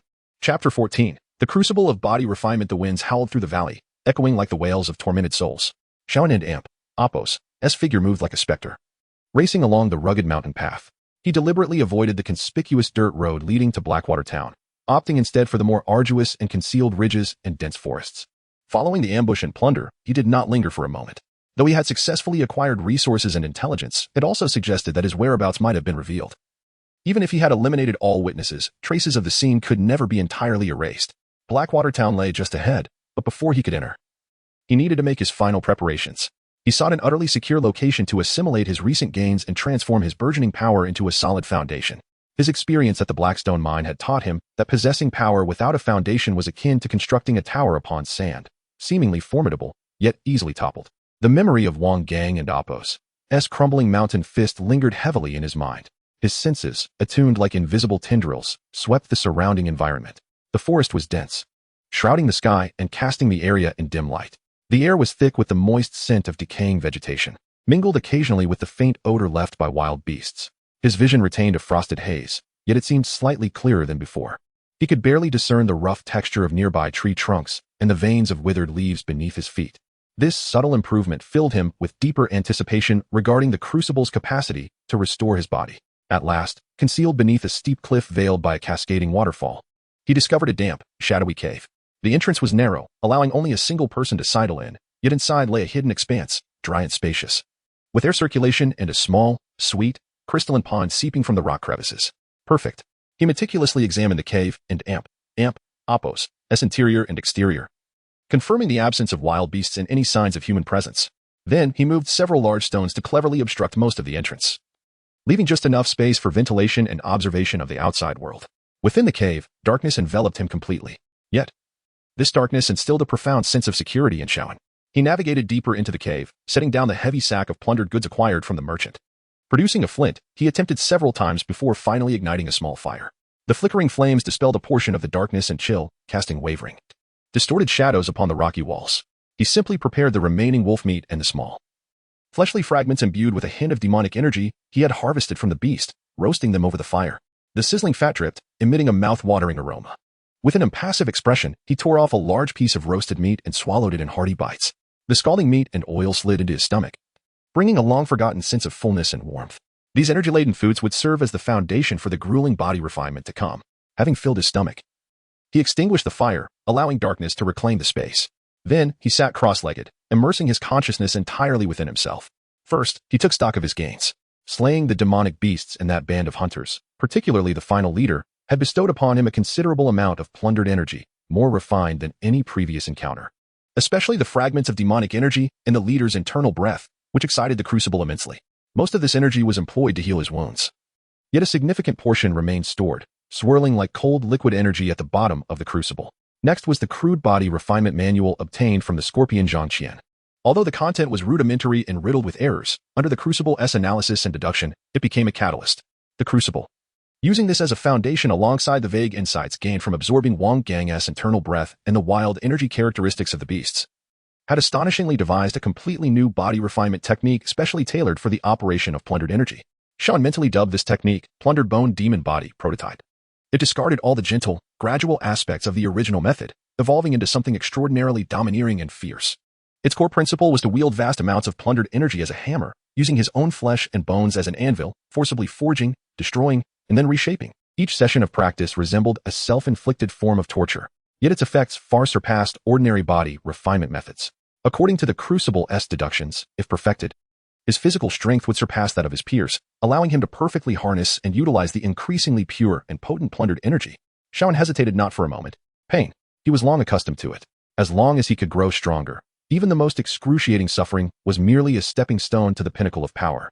He inhaled deeply, summoning the vast, chilling plundered energy stored within the crucible. Like a dam bursting, a dark gray torrent of energy roared forth, surging through his body along the bizarre and tyrannical path of plundered bone demon body. Boom. It felt as though a volcano erupted within him. An indescribable agony instantly engulfed every fiber of Shaun's being. It was not a singular pain, but a cacophony of countless tortures. It felt as though red-hot iron seared his meridians. It felt as if icy needles pierced his very marrow. Countless ants seemed to gnaw at his flesh. Invisible hammers mercilessly shattered his bones, then forcibly reassembled them. Ugh. Even with Shaun's already numb nerves, he could not suppress a muffled groan of agony. His body trembled violently, his skin flushed crimson like a boiled shrimp, only to turn pale, with twisted veins bulging beneath the surface like writhing earthworms. Sweat streamed from his forehead, back, and every pore, instantly soaking the ground beneath him. Yet this sweat bore a faint black hue, emitting a pungent, acrid odor. It was the impurities from deep within his body, forcibly expelled under the crucible's relentless forging. It was unbearably painful. This was not cultivation. It was self-mutilation. It was torture. A person with even the slightest weakness of will would have likely succumbed to madness under such inhuman torment. But Shaun did not. He clenched his teeth tightly, allowing the heart-wrenching pain to crash against his consciousness like a relentless tide. Yet his gaze remained imbued with an unwavering chill and clarity. He observed. He felt. He could see clearly how the furious plundered energy, like the most exacting of craftsmen, tirelessly washed and polished his bones, pulverizing the fragile parts, then filling them with purer energy, solidifying them, rendering them denser and more resilient. He felt his muscle fibers tearing, only to reconnect and grow anew with greater resilience under the stimulus of the plundered energy. They were filled with explosive power. He could sense that his skin and fascia, tempered in this crucible of ice and fire, had become as tough as old leather, significantly enhancing their resistance to blunt force and cuts. Even, he could feel the most minute fragments of plundered energy seeping into the meridians of his eyes. That haze obscuring his vision seemed to be gradually dissolving. washing away? Though the process was exceedingly slow and accompanied by a stinging ache in his eyeballs, the increase in clarity was undeniably real. This discovery was like a shot of adrenaline amid endless suffering. More importantly, this extreme agony was the most exquisite delicacy for the crucible of plundered energy. Buzz, buzz, buzz. The crucible operated with unprecedented intensity, greedily absorbing the palpable pain energy generated by Shaoan, transforming it into even purer and more formidable plundered energy, which then fed back into Shaoan, sustaining this brutal body refinement. A perfect, yet terrifying cycle emerged. Pain generated plundered energy led to stronger forging, and stronger forging resulted in even more intense pain. Shaoan's consciousness floated amidst boundless agony, as if he might completely succumb at any moment. Yet, the ultimate yearning for power and the cold support bestowed by the forge served as a beacon in the darkness, allowing him to cling to the last vestiges of clarity. Time slipped by, perhaps an hour, perhaps an entire day. When the final remnants of his strength for forging were exhausted, and the inhuman agony receded like a tide, Shaoan collapsed to the ground, as if pulled from water, utterly drained. He gasped for breath, his muscles still trembling uncontrollably. His skin encrusted with a thick layer of foul-smelling black mud. However, his eyes shone with an astonishing brightness. Beneath the boundless fatigue lay an unprecedented, powerful sensation. He could distinctly feel that his body had undergone a profound transformation. Strength, at least 30% greater than before. He had no doubt that a single punch from him could shatter trees as thick as a bowl. Speed. It had also improved. His body felt lighter and more coordinated, as though he had cast off invisible shackles. Defense. The resilience of his skin and muscles had significantly increased. Ordinary blades would likely struggle to inflict fatal harm upon him. Most astonishing of all was his vision. Though distant objects remained hazy, as if viewed through a mist, it had improved immensely. Within a distance of 10 zhang, he could now discern the outlines and colors of objects with clarity, no longer reliant solely on his sense of calamity to compensate. This was monumental for combat and survival. Shaoan slowly propped himself up and walked to the small pool of water at the cave and Appo's entrance, utilizing the faint light filtering through the crevice. He glimpsed a vague reflection on the water's surface. He remained lean, yet his contours appeared more defined. His skin, though smeared with grime, subtly radiated a jade-like quality, and those eyes, still cold, yet seemingly deeper, akin to two unfathomable icy wells. He scooped up the crisp water and meticulously washed away the dirt. The frigid water invigorated his skin, bringing a refreshing sensation. Once cleansed, his skin revealed a healthy, subtly luminous hue, brimming with vitality. The injury on his left arm no longer caused any discomfort. It moved freely, stronger than before. The Calamity Bone demon body had manifested. Though merely a glimpse into its potential, this initial step was undeniably solid. He now possessed the true foundation to stand firm in this cruel world.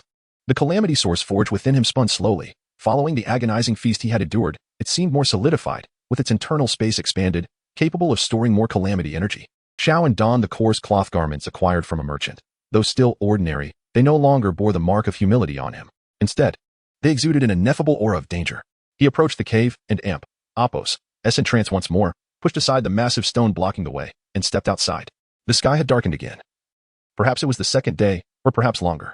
The mountain wind remained biting, yet upon him, it felt less chilling. He lifted his gaze toward the direction of Heishui Town, and his now somewhat clearer eyes flickered a cold, sharp light. Heishui Town. I am coming.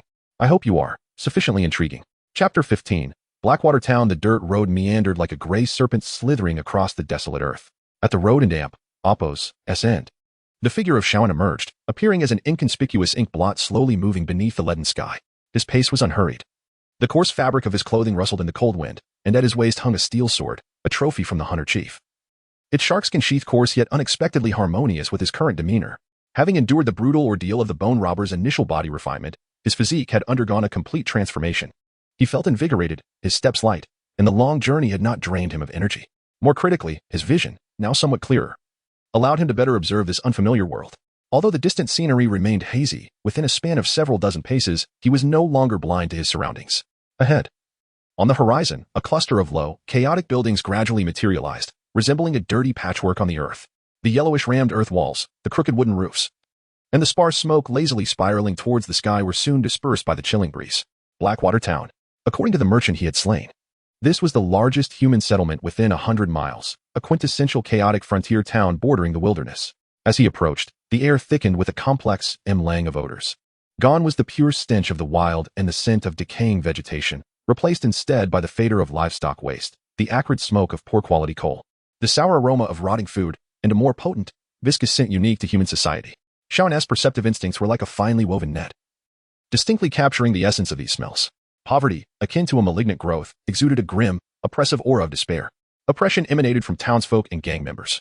Clad in slightly better attire and armed, their eyes gleaming with brutish greed. Violence lurked in the shadows, akin to a coiled serpent, radiating a chilling malice. Desire, naked and distorted, burned in many hearts for food, money, women, or merely for release, like a filthy flame smoldering in the depths of their souls. Suffering, fear, resentment, greed, jealousy. A plethora of negative emotions hung over the town like a tangible shroud, the intensity and density far surpassing the singular despair and numbness of the Blackstone mine. The robbery source furnace within his chest emitted an unprecedented hum of excitement, nearly trembling with fervor. Here was your paradise. An inexhaustible treasure trove of robbery potential. A flicker of fervent light ignited deep within Shaoan's cold gaze. He forcefully suppressed the furnace's pulsation, restrained his aura, and adjusted the position of his steel sword to make it less conspicuous. Then he blended in with a few other weary hunters and herbalists returning from the wilderness, bowing his head as he approached the rudimentary town gate constructed from crooked wooden beams. At the entrance, several rough-looking men clad in tattered leather armor, brandishing curved blades, lazily leaned against the wall, their eyes scanning every entrant and exit like ravenous wolves. Each bore a blurred Blackwater pattern tattoo on their chests, the insignia of the Blackwater gang. One burly man with a brutish face halted an elderly herbalist carrying a bundle of herbs. Entrance fee, 10 copper coins. His voice was coarse, imbued with an undeniable aggression. The old man trembled as he fumbled in his pocket for a few worn copper coins, cautiously handing them over. The man snatched them, weighed them dismissively, spat in disdain, and waved the old man through with impatience. It was Shaoan and Amp, Appo's turn. The man and Amp, Appo's gaze swept over him, and, upon noticing the steel sword at his waist, a glimmer of greed flickered in his eyes. Yet, he quickly took note of Shaoan's tattered clothing and deliberately submissive demeanor, deeming him unworthy of attention, and returned to his lethargic state. 10 coins. Shaoan remained silent, retrieving 10 copper coins from his pocket and offering them without hesitation or reluctance. The man accepted the coins without scrutinizing them, dismissively waving him through. Shaoan lowered his head and strode briskly through the town gate. Upon entering, he was met with an even richer, more complex atmosphere. The uneven dirt road beneath his feet was flanked by low, dilapidated houses, their earthen walls mottled, and wooden doors creaking ominously. Few pedestrians dotted the street, most hurrying along with expressions of numbness, sorrow, or weariness. Well-dressed individuals were rare when they did appear. They were often flanked by a retinue, their bulging waists and arrogant glares indicating they were the town and Appo's influential figures or gang leaders. The shops were mostly rudimentary, selling coarse grains, inferior alcohol, farming tools, or dubious furs and herbs. The air was filled with the sounds of quarrels, curses, children and Appo's cries, and faint moans of agony emanating from the depths of narrow alleys. Chaos and filth enveloped the town, saturated with the raw pressure of survival. This was Blackwater Town. Shaoan moved silently like an ordinary passerby, carefully avoiding those who appeared formidable and ignoring the malicious glances directed at his steel sword. His perceptive instincts remained vigilant, ready to detect any approach laden with obvious hostility. He sought a place to rest, somewhere sufficiently concealed to escape notice. An inn, too conspicuous and costly. His gaze eventually settled on the town and Appo's periphery, a region even more dilapidated, crowded, and filthy, the slums. The houses there were even lower, resembling clumps of earth sprouting from the ground, haphazardly clustered together, forming narrow, winding alleys. The air reeked of a more potent stench, with refuse strewn about. The inhabitants were mostly ragged, gaunt, their eyes filled with despair and wariness towards strangers. Yet, here, the negative emotions were most intense and direct. Despair, illness, hunger, hatred. Like a viscous swamp, they almost materialized into substance. For the furnace, this was an ideal banquet. For him, it was also the best hiding place. In chaos, anonymity thrived. In this place, the absence or presence of one more person rarely drew attention. He turned into a dark, damp alley, the air thick with the stench of urine and decay. A few ragged children played in the mud at the alley and Appo's entrance. Upon spotting him, they immediately revealed expressions of wariness and fear, scampering away like startled creatures. Shaoan paid them no mind, continuing deeper into the alley. The path narrowed, and the light dimmed. The earthen houses flanking him were in disrepair, some lacking doors entirely, merely draped with tattered cloth. He paused before a completely abandoned structure. Its roof partially collapsed. The door had long disappeared, leaving only a dark, gaping entrance. A strong odor of mold and dust wafted from within, suggesting it had been uninhabited for quite some time. This would suffice.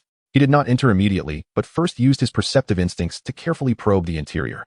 Confirming that no one lurked inside and that no dangerous beasts, like stray dogs or venomous snakes, were present, he then slipped inside. The interior was a disheveled mess. Webs clinging to every corner, the floor thick with dust and unidentified refuse. In one corner, a dilapidated earthen bed lay covered in moldy straw. Though crude and decrepit, It would at least offer shelter from the wind and rain.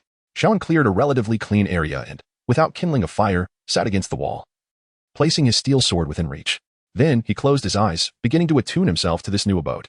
The robbery source furnace within his chest buzzed with excitement. The surrounding air, laden with a palpable negativity, was drawn in like rivers merging into the sea, threads of despair being absorbed and refined. Although these emotions predominantly emanate from the marginalized and the weak, whose energy levels are rather low, their sheer volume and persistence are noteworthy. Merely sitting here, he can sense the force within him gradually accumulating at a slow yet steady pace. This sensation is quite pleasurable. He need not exert himself deliberately. Simply existing in this fertile ground allows him to draw strength. Yet, this is far from sufficient. He craves more potent power and a swifter ascent. This implies that he cannot be content with passive absorption. The Blackwater town, the Blackwater gang, those tyrannical local bullies, those nefarious villains burdened with public resentment, they shall become his finest prey and sustenance. A cold and ruthless smile once again grazed Shaoan's lips within the dim, dilapidated earthen abode. A new hunting ground, a new set of rules. And he shall be the new nightmare here. However, he does not rush. Being new to this place and acting recklessly would only invite unnecessary trouble. He must first observe, comprehend the specifics of this town, identify the most suitable targets, and devise the most impeccable plan. Like the most patient of hunters, he waits for the optimal moment to strike. The darkness envelopes him once more, leaving only his cold eyes glimmering with a chilling light in the shadows. Chapter 16. A place to stand. The dilapidated earthen dwelling lay like a wound forgotten by the world, quietly nestled in the deepest corner of the slum. Darkness reigned as the eternal theme here.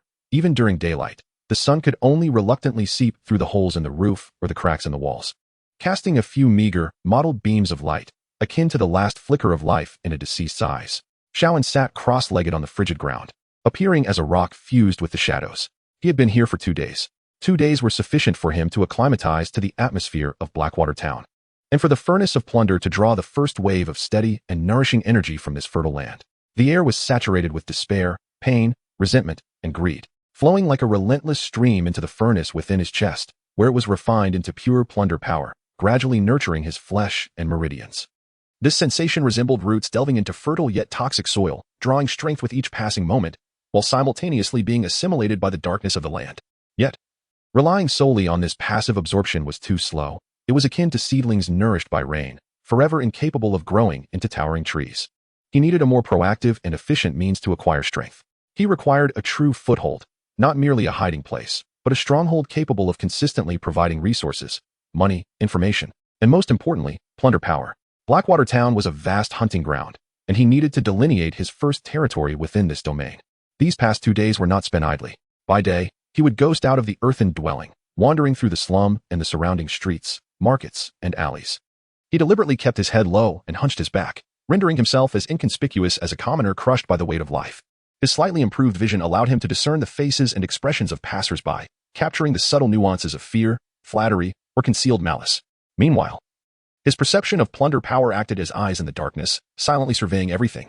He witnessed the members of the Blackwater gang, garbed in their insignia, swaggering through their territory like ferocious hounds, aggressively collecting protection fees and bullying townsfolk they deemed unsatisfactory. He observed the despondence of gamblers outside a shabby casino, having lost their fortunes, their faces ashen as if extinguished. He noted the ragged beggars in dark corners, tearing at each other for a half-moldy piece of bread. Each scene was a vivid reflection of the chaotic town, and also the most enticing scenery in the eyes of the furnace. He was observing, filtering, searching for a suitable target. This target could not be too strong, although his power had greatly increased. He wished to avoid attracting the attention of the Blackwater gang and Oppos, as local enforcers too soon, at least until he thoroughly understood the intricacies of the gang. A direct confrontation was inadvisable. He needed a soft target, one easily crushed yet capable of exerting sufficient deterrence. This target must be notorious for their malefactions, their name synonymous with public outrage. Such an individual would undoubtedly be enshrouded in deep resentment and curses, making them an excellent source of plunder power. Simultaneously, eliminating such a figure could mitigate potential troubles and perhaps even garner some subtle favor from the oppressed populace, though, more likely, it would be fear.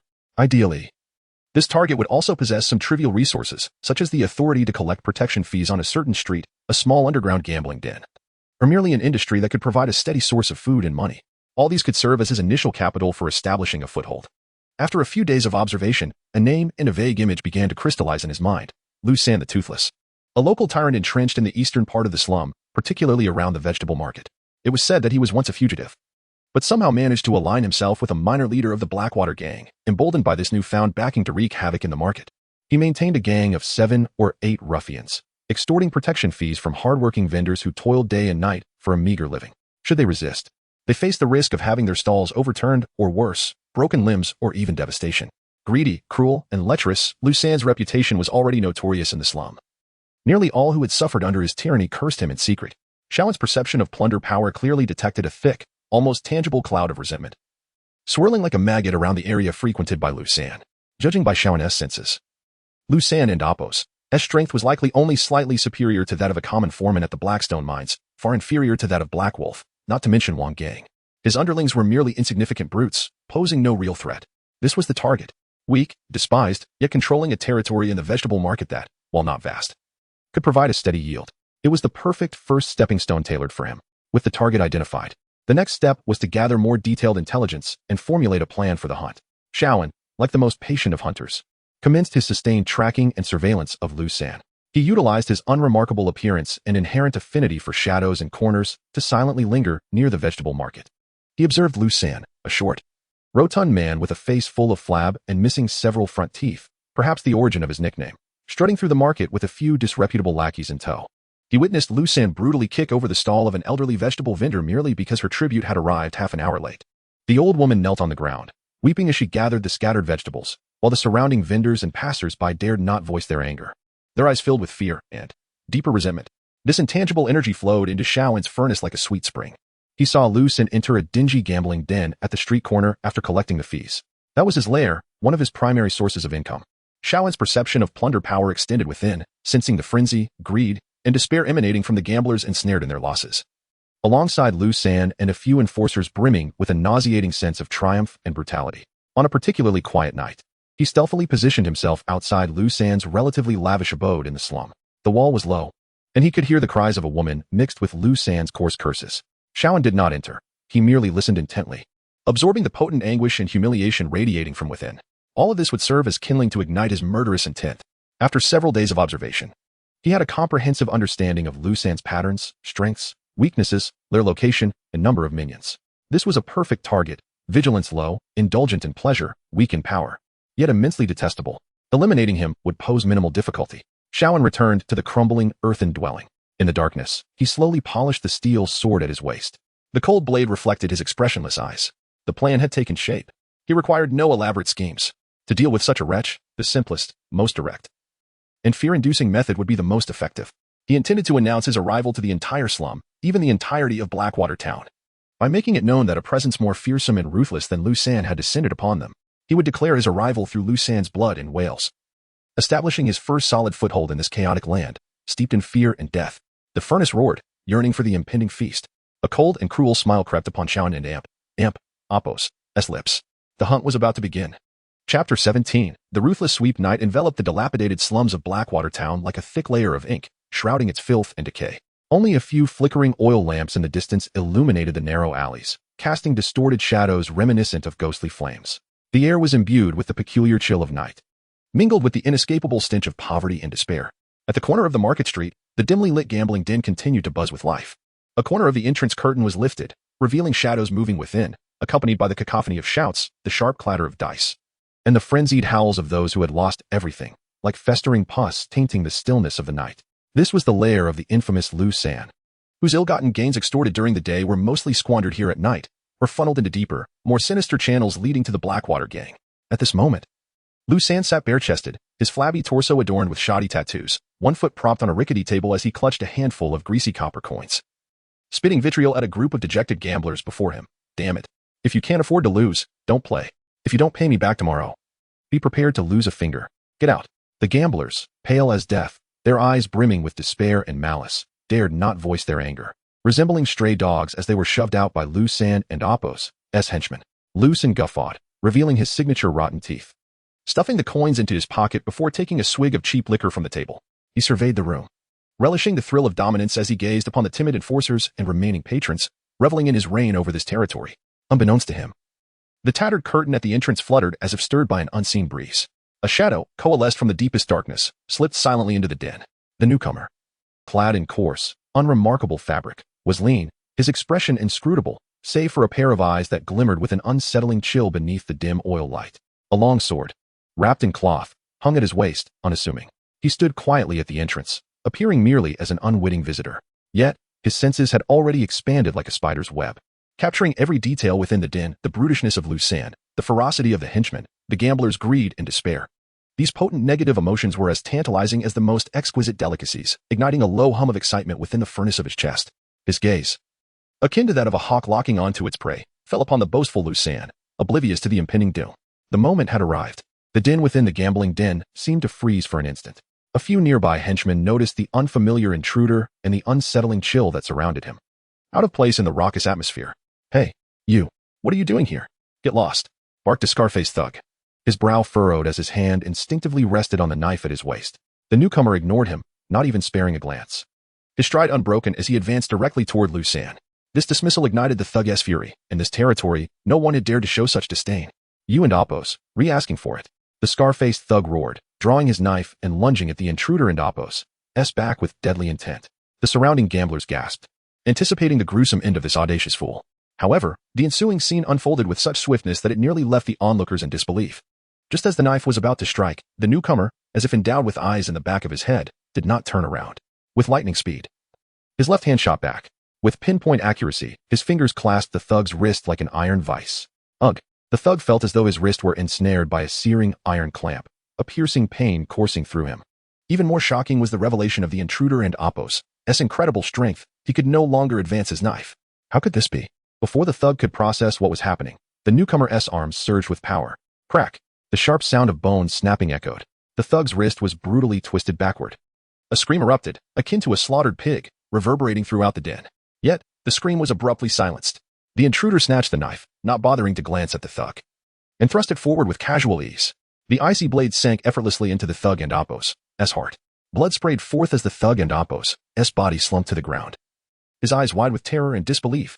All transpired too quickly for most to comprehend. Only when the thug and Apo's corpse lay lifeless on the floor, blood pooling around it, did the den erupt into a cacophony of horror and chaos. Gamblers scattered like startled ducks, desperately seeking an escape, only to find the entrance blocked. He and Apo's killed someone. "Stop him." The remaining henchmen finally reacted, their expressions a mix of shock and fury, drawing their weapons, mostly knives and wooden clubs, as they surrounded the newcomer. Loose sand, who had been reveling in his power, now trembled, his flesh quaking as the alcohol-induced haze lifted. He stared in horror at the figure before him. A young stranger exuding an aura of death, and at the twitching body on the ground, a chill shooting up his spine. Who are you?" Lucen stammered, his bravado evaporating as he subtly began to retreat, searching for an opportunity to flee. The newcomer continued to disregard him, his gaze coldly sweeping over the encroaching henchmen, as if sizing up mere livestock awaiting slaughter. "You're asking for it." A nearby thug swung a wooden club, aiming for the newcomer's head. Unfazed, the newcomer extended his left hand with blinding speed, seizing the club mid-swing. The forceful blow was effortlessly absorbed in his grip. The thug was struck with terror, unable to react before the newcomer violently shook the club. A chilling, sinister force surged through the weapon. Ugh! The thug felt an icy power invade his body, freezing his very insides, rendering him immobile as black blood spewed from his mouth, and he collapsed. Another instant kill. The remaining henchmen were now utterly paralyzed with terror. They had never witnessed such an eerie and ruthless method of killing. This young man before them was no human. He was a demon. "Run!" someone shouted, and the remaining thugs, abandoning all notions of loyalty, turned to flee in a panic. But the newcomer would not allow them to escape. He moved like a flash of lightning through the darkness, faster than imaginable. He did not even draw the sword at his waist, relying solely on his iron fists infused with a mysterious power and the stolen dagger. With swift precision, he launched a barrage of attacks, punches, kicks, and stabs. Each strike was lethal and unerring. Each assault was accompanied by the sounds of bones shattering and flesh tearing. The once dominant ruffians, emboldened by their numbers, crumbled before the empowered newcomer, as fragile as mere paper dolls. They were utterly defenseless. Screams erupted, only to be swiftly extinguished. In but a matter of breaths, the gambling den lay silent, save for loose sand, trembling in a corner, and a few gamblers who had fainted from fright. The floor was strewn with the bodies of 7 or 8 thugs, their blood pooling into a crimson stream, staining the filthy ground a vivid red. The pungent scent of blood and the ominous aura of death mingled with fear and despair, enveloping the entire space like a tangible shadow. The calamity furnace buzzed with frenzied energy, as torrents of negative power surged in like a dam bursting. The refined calamity force coursed through Shaoan's body like the mighty Yangtze River, making him feel his strength continuously ascend. The exhilaration of wielding life and death, of seizing power, was more exquisite than anything in the world. Shaoan slowly turned, his icy gaze landing on the quivering Lu San, who was huddled in a corner, pale and paralyzed with terror. Upon meeting Xiao An's emotionless stare, a chill shot up Lu San's spine, causing him to involuntarily soil himself. "Pardon. Spare my life. Great hero, please have mercy." Lu San cried, tears streaming down his face as he crawled and knelt, desperately bowing his head. "I am but a fool who failed to recognize the greatness before me. I beg for my wretched life.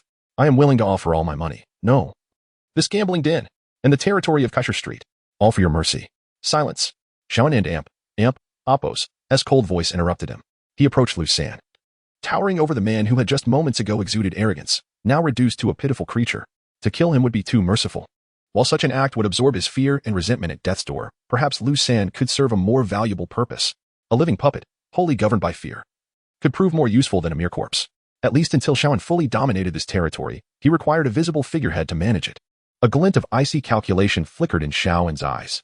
He said nothing but slowly lifted his foot, and then crushed Lu San's plump right hand with a brutal stomp. The sickening crunch of shattered bones echoed.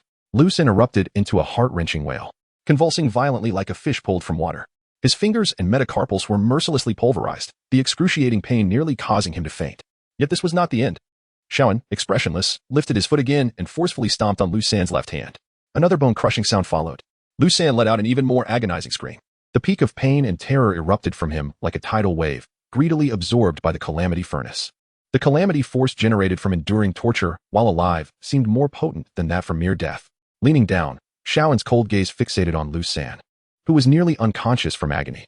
His voice, like an echo from the depths of hell, intoned, "From this day forth, your life is mine. This gambling den and this street are also mine. You will watch over them for me. Should you harbor any disloyalty or fail in your duties." Xiao An left the sentence hanging, merely tapping Lu San and Appo's contorted face with a bloody dagger. The icy touch and the unmasked intent to kill conveyed everything. Lu San trembled violently, the immense pain and fear utterly shattering his will.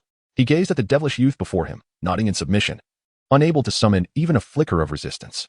He knew his wretched life was truly in the hands of the other. "Get out."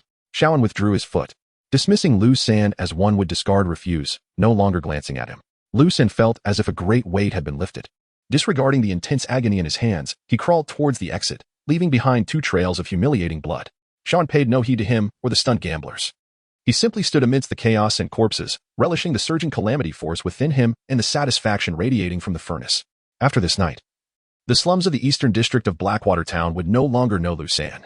Only a far more terrifying shadow would begin to loom over this land. He understood this was merely the beginning. The Blackwater gang would soon receive news. Greater conflict was inevitable, yet he felt no fear. Chaos was the most fertile ground for his growth. He craved more slaughter, more fear, more power, until he could trample the entirety of Blackwater Town beneath his feet. Chapter 18. Aftermath and deterrent silence, akin to a plague, swiftly enveloped every corner of the eastern slums. The bloody massacre that transpired last night at the gambling den of the infamous Lu San had stirred ripples in the still waters. And these ripples had transformed into an intangible fear, permeating every inch of the squalid ground and every lowly soul. The door of the gambling den stood ajar, resembling a gaping wound, oozing dark blood. The bodies within had long been removed, perhaps by Lu San's terrified remaining henchmen or by the underlings of the Blackwater gang drawn by the whispers of chaos. Yet, the vast patches of congealed, darkened blood on the floor and the lingering, pungent scent of blood in the air silently chronicled the horrors of the previous night. The vendors on Kaisha Street set up their stalls unusually early today, yet they were all eerily quiet, their calls subdued. Their eyes darted around, avoiding the now infamous gambling den, fearful of discussing the events that had unfolded. Nevertheless, the faces of each vendor were etched with a singular expression, fear. In a single night, Lu San and his band of ruffians had been nearly annihilated. Only Lu San, now rendered useless with shattered hands, vanished like a dog without a master. In his place emerged a cold and ruthless young stranger, a specter of death. No one knew his name or his origin. They only knew he was young, frigid, incapable of killing without a second thought. Some, from a distance, caught sight of a nondescript steel sword hanging at his waist and privately referred to him as the Cold-Faced Slayer. This bloody moniker spread like wildfire through the lower echelons of the slums, replacing the once feared Lu San and establishing a new source of terror. Meanwhile, the architect of this turmoil, Xiao An, appeared unperturbed as he returned to his dilapidated earthen dwelling. He sat cross-legged, quietly digesting the bounty of the previous night. The chaotic energy harvested from the 8 rascals, though diverse, was plentiful. Their intense fear at the moment of death acted as potent fuel, invigorating the energy furnace within him, causing it to hum with excitement. This energy was rapidly refined. Part of it fortified the initial results of his transformation into the Bone Demon, while another portion was stored for future use. He sensed a slight increase in his power. More importantly, His mastery over this energy and the application of the abilities conferred by the Bone Demon became more adept through the crucible of battle. Indeed, Slaughter served as the finest teacher. As for Lu San, the man whose hands he had rendered useless, Shaun dismissed him from his thoughts. A creature stripped of its minions, crippled, and utterly broken in spirit posed no threat. Keeping him alive could serve as a living testament to the consequences of defying him. Moreover, appointing Lu San to oversee the territory of Kaisher Street and collect tribute would alleviate many of Shaun and Appo's burdens. Fear was indeed the best leash. Shaun understood, however, that this tranquility was merely transient. The Black Water Gang could not remain indifferent to the bloodbath that had occurred on their turf. Though Lu San was a mere pawn, he was still tethered to the Black Water Gang. Even a dog must heed its master. To uphold their authority, the Black Water Gang would inevitably send someone to investigate, or perhaps even exact retribution. Shaun anticipated this and felt a twinge of eagerness. He craved a stronger adversary to test his mettle and sought higher-grade nourishment to nurture his furnace's evolution. Yet, he would not act recklessly. Until he discerned the true strength of the Black Water Gang, he needed to maintain a low profile and conserve his power. However, trouble does not always require a pursuit. On the third day at dusk, as Shaun practiced in his crumbling abode, his perception of energy suddenly detected several presences imbued with palpable malice and a probing intent. Swiftly approaching his location, these were not the main forces of the Black Water Gang. Their energies were chaotic and insubstantial. Likely remnants of other minor thugs in the slums or former associates of Lu San seeking to gauge the strength of this newly emerged cold-faced slayer. Hoping to take advantage of the power vacuum left in Lu San and Appo's wake, Shaun slowly opened his eyes, his icy gaze betraying no emotion. Ah, they have arrived. It is time for this region to gain a deeper understanding of the new order. He remained seated, unyielding as a rock. Soon, the entrance of his dilapidated dwelling echoed with the sound of hurried footsteps and boisterous taunts. Hey, you in there, kid? Get out here. I heard you're quite the tough guy, taking down Lu San. Let me see what you and Appo's remade of. Amidst the cacophony of profanities, three unruly men, clearly up to no good, blocked the doorway. The leader, a lanky figure bearing a scar resembling a centipede across his cheek, glared menacingly, wielding a heavy iron rod. The other two brandished knives or wooden clubs, their expressions rife with ill intentions as they scrutinized the dim corners of the room where Shaun sat. These men were evidently local ruffians, likely to have kept their distance from Lu San until now, but now that he had fallen, they sought to gauge the strength of this new contender. If he proved to be a soft target, they would not hesitate to seize Lu San's legacy. Shaun slowly raised his head, his frigid gaze sweeping over the three men. His look was like a chilling wind in the depths of winter, causing the once arrogant trio to involuntarily shudder, their bravado faltering. Leave. Shaun spoke but a single word, his voice hoarse and cold. The scarred leader felt a flicker of fear arise within him, but he was bolstered by the presence of his two companions and his own reputation in the slums. If he backed down at the mere utterance of a word, how could he continue to survive in this harsh environment? Suppressing his trepidation, he barked back, "You little brat. This is Blackwater Town, not your playground. If you know what's good for you, hand over what you took from Lu San and bow down to us, and maybe we'll let you off easy." Before he could finish, a blurred figure darted past him. It was a speed beyond comprehension. The scarred man was enveloped in an instant, a chill of impending death wrapping around him before he had time to react. Thud. A soft sound of flesh being pierced echoed through the air. As he looked down in disbelief, he found a steel sword, stained with dark blood, had pierced through his chest, the cold tip emerging from his back. He opened his mouth to utter something, but only blood and fragments of his shattered insides poured forth. Life ebbed away like a receding tide. His two companions stood frozen in shock. They had not even seen how Shaun had drawn his sword or struck. All they witnessed was a flash of cold light, and their leader was already impaled. Fear gripped them like a venomous serpent, constricting their hearts. A ghost. A ghost. One of them, quicker to react, screamed and turned to flee. But Shaun would not grant him that chance. He withdrew his sword without sparing a glance at the lifeless scarred figure and swung his blade with precision. Swish. A line of blood arced through the air. The fleeing man felt a sudden chill at the nape of his neck, and the world spun into darkness as his consciousness faded. His head was cleanly severed by Shaun's blade, rolling away like a gourd lost in the grass. The headless corpse staggered a few steps before collapsing to the ground in a pool of blood. The last surviving thug, witnessing the brutal execution of his companions, was utterly paralyzed with fear, his legs buckling beneath him as he collapsed to the ground, his trousers instantly saturated. "Please, spare my life. Grandfather, have mercy. I am blind to your might. I shall never dare again. I beg you, spare this wretched life."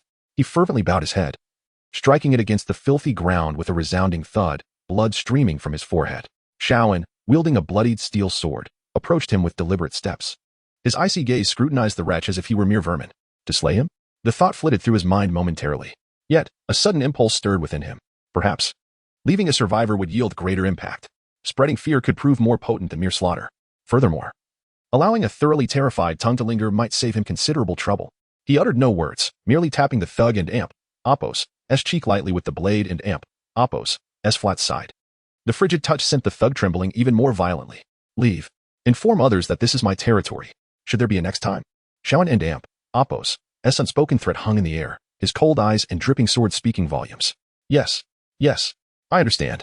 I shall never dare again. Thank you for your mercy. The thug, as if granted a reprieve, scurried away on all fours, not daring to glance back, as if fearing the demon behind him might change its mind. Shawan observed him vanish like a stray dog at the alley's mouth, his expression still icy. He harbored no concerns that the thug would return for vengeance. The deep-seated terror instilled in him was sufficient to obliterate any courage. Leaving him alive was akin to erecting a walking warning sign, perpetually reminding others not to provoke him. He casually dragged the corpse to a corner, covering it with a tattered cloth. In this slum, such bloodshed was of little consequence, soon to be forgotten or overshadowed by even grimmer events. However, Shawan and Apo's kindness, or what he perceived as his mastery, bore an unforeseen consequence. The terrified thug, known as Slim Monkey, was indeed shaken, but alongside his fear festered a potent sense of humiliation and resentment. The image of himself begging for mercy, utterly debased, filled him with a desire to vanish into the earth. Though he dared not confront Shawan for revenge, he knew there were those who could deal with the cold-faced killer, the Blackwater Gang. Contrary to Shawan and Apo's expectations, Slim Monkey did not hide away or keep his distance. After escaping a fair distance and managing to quell his fear, he cunningly turned his gaze toward the town center. He was acquainted with a minor leader on the periphery of the Blackwater Gang, having often bestowed favors upon him. He intended to seek out this leader and divulge the details of the cold-faced killer's ferocity and strength. More importantly, he would insinuate that the leader might gain substantial rewards from the notorious Lucan, perhaps a great sum of money or some rare treasure.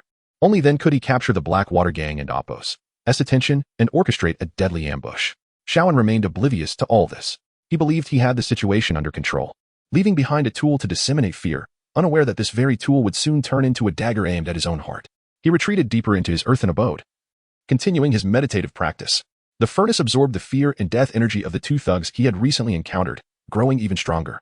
Immersed in the chilling ecstasy of his burgeoning power, he remained blissfully ignorant of the impending crisis. This miscalculation would impart a profound lesson, irrevocably altering his understanding of the phrase rooting out the weeds. As night deepened, danger stealthily approached. Chapter 19. The thirst for martial skills. The dilapidated earthen dwelling stood as an isolated island in the darkness. Shawan sat cross-legged, his breath deep and steady, merging seamlessly with the surrounding stillness. The force of calamity flowed slowly within him, akin to a frigid stream, silently nourishing the sinews and skin that had undergone the preliminary forging of the calamity bone devil body. With each cycle of circulation, he felt a subtle yet tangible enhancement. The defeat of the few ruffians who had come to test him left no ripples in his heart. It was akin to crushing a few bothersome ants underfoot. He felt a twinge of disappointment. The quality of calamity force provided by these lowly scum was exceedingly meager, aside from their sheer numbers. The contribution to his strength was negligible. He required more formidable opponents, fiercer conflicts, and higher quality sustenance. From the direction of the Blackwater Gang, he sensed a malevolence and scrutiny lurking like a cold, venomous serpent, lying in wait for something. The emaciated monkey who had fled did not appear to be as docile as he had anticipated. Yet, this mattered little. Conflict would inevitably come. He merely needed to be prepared. At present, his greatest shortcoming remained his combat skills. Possessing strength without the knowledge of its application was akin to a 3-year-old wielding a heavy hammer. It appeared intimidating, yet was riddled with flaws. Reflecting on his deadly clash with Iron Fist Wong Gang, had he not caught his opponent off guard at the last moment, exchanging injury for victory, it could have been his demise. Wong Gang's mountain cracking fist, though crude, encompassed techniques of force application and energy manipulation far beyond his own rudimentary methods.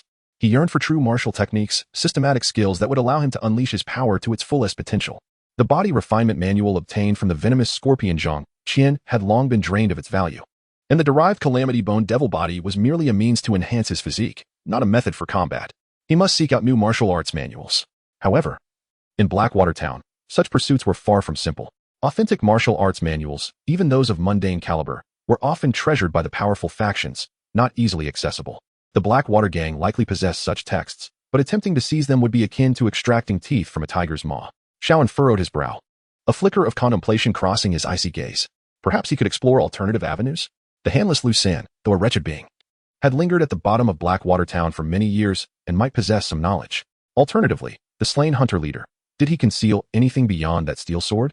He rose, gliding out of the earthen dwelling like a specter. The night served as his finest cloak. He first made his way to the site where the hunter leader and amp, Apo's corpse lay abandoned. After days of exposure to the elements and the ravages of beasts, the body was already mutilated, exuding a nauseating stench. Unfazed by the odor, Shaun meticulously searched, but aside from a few bloodied coins and some worthless debris, he found nothing else. The steel sword appeared to be the only valuable possession. It seemed the next course of action would be to confront Lu San. Changing direction, Shaun stealthily approached the relatively luxurious abode of Lu San situated in the slums. He had not forgotten that he still held this puppet in reserve. As he neared the small courtyard, he could hear the oppressive groans and the cries of a woman from within. The courtyard gate was tightly shut, yet for Shaun, this obstacle was as insubstantial as air. With a swift movement, he scaled the low wall like a gecko, slipping silently into the courtyard. The scene within was one of chaos, as if a violent disturbance had transpired. In a corner, a tattered woman curled up, her face marred by tears and bruises. Upon seeing Shaun and Appo's sudden appearance, she trembled in fear, her instinct to scream stifled by the icy intensity of his gaze, leaving her to emit only soft whimpers. Disregarding her, Shaun strode directly toward the dimly lit main room. The door was ajar. He gently pushed it open. A pungent aroma of medicine and blood assaulted his senses. Lu San lay sprawled upon the filthy bed, his arms bound in thick rags, resembling two useless flesh sticks. His face was as pale as parchment, sweat beading on his forehead, and he emitted pained groans. Beside him, another frail woman clumsily attempted to feed him medication. Upon seeing Shaun and Appo's ghostly figure appear in the doorway, Lu San convulsed as if confronted by the Grim Reaper, his eyes instantly filled with boundless terror. Master, he stammered, struggling to rise in greeting, only to be met with a surge of pain from his wounds, causing him to grimace and sweat profusely. The woman feeding him screamed in fright, collapsing to the ground. I require martial skills manuals. Do you know where I can procure them? Shaun stated matter-of-factly, his tone devoid of emotion. Lu San was taken aback, his expression morphing into one of extreme distress and fear. Master, those are precious items. I have none of those. Shaun remained silent, slowly raising his foot. At this motion, Lu San reacted as if a cat and Appo's tail had been stepped on. Panic surging through him. The agony in his hands felt as though it was returning. He scrambled off the bed, disregarding his injuries, and fervently bowed his head, pleading, Master, spare my life. I will tell you everything. Breathing heavily, sweat streaming down his face, he hastily continued, Master. Authentic martial skills manuals are mostly held by the Blackwater gang or hidden within the households of the town and Appo's affluent. Someone of my status cannot possibly access such things. However, Lu San and Appo's eyes darted as if an idea struck him, and he quickly added, I do know of a place that may hold some clues. Speak. At the west end of the town, there is a old ghost pawn shop. The proprietor, surnamed Chien, has a mysterious background and is rumored to have connections with the higher echelons of the Blackwater gang. His shop deals in all sorts of unusual items. Anything can be bought if you can pay the price. When I was short on funds, I once pawned some items there and saw people furtively bringing in damaged manuals to exchange for money. They appear to be some form of martial arts techniques. Old ghost pawn shop. Shaun and Appo's heart stirred. Such a place, a convergence of all manners of people, often served as a nexus for information and various illicit goods, and it was indeed possible he might find what he sought. Provide the specific location. Lu San, fearing any delay, hastily detailed the pawnshop's location and various precautions, explaining that the owner, Chien, was eccentric, only recognizing money, and was rumored to possess considerable strength, having influence in both the underworld and the legitimate world. It was unwise to cause trouble there. Shaun silently committed this information to memory and proceeded to inquire further about the recent movements of the Blackwater gang. Lu San, sharing everything he knew, relayed the rumors circulating among the lower classes, which were often inaccurate. It was said that the Blackwater gang was indeed investigating the deaths of him and his subordinates, yet they appeared to have yet to uncover any definitive leads. Or perhaps, for the time being, they had not focused their attention on this newly emerged cold-faced killer. After all, the deaths of a few in the slums were inconsequential to them, provided their interests remained unaffected. This revelation slightly eased Shaun and Appo's mind. It seemed the monkey and Appo's betrayal had yet to bear significant fruit, or perhaps the internal strife within the Blackwater gang had diverted their attention away from this minor detail. Having completed his inquiries, Shaun lingered no longer. He cast a deep glance at Lu San, who lay like a wretched mass on the floor, and at the trembling woman beside him, his gaze as frigid as ice. Lu San felt his heart race under the weight of Shaun's scrutiny, fearing the cold-blooded killer might change his mind and eliminate him. Yet, Shaun ultimately took no action, merely turning away and vanishing silently into the night. Just as he had come, eliminating Lu San would be as easy as breathing. However, keeping him around would at least provide some information, serving as a target to draw attention away. As for the woman, she was of no concern to him, akin to a stone by the roadside. Returning to the dilapidated earthen dwelling, Shaun began to assimilate the information he had just acquired. The old ghost pawn shop. It seems a visit there is imperative. Yet, he did not act immediately. The dusk had fallen, and he was utterly unfamiliar with that place. Venturing forth recklessly would be fraught with peril. Preparation was essential. He meticulously counted the shards of silver he had plundered from the merchant, then retrieved the inferior demon cores and beast fangs. These items might serve as currency at the pawnshop, or perhaps directly exchange for what he sought. Simultaneously, he began to contemplate the combat techniques at his disposal. Aside from the strength, speed, and defense bestowed by the bone robber and Apos' demon body, along with the perception and recovery capabilities granted by the furnace, he possessed scarcely any techniques worthy of the name. His combat was driven purely by instinct and ferocity. When faced with a slightly stronger opponent, he found himself at a disadvantage. He endeavored to recall the details of his battle with Wang Gang, particularly the trajectory of the mountain-crushing fist's force. The furnace's rudimentary deduction ability was reactivated, and fragmented images of chi circulation flickered and reassembled in his mind. Though still incomplete, he seemed to grasp a glimmer of insight. How to concentrate his power for a more explosive impact. How to utilize the twist of his body to enhance the momentum of his punches. Rising to his feet, he began to practice slowly within the confines of the cramped earthen room.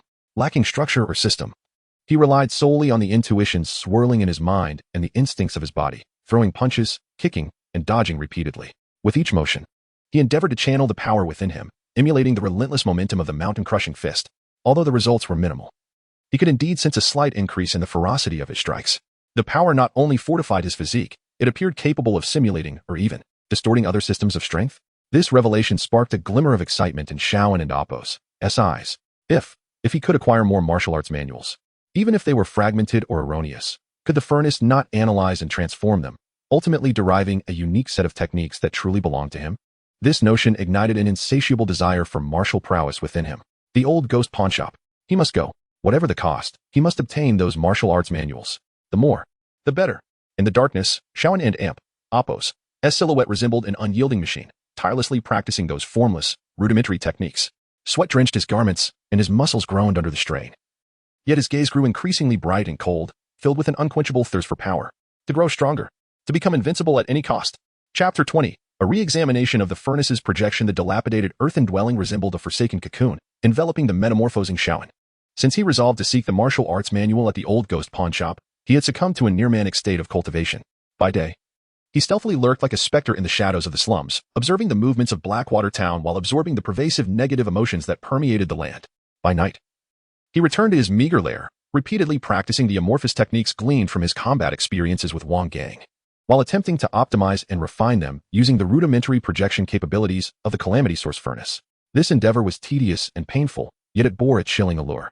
The furnace's projection was not conjured from thin air. It required raw materials, be it documented martial arts information or energy imbued with specific trajectories of power. Shaoan's available resources were exceedingly limited. A crude manual on body refinement, having been fully exploited, and vague fragments regarding the mountain-crumbling fist, acquired from absorbing Wang Gang and Apos' residual energy. Yet, even these scant provisions had unveiled the furnace and Apos' astonishing potential. In the darkness, Shaoan stood bare-chested, his bronze skin glistening under the flickering, faint firelight, which he occasionally kindled for illumination and warmth, exuding an explosive sense of power. The cultivation of the Calamity Bone demon body had never ceased. Every cycle felt akin to enduring torture, yet the corporeal fortification it provided was undeniable. At this moment, he slowly unleashed a punch. The motion was not swift, even somewhat sluggish, but as his fist extended, the calamity force within him began to flow along an extraordinary path. Compressing, the air emitted a faint sound, reminiscent of fabric tearing. Though the fist's wind was intangible, it bore an icy, piercing penetrative force, shattering a fragment of stone on the ground several feet ahead. Success! A glimmer of cold satisfaction flickered in Shaoan's eyes. After several days of relentless projection and experimentation, he had finally begun to merge the fragmented insights of the mountain-crumbling fist with the characteristics of his calamity force. Although far from a refined technique and devoid of a name, the power of this punch exceeded his previous brute force assaults. The concentrated, penetrating strength was precisely what he had lacked. The Calamity Source furnace emitted a subtle hum within his chest, seemingly pleased with this successful projection. It conveyed to Shaoan an indistinct sensation. With more complex raw materials, it could project even more potent and perfected calamity martial techniques. This intensified Shaoan and Apos' yearning for the martial arts manual. However, the furnace and Apos' projection was not without cost. Each simulation, analysis, and optimization consumed considerable calamity force. Relying solely on the dissipated negative emotions of the impoverished slum dwellers was insufficient to sustain such high-intensity projections. He needed more fuel. Shaoan cast his gaze beyond the earthen dwelling, toward the sin-ridden slums shrouded in night. Passive absorption was too slow. Active creation was the most efficient method. Like a specter, he slipped from the earthen house, merging into the deeper darkness. This night, he was no longer a coiled serpent, but a ravenous tiger unleashed. He had no defined target. drifting like a ghost through the filthiest, most chaotic alleyways of the slums, where sin flourished. His calamity force perception acted as a beacon in the dark, guiding him toward the densest concentrations of negative emotions. Before long, he stumbled upon a transaction unfolding in a secluded alleyway. A group of disreputable men was violently shoving a frail girl, appearing no older than 12 or 13, with a face marked by terror and tears, into a burlap sack. Nearby, a shifty-eyed man was handing over a small, heavy pouch of copper coins to one of the men. Human traffickers? Shaoan's gaze remained unperturbed. Such occurrences likely transpired daily in Blackwater Town. It was of no concern to him. Yet, the avarice and malevolence radiating from these men, coupled with the girl and Oppos, as palpable fear and despair, were precisely the delicacies the furnace craved. Without a moment's hesitation, he emerged from the shadows like a wraith. Who? The traffickers, seasoned in their trade, immediately sensed his presence, drawing their weapons, mostly daggers and clubs, and warily encircling him. "Kid, mind your own business. Get lost," barked the lead brute, his face a mass of muscle, eyes glinting with menace. Shaoan remained silent, slowly unsheathing the steel sword from his waist. The cold blade gleamed ominously in the darkness, sending a shiver of foreboding through the air. Seeking death. Realizing the situation was dire, the traffickers exchanged glances and lunged at him simultaneously, fierce and ruthless, clearly accustomed to bloodshed. However, before the current Shaoan, these rabble were no more than pitiful creatures. The sword flashed, like a cold lightning bolt. It erupted in the narrow alley. Uft, uft, uft. With each flicker of the blade, a brief, agonized cry was accompanied by a spray of blood. Shaoan moved with the agility of a ghost, his speed unparalleled. The sword seemed to possess a life of its own, each swing precisely severing throats and piercing hearts. The traffickers failed to even graze the hem of his clothing, collapsing one after another in horror and despair. In the span of mere breaths, the alley was left with only Shaoan and the quivering girl stuffed into the burlap sack, trembling in fear. The thick aura of death, dread, and despair surged into the calamity source furnace like a grand feast. The furnace emitted a contented hum, swiftly refining the energy into pure calamity force, replenishing the expenditure from the recent projection with even a surplus. Shaoan expressionlessly wiped the blood from his sword on the bodies, casting a glance at the still shaking sack. Save her? The thought flitted through his mind before being extinguished entirely. What good would saving her do? Feed her? Clothe her? And then what? In this cannibalistic Blackwater town, what fate awaited a helpless girl? Perhaps being sold by traffickers today was, in fact, a more favorable outcome for her? Shaoan never considered himself a savior, nor had any interest in rescuing anyone. All his actions were solely to satisfy his own needs, gaining power. As for the girl, her fear and despair had already become part of his strength. Perhaps that was her only value. Without untying the sack or casting another glance, Shaoan turned and vanished into the darkness of the alley, leaving behind cold corpses and a girl awaiting the unknown in despair. Subsequently, he drifted through the corners of the slums like a ruthless harbinger of death. He dismantled a raucous underground dogfighting arena, slaying the bloodthirsty gamblers and vicious dog owners, along with their savage beasts, absorbing the immense calamity force stemming from frenzy, bloodlust, and death. He infiltrated the lair of a usurer, nailing the gluttonous fiend, who had driven countless families to ruin, along with his henchmen, atop a mountain of debt contracts. Feeling the ultimate greed transform into resentment and fear in the instant of death, he even secretly incited a conflict between two rival gangs, already at odds. Like a wraith, he infiltrated both territories, employing stealth to eliminate key members of each side, while leaving incriminating evidence to frame the other. He then became a detached observer, lurking in the shadows, relishing the mutual slaughter between the two factions, consumed by suspicion and rage, akin to two packs of rabid dogs. Meanwhile, he reaped the benefits, greedily absorbing the pervasive hatred, murderous intent, suffering, and death that enveloped the battlefield. Overnight, the slums appeared to have undergone a silent cleansing. Many notorious wrongdoers, who were loathed by the populace, met with inexplicable, sudden deaths. Existing tensions and conflicts escalated inexplicably, erupting into even bloodier brawls. Panic spread like a plague throughout the slums. The people were oblivious to the true nature of the upheaval, only sensing an intangible, cold shadow looming over them. It was as if an unseen demon was secretly orchestrating everything, harvesting lives and sowing fear. The architect of this chaos, Shaoan, had long since returned to his dilapidated earthen dwelling. The furnace of plunder within his chest vibrated violently, humming like a glutton satisfied after a feast. The energy he actively generated and absorbed that night far surpassed the total he had passively accumulated over several days, and of a higher quality. Particularly, the energy stemming from the gang confrontations, imbued with a fierce bloodlust, seemed to significantly enhance the furnace's capacity for deduction. He could sense that the pace at which the furnace deciphered the remnants of the crumbling mountain fist had noticeably accelerated. It even began to draw parallels and simulate other simple yet formidable forms of attack. For instance, a rudimentary footwork technique that could instantaneously unleash the plundered energy beneath his feet, granting brief bursts of speed or agility. a technique to coat weapons with this energy, augmenting their sharpness and corrosive power. Although still crude and lacking a systematic approach, these fragmented insights ignited within Xiao an infinite realm of possibilities. He immersed himself in this arduous process of deduction and cultivation, akin to a famished scholar, oblivious to the external turmoil and chaos. The lives and deaths of others were of no concern to him. In his world, there existed only an ever-growing power and the cold, solitary path leading to a higher realm. The desire to acquire more martial arts manuals from the old ghost pawnshop burned within him like a relentless flame. However, the time was not yet right. He needed to thoroughly digest the gains of the night, integrating those scattered insights into his combat instincts. The Blackwater Gang and Appo's reaction would also require time to ferment. He remained patient, like the most astute of hunters, awaiting the opportune moment to deliver a fatal blow. In the darkness, Shaoan resumed his monotonous and arduous training. Each cycle of plundered energy, each lament of his sinews and bones, each eruption of pain, laid the cornerstone for his ascent to greater strength. Beneath this foundation lay countless bones, an endless expanse of fear and despair. Chapter 21. Dark waters and undercurrents. The slums of Blackwater Town resemble a beggar curled up in a shadowy corner, festering with sores. The very air reeking of decay and despair.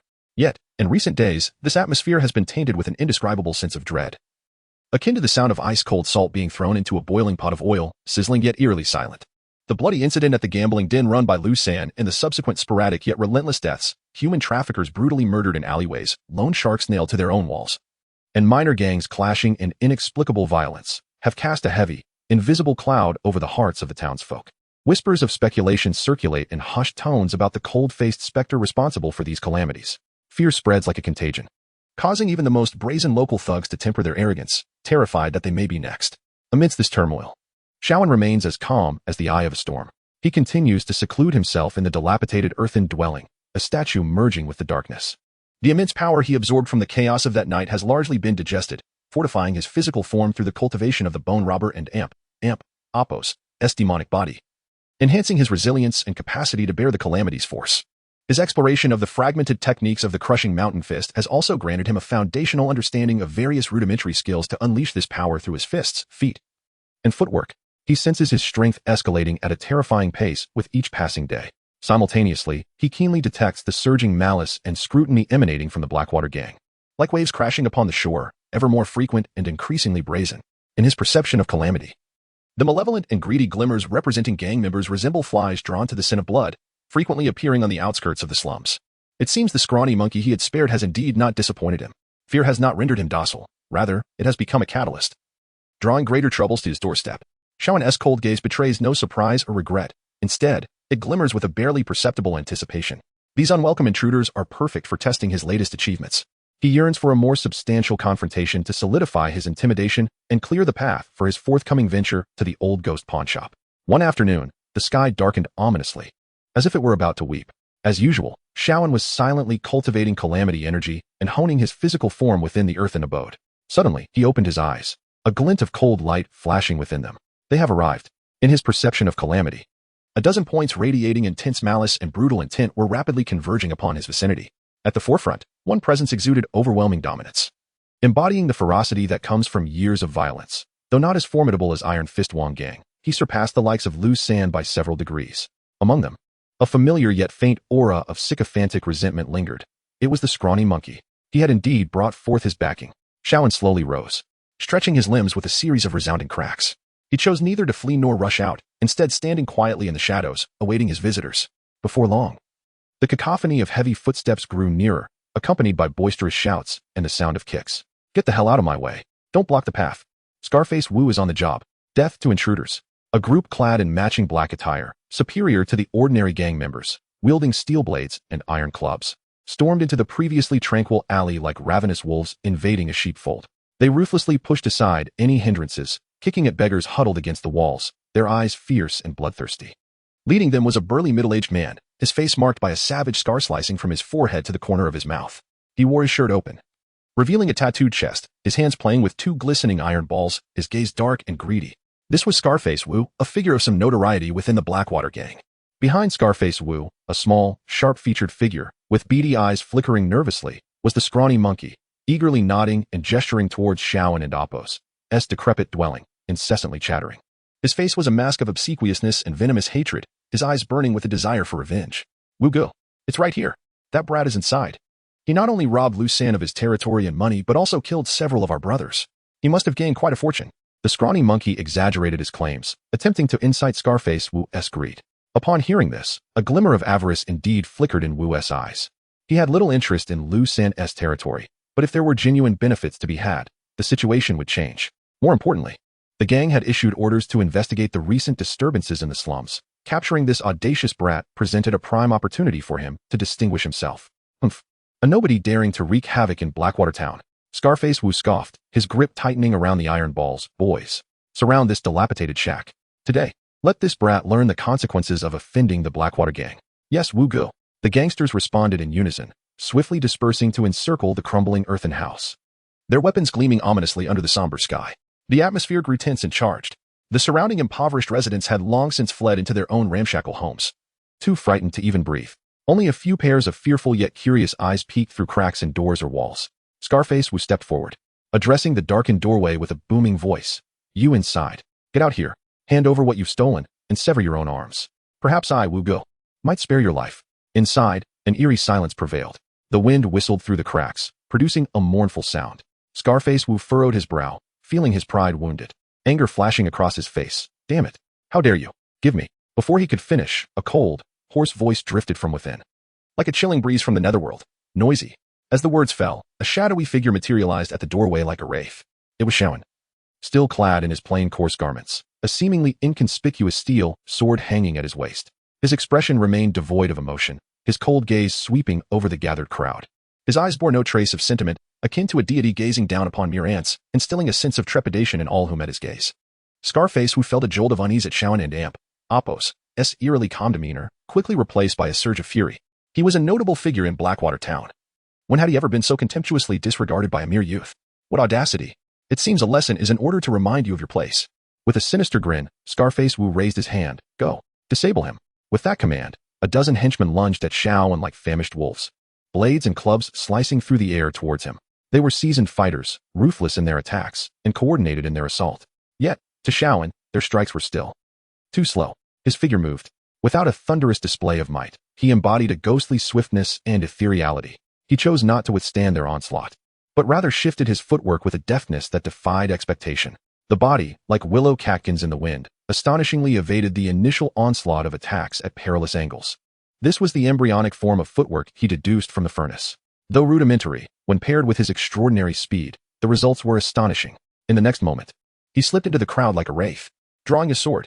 A clear, resonant dragon's roar echoed. The seemingly ordinary steel sword finally left its sheath. The blade flashed like a chilling ribbon of ice. Swift, accurate, lethal. With a soft thud, the foremost thug felt a cold flash before his eyes, followed by a sharp, icy pain in his throat. In disbelief, he lowered his head, only to see blood gushing forth like a fountain. His consciousness rapidly sank into darkness. A lethal strike to the throat. Shaoan's movements were unyielding. His figure darted through the throng like a specter. Each evasion precisely sidestepped deadly blows. Every strike he delivered inevitably claimed a life. No longer did he rely solely on brute force and speed. Instead, he began to apply the rudimentary techniques he had grasped. Now infused with the essence of robbery into actual combat, he enveloped the blade with this essence, rendering the once ordinary steel sword even sharper, effortlessly slicing through inferior leather armor and resilient flesh. Occasionally, he unleashed a straight punch imbued with the penetrating force of mountain-crushing blows, shattering bones and rupturing organs in a single strike. His footwork was erratic, like a ghost, causing most attacks to miss their mark.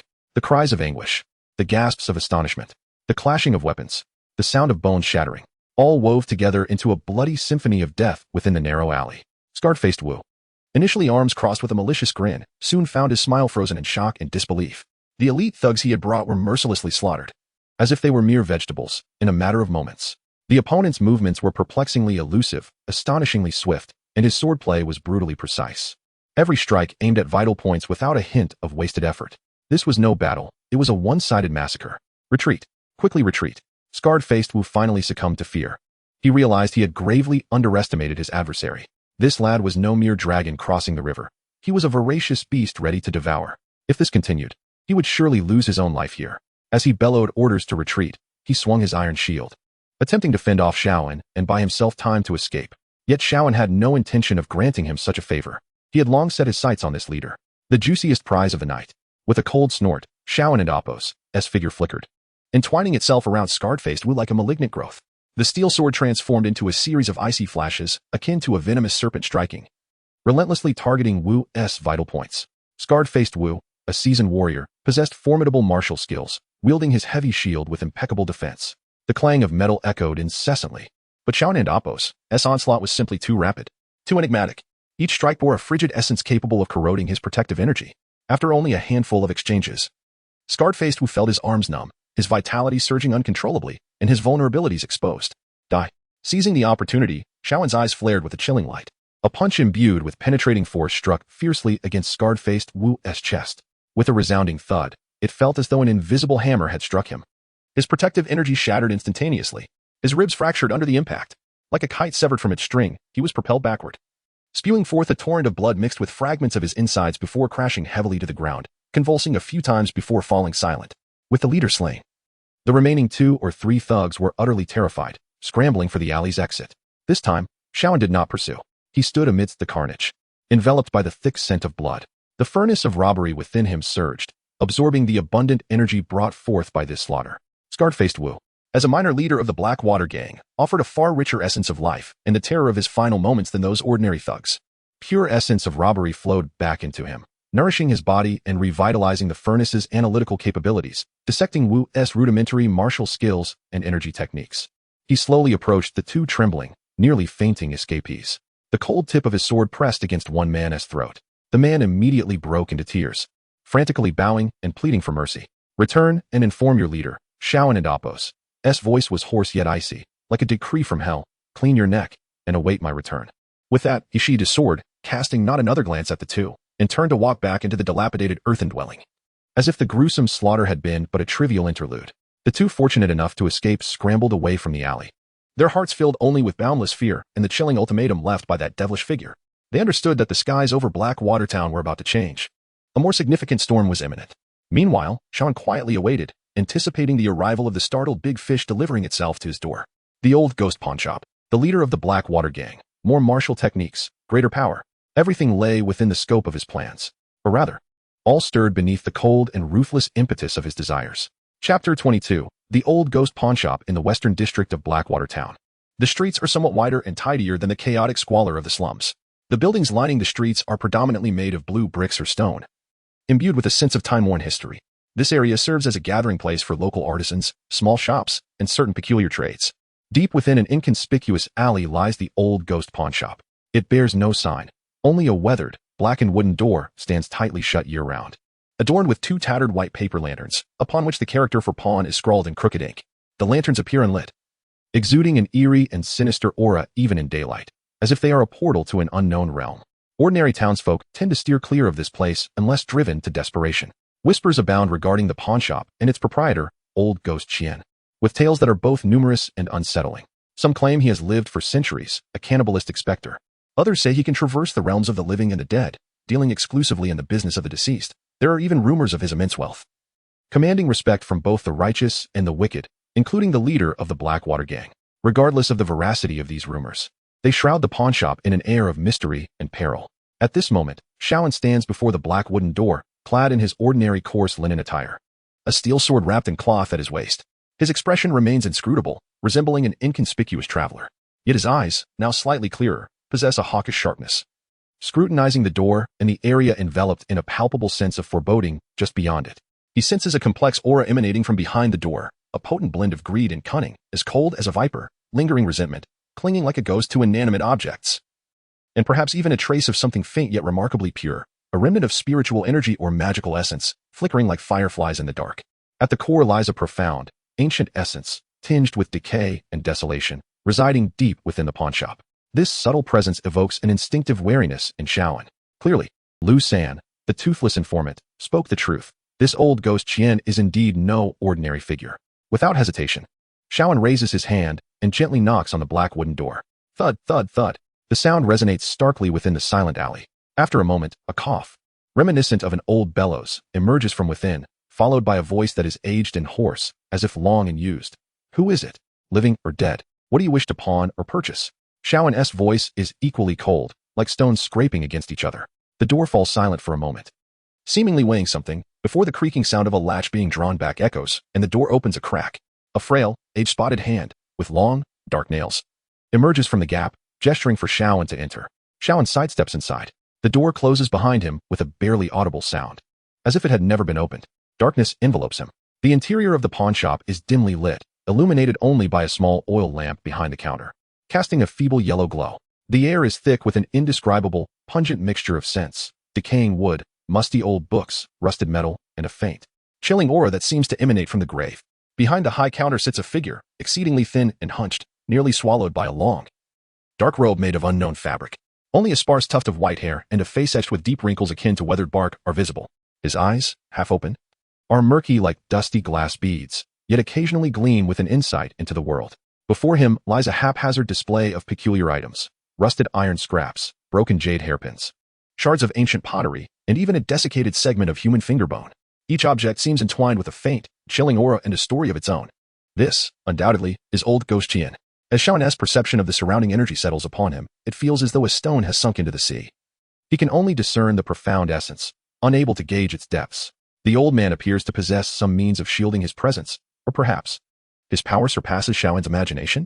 This thought heightens Shaoan's vigilance, yet he remains outwardly composed. What do you wish to pawn? What do you wish to purchase? Old Ghost Qian raises his murky eyes, scrutinizing Shaoan, his voice hoarse. His gaze lingers on the hilt of the sword at Shaoan's waist, then sweeps across his cold eyes, seemingly perceiving something, as a ghastly smile twists upon his lips. Shaoan refrains from idle chatter, placing the bundle containing a demon core, beast fangs, and various scraps collected from hunters upon the counter. Old Ghost Qian extends his bony, claw-like hand, slowly unwrapping the package. He picks up a low-quality demon core, no larger than a fingernail, inspecting it closely before scraping it with his long nails and bringing it to his nose for a sniff. The most inferior Windwolf demon core, too many impurities, weak spiritual energy. It's worth 50 coins at most. He tosses the demon core back into the package, his tone flat, as if discussing a trivial matter. He examines a few beast fangs, shaking his head. Ordinary beast's teeth, heavily worn, of little value. For these items combined, I can give you 100 coins. This price is absurdly low. Shaoan knows that the lowly Windwolf demon core, albeit subpar, could fetch at least 100 or 200 coins on the black market, if not more. This old man indeed possesses a heart as black as coal. Shaoan chooses not to argue over the price, simply shaking his head. I do not seek coins. Oh. Old Ghost Qian's murky eyes fixate on Shaoan once more. What do you wish to exchange for then? Martial arts manuals, Shaoan states plainly, or anything related to cultivation. At this, Old Ghost Qian and Appos' lips curl into a sinister grin, revealing a mouthful of yellowed and uneven teeth. Heh. Young man, your aspirations are quite lofty. Martial arts manuals? Cultivation items? Those are precious commodities. And you offer this rubbish? He gestures disdainfully at the package on the counter, his tone dripping with mockery.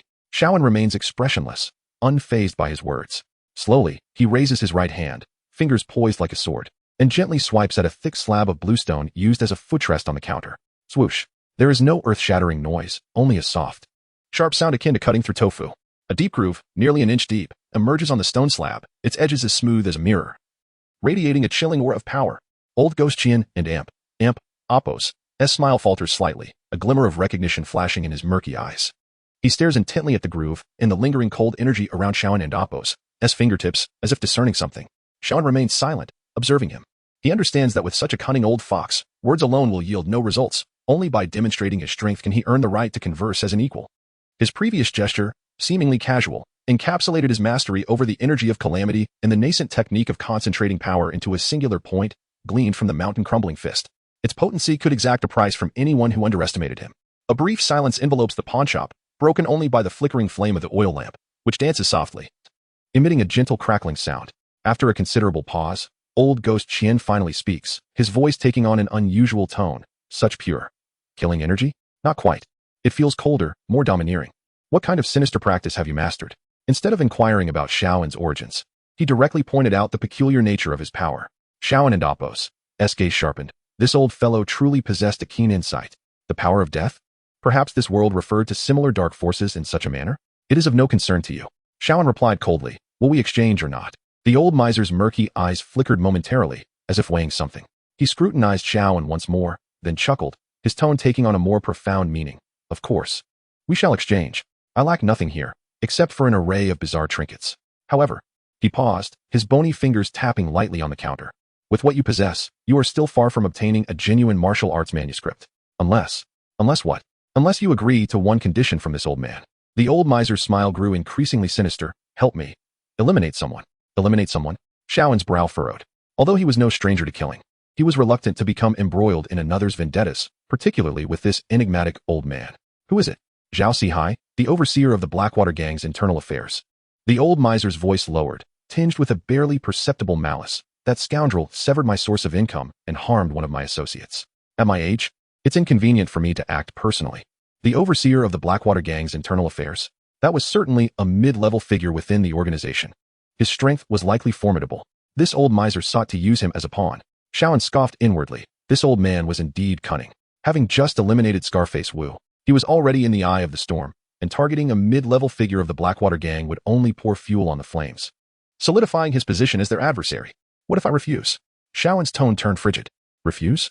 The old miser chuckled, a glimmer of cold light flashing in his murky eyes. That can be arranged. I can offer you this. As he spoke, he rummaged beneath the counter for some time, finally producing a exceedingly tattered book. The cover long gone, its pages yellowed and brittle, riddled with insect damage and water stains, a veritable piece of trash. The tome appeared even more dilapidated than the body-refining manual Lu San had previously provided. Scrawled upon it were several indistinct characters in an exceedingly peculiar, twisted script, exuding a pungent moldy odor and an exceptionally faint yet profoundly sinister aura that even stirred the calamity source furnace within him. What is this? Shaoan inquired. Frowning. I don't know. The old miser shrugged. An almost expired evil cultivator left it here out of desperation. He claimed it contained remnants of ancient demonic arts that could make one invincible. Huh, who would believe that? I studied it for a few days and found it exceedingly bizarre. Staring at it too long made my head spin, almost leading me to madness. If you fancy such nonsensical trinkets, take it. The items in your bundle barely match its worth. He carelessly tossed the decrepit book onto the counter, adopting a nonchalant demeanor. Yet Shaoan and Appos, gaze remained fixated on the book. His calamity perception distinctly sensed that this seemingly worthless tome was intertwined with an ancient, obscure, and profoundly sinister aura. That aura seemed to share a certain, intrinsic connection with the calamity force within him. It was even more fundamental than his own calamity force. The calamity source furnace within his chest began to tremble violently, emitting an unprecedented desire akin to a famished beast encountering an exquisite delicacy. It roared. It howled, urging Shaoan. He must possess it. At all costs. Shaoan and Appos, heart raced. He forcefully suppressed the furnace and Appos' intense reaction to avoid revealing any signs to this old fox. This tattered book was undoubtedly extraordinary. Perhaps it truly held some earth-shattering secret related to the calamity source furnace. As for the old miser's talk of evil cultivators and madness, Shaoan paid it no mind. To him, the more sinister and perilous the object, the more it often signified immense power. He hesitated no longer. It's a deal. He pushed the bundle on the counter forward, then reached out to grasp the ancient, tattered tome in his hands. It felt icy to the touch, its pages so fragile they seemed ready to disintegrate at a mere touch. Yet the soul-piercing sinister aura invigorated Shaoan's spirit. The old miser observed Shaoan's unwavering acceptance of the worthless item, a glimmer of surprise and amusement flashing in his murky eyes, seemingly caught off guard by the other's decisiveness. He chuckled, stowing the bundle away, saying no more. Shaoan also did not linger. He had acquired what he desired. His purpose was fulfilled. As for aiding the old miser in murder, he dismissed it entirely. A verbal promise held no significance for him. He turned, pushing open the heavy black-painted wooden door, stepping once again into the light of the outside world. The shop and Appos' doors slowly closed behind him. The old miser sat alone in the dimly lit counter, his bony fingers gently stroking his chin. His murky eyes fixed on the door's direction, revealing a cryptic smile. Quite an intriguing little fellow. I hope you can manage to survive a bit longer.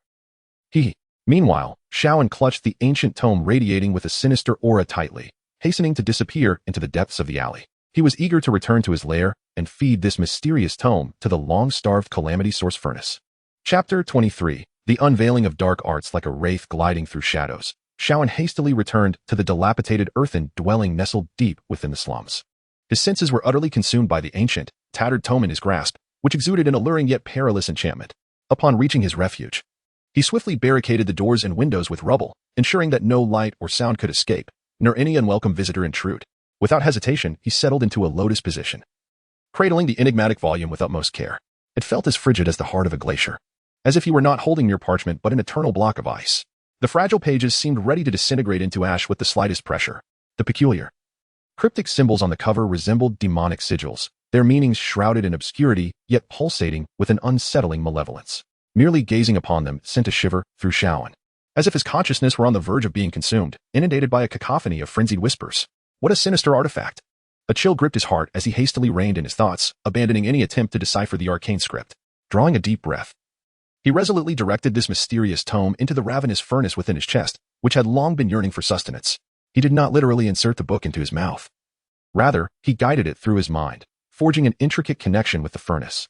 The next instant, the weathered pages ignited spontaneously, transforming into tendrils of distorted, malevolent smoke that surged into the illusory bronze furnace within his chest as if drawn by an invisible vortex. Boom! The calamity of the furnace erupted with a resonance akin to a thunderclap, shaking its very essence as it struggled to bear the onslaught of this colossal and wicked energy. At that moment, an indescribable torrent of chaotic information crashed into Shaoan's consciousness like a breaking dam.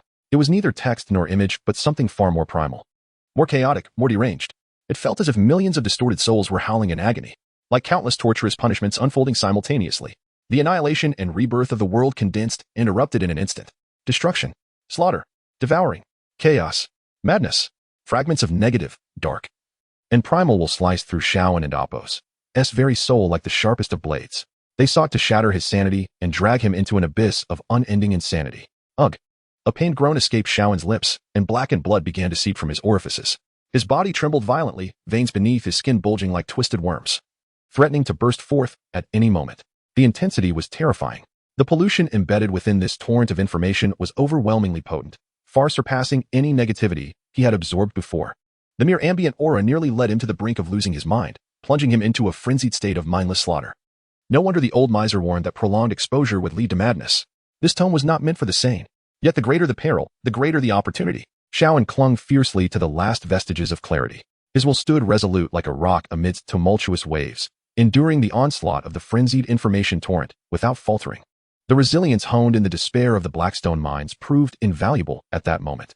Simultaneously, the furnace operated with fervor. It seemed to possess a unique capacity to digest this kindred, or even higher, malevolent energy. The dark gray flames blazed fiercely, resembling a colossal millstone, grinding, filtering, and purifying the chaotic torrent of information piece by piece. This process was excruciatingly slow and perilous. Shaoan felt as though his soul were being repeatedly fried in an oil vat, each moment akin to an agonizing trial in hell.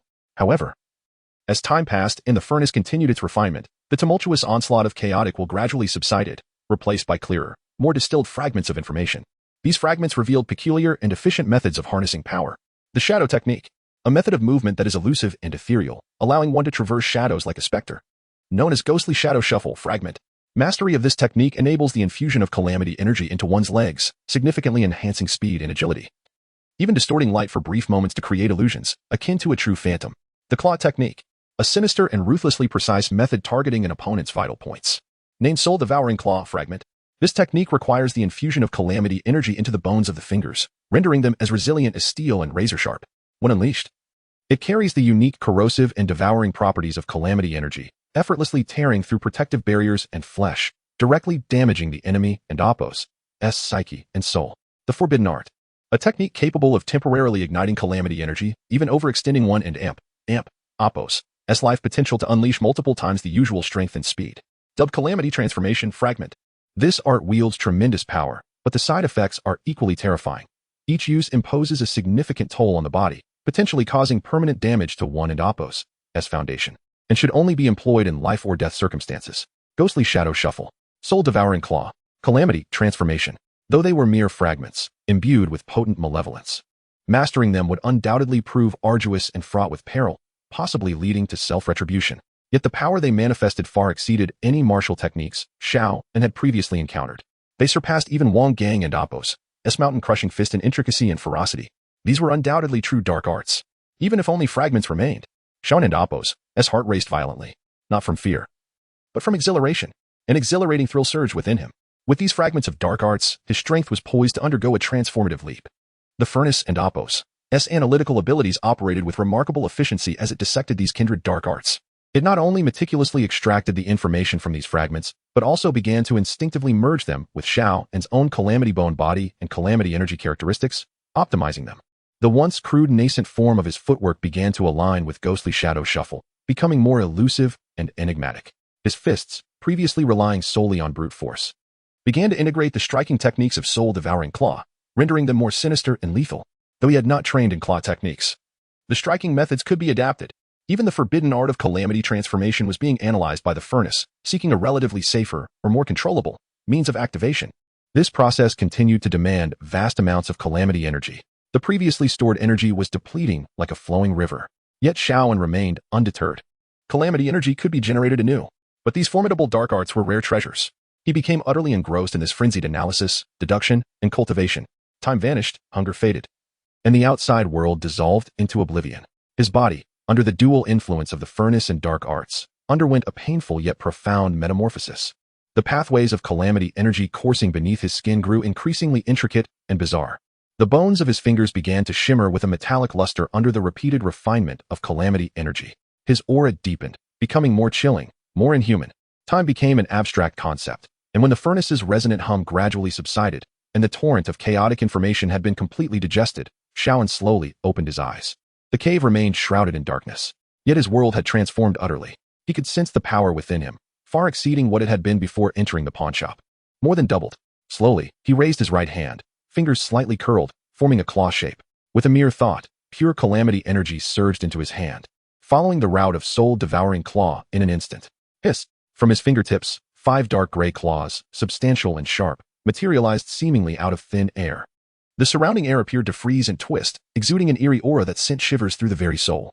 Is this the power of the soul-devouring bloodclaw fragment? To wield such potency with merely a rudimentary grasp, if perfected, could it truly rend the very essence of a soul?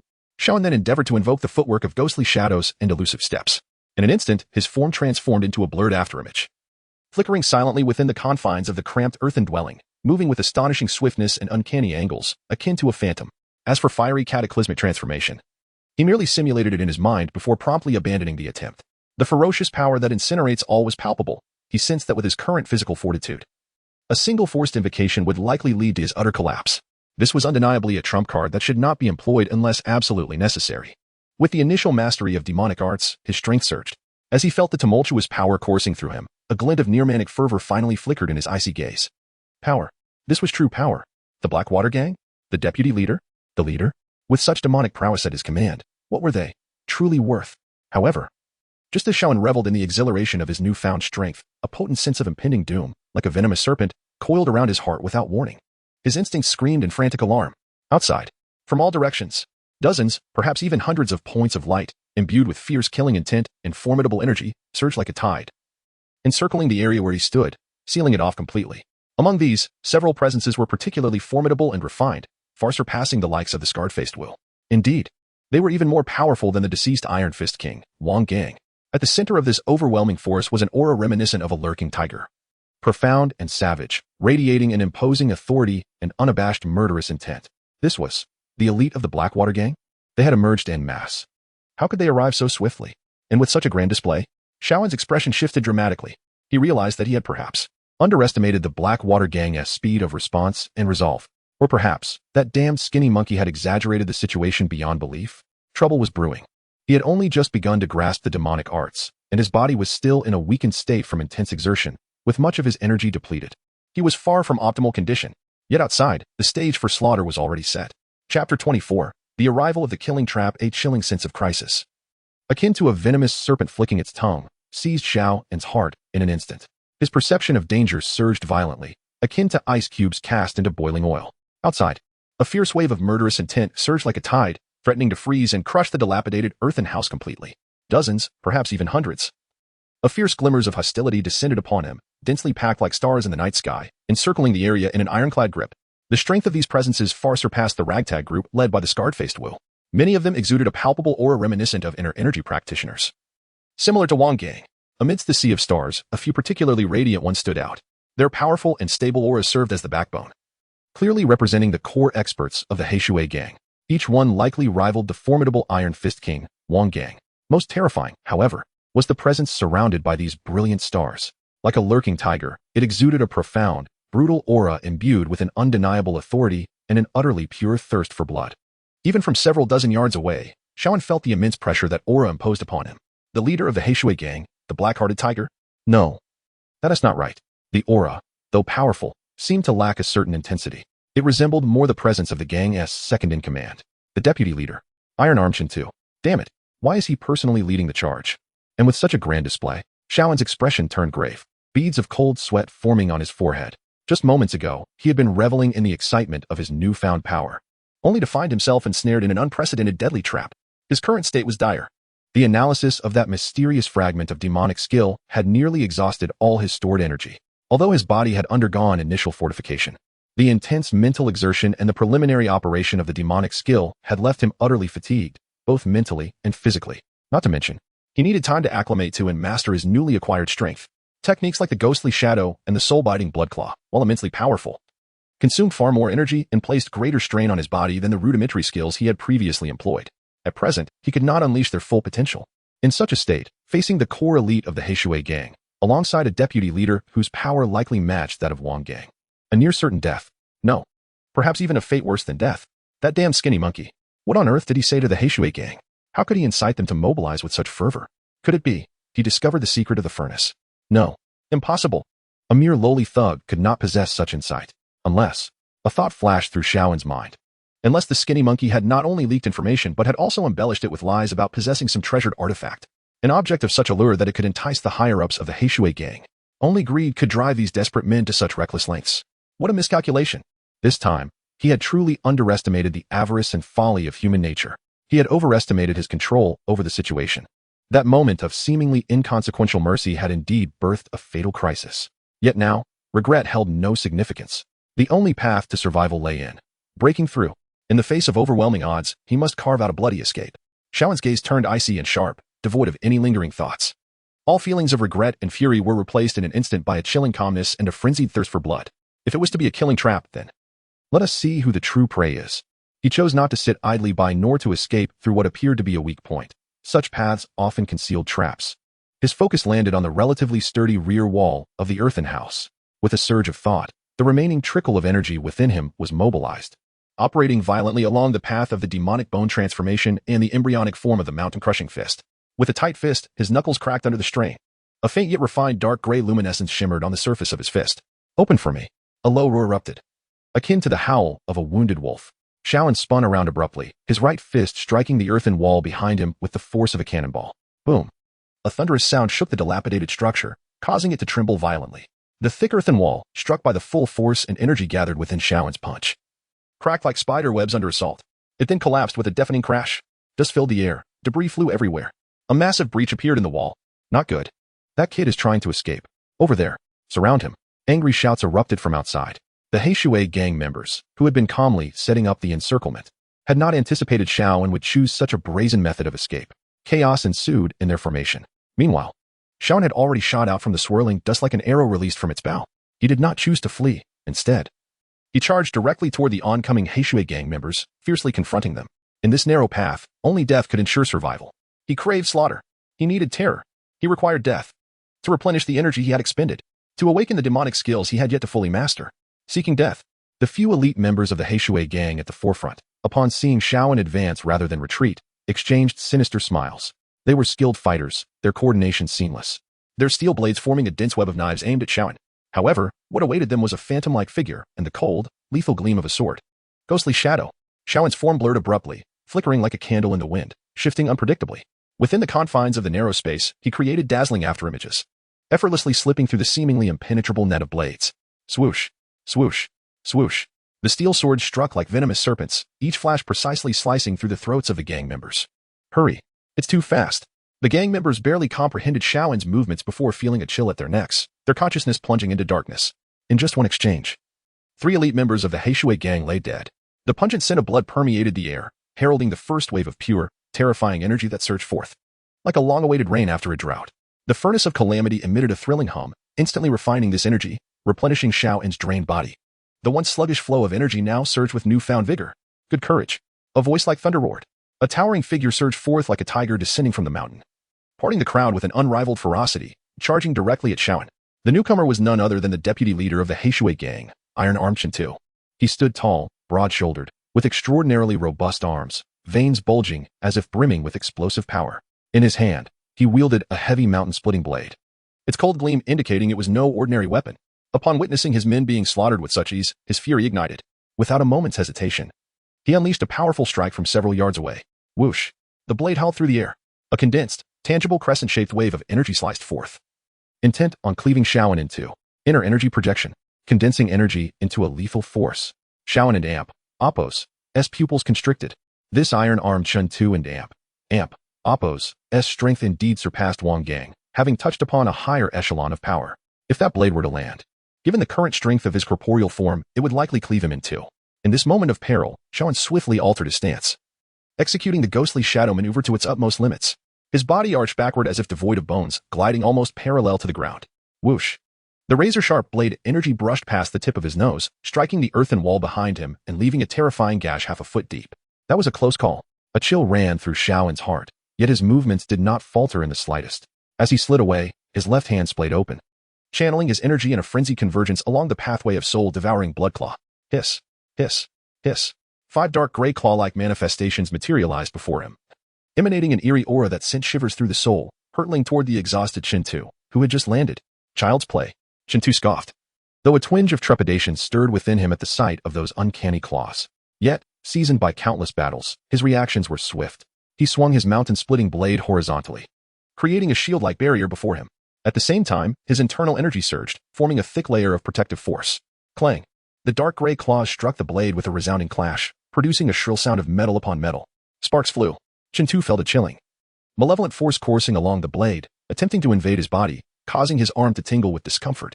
Internally startled, he thought, what a peculiar technique. Meanwhile, Shaoan felt a sharp pain in his claws. The opponent's blade and protective energy were remarkably resilient, though soul-devouring Bloodclaw was indeed strange. His mastery was still in its infancy, insufficient to breach the defenses of his adversary easily. Failing to land a blow, Shaoan did not linger in battle.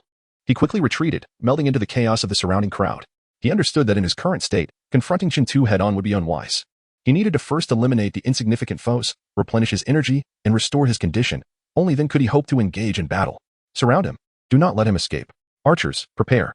Shintu bellowed, commanding his subordinates to tighten the encirclement. Simultaneously, several henchmen armed with powerful crossbows positioned themselves on the periphery, their cold arrowheads aimed at the flickering figure within the fray. A killing trap. A genuine slaughter. Shaoan felt as though he were mired in a quagmire. Enemies lurked in all directions. The glint of blades and the whistling of arrows filled the air. A moment's misstep would lead to utter devastation. Yet the battle intent in his eyes burned brighter, akin to flames ignited in boiling oil. A desperate situation? So what? I, Shaoan, have always clawed my way out of despair. Kill, kill, kill. He cast aside all reservations, executing the ghostly shadow maneuver to its zenith. His form a streak of darkness darting through the throng. His steel sword transformed into the scythe of death, each swing unleashing a tempest of bloodshed. Thud, thud, thud. Cries of anguish echoed relentlessly. Severed limbs flew through the air, though the members of the Black Water Gang were numerous. They fell like grass before Shaoan's illogical speed and ruthless, lethal strikes. Their fear, their suffering, their demise, all coalesced into the purest form of energy, surging continuously into Shaoan's furnace. His aura ascended amidst the carnage, his strength rapidly replenished with the influx of energy. His mastery of the dark arts grew ever more adept through this brutal trial. He seemed to transform into a true embodiment of slaughter. Wherever he passed, corpses lay strewn about. Rivers of blood flowed. Fire! Shoot him down! Shintu raged, his fury boiling over, as he beheld his subordinates being mercilessly slaughtered. He found it difficult to pinpoint the elusive figure of Shaoan. Whoosh! Whoosh! Whoosh! The archers finally seized their opportunity.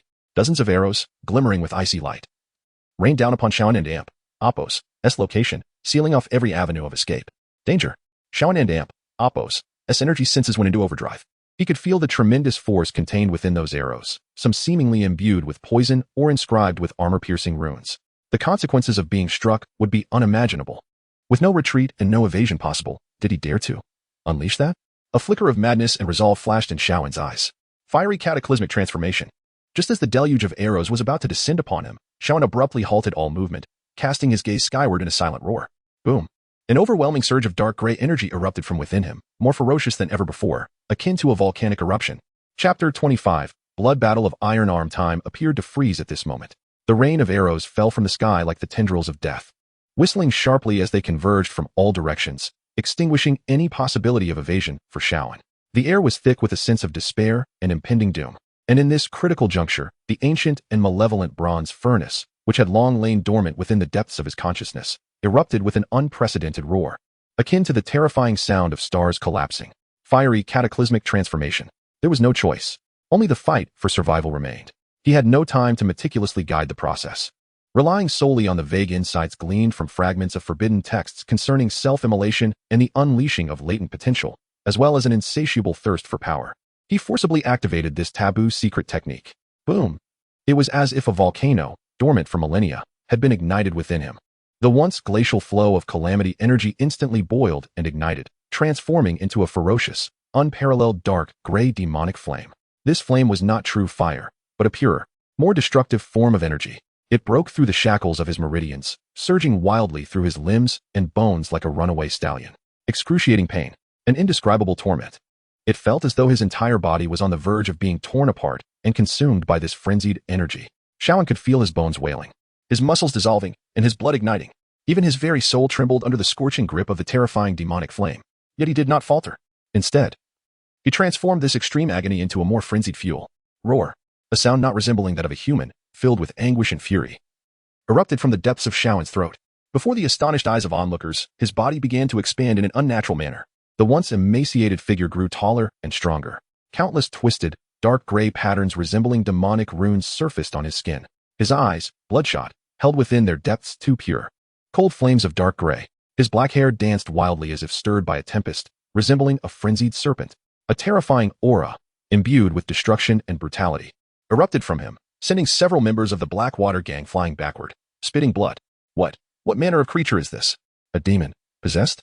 The surrounding members of the Blackwater gang, including the coldly observing iron-armed Chintu, were rendered dumbfounded by Shaoan and Appo's sudden and terrifying transformation. Akin to a demon and Appo's metamorphosis.